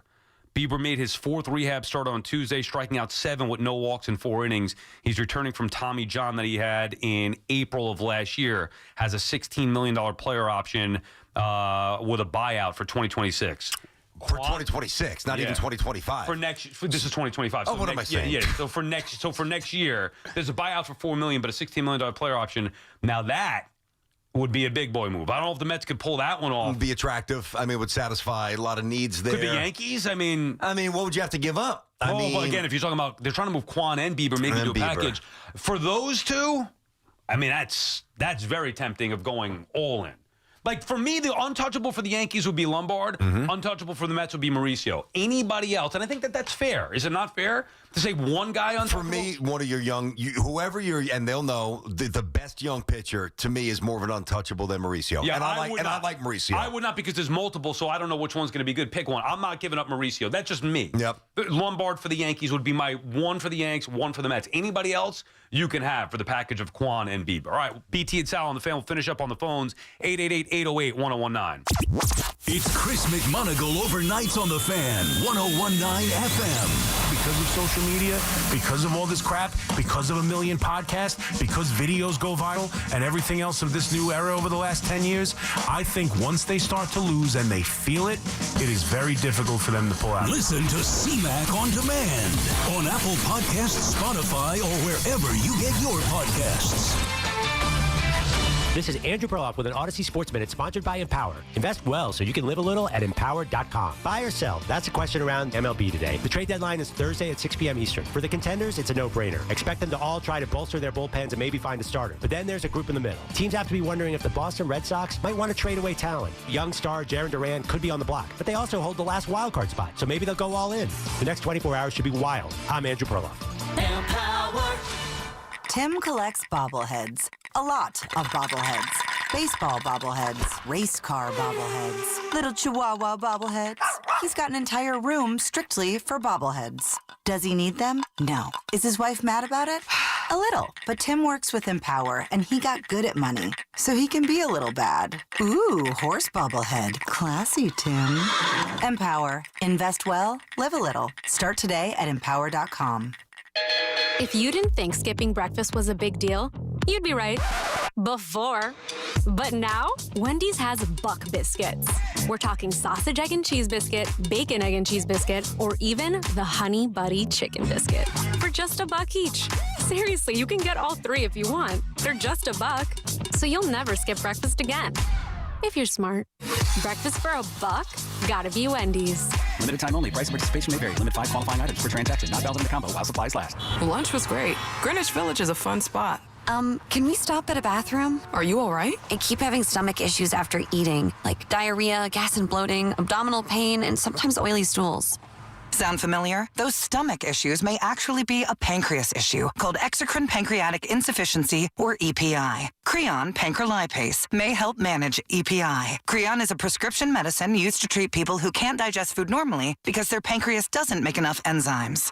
Creon may increase your chance of fibrosing colonopathy, a rare bowel disorder. Tell your doctor if you have a history of intestinal blockage or scarring or thickening of your bowel wall, if you are allergic to pork, or if you have gout, kidney problems, or worsening of painful swollen joints. Call your doctor if you have any unusual or severe gastrointestinal symptoms or allergic reactions. Take Creon as directed by your doctor and always with food. Do not chew capsules. This may cause mouth irritation. Other side effects may include blood sugar changes, gas, dizziness, sore throat, and cough. These are not all the side effects of Creon. Call 800-633-9110 or visit creoninfo.com to learn more. That's CREONinfo.com. I'm asking my doctor about EPI and if Creon could help. Mercedes-Benz Dream Days are here. Real offers, dream vehicles, and it's all waiting for you at Mercedes-Benz of Edison. Now's the time to drive the luxury you deserve with limited-time lease and finance offers, including the GLC, C-Class, and the cutting-edge EQ electric lineup. With over 600 new and pre-owned vehicles to choose from, your perfect Mercedes-Benz is ready to go. Make this a summer to remember during Mercedes-Benz Dream Days. Visit Mercedes-Benz of Edison, the Tri-State's premier destination for luxury driving. Talk New York sports on The Fan. Do Crohn's disease or ulcerative colitis symptoms keep coming back? Tremfya, guselkumab, may help, with rapid remission achieved at 12 weeks and lasting clinical remission at 1 year. Some even saw visible improvement of their intestinal lining at 12 weeks and 1 year. Tremfya is a prescription medicine used to treat adults with moderately to severely active Crohn's disease and adults with moderately to severely active ulcerative colitis. Serious allergic reactions and increased risk of infections and liver problems may occur. Before treatment, your doctor should check you for infections and tuberculosis. Tell your doctor if you have an infection, flu-like symptoms, or if you need a vaccine. Healing is possible with Tremfya. Approximately 3 out of 10 patients were in endoscopic remission at 1 year, based on areas visualized on colonoscopy, which may not represent the deeper bowel layer or entire GI tract. Individual results may vary. Ask your doctor about Tremfya today. Call 1-800-526-7736 to learn more or visit tremfyaradio.com. Give me those sauces, grab the chicken strips, let's dunk them in there. There's nothing like it. Hey, I'm Joey. And I'm Josh. And we're team members at our local Chick-fil-A. And a little thing you'll love about the Chick-fil-A chicken strips is dipping them in our sauces. My sauce is the barbecue sauce. If you wanted to add sweet, tangy flavors, there's nothing like it. I love the garden herb ranch sauce, but if you want a little bit more kick in the spicy side, you can mix it with buffalo sauce. Dipping them in our sauces, it is perfection. It's the summer of Chick-fil-A chicken strips and sauces. Order now on the Chick-fil-A app. Team members paid for their testimonials.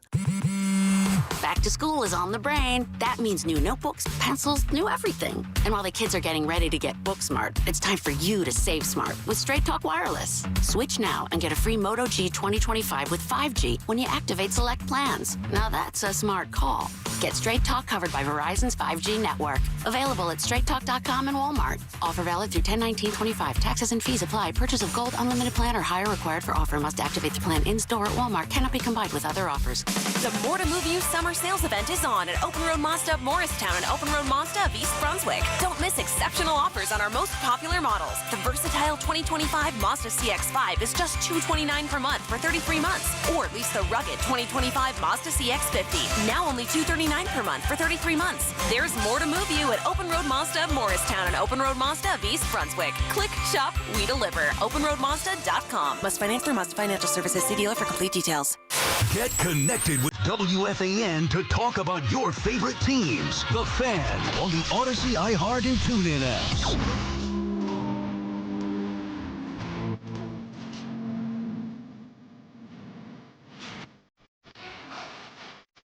BT and Sal back on the Fan, 888-808-1019. And that was funny. In case you missed anything from the last segment, check it out. I didn't even tell you what it's about, but if you want to laugh, it was some fun here. Hey, and now it's time to get serious, BT. We'll be on. Obviously, we get these next 13 minutes here, see what any trades break, but next time we come back tomorrow, I'm assuming there's going to be a lot of stuff that's going on, if not tonight, that we could react to, certainly tomorrow throughout the course of the show. I think the Mets have to go for this. I said this the other day, and there's a lot of reasons. I don't need to just reset them all here, but the quick thumbnail sketch is, you don't know if Pete's back next year. You just don't know that you get this opportunity every year. And I think the Mets have enough components. We talked a lot about the Yankees. That's why I'm kind of focusing more on the Mets right now. I think the Mets, they're definitely going to do multiple things. If they're incredibly aggressive, that's the way to play it. And if they're not, I would question, why? If there's every year to go for it, don't tell me you can't beat the Dodgers. Maybe the Dodgers are bored. Maybe the Dodgers are just, whatever. We already won. We'll be fine in October. Maybe they're just quite not the same team that they were a year ago, that the Mets played in the League Championship Series. So I think the Mets can stack up with pretty much any team in baseball right now.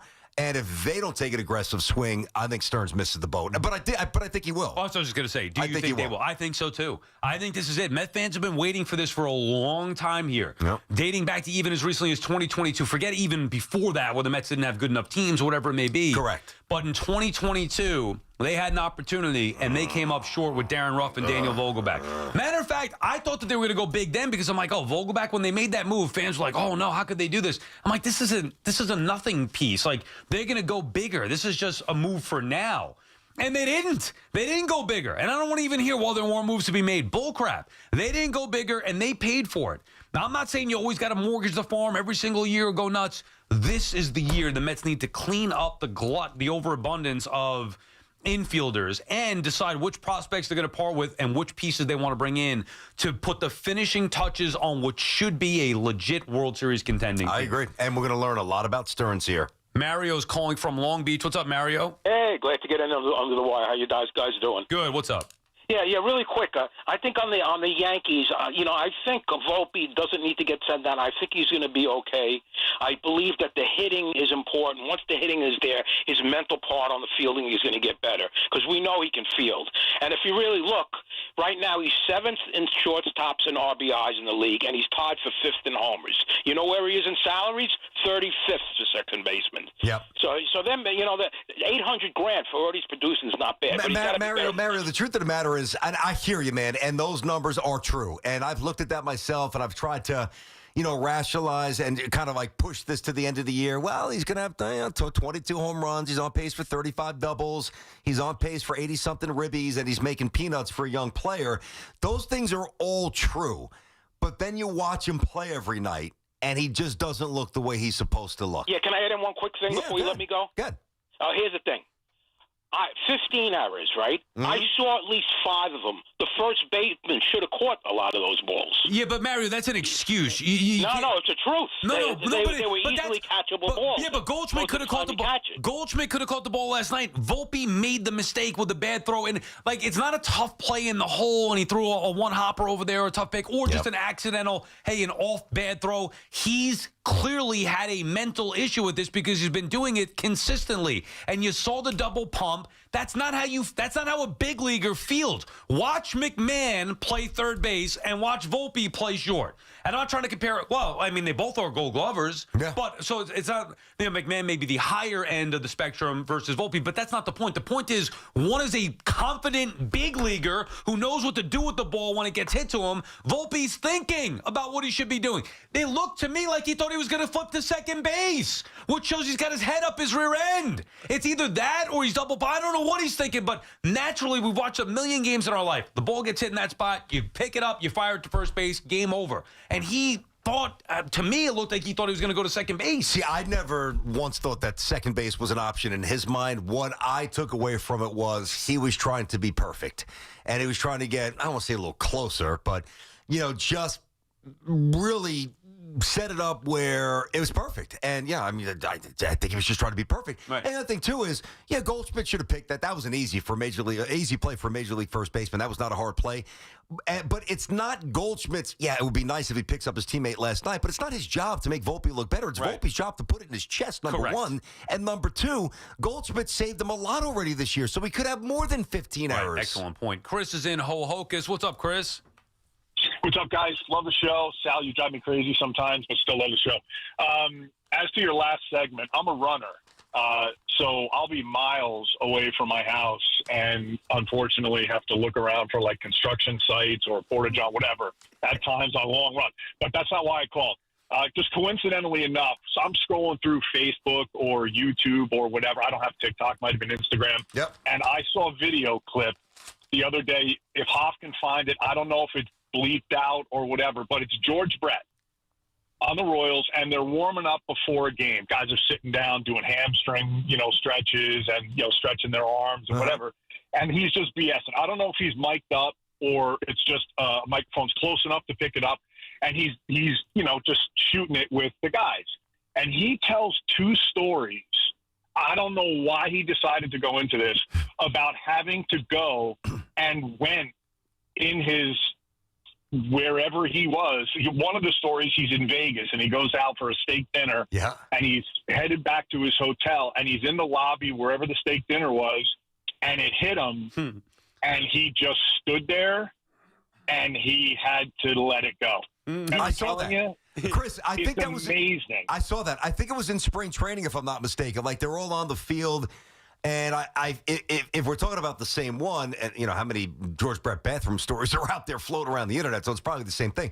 I feel like he was an older player at that point, and he was kind of holding shop and just, having fun with the young kids. I do remember that. I do remember hearing that. I don't remember the exact story, but I remember seeing it and laughing about it. And would you expect anything less from George Brett? Like, that's a man's man. Hey, you know what?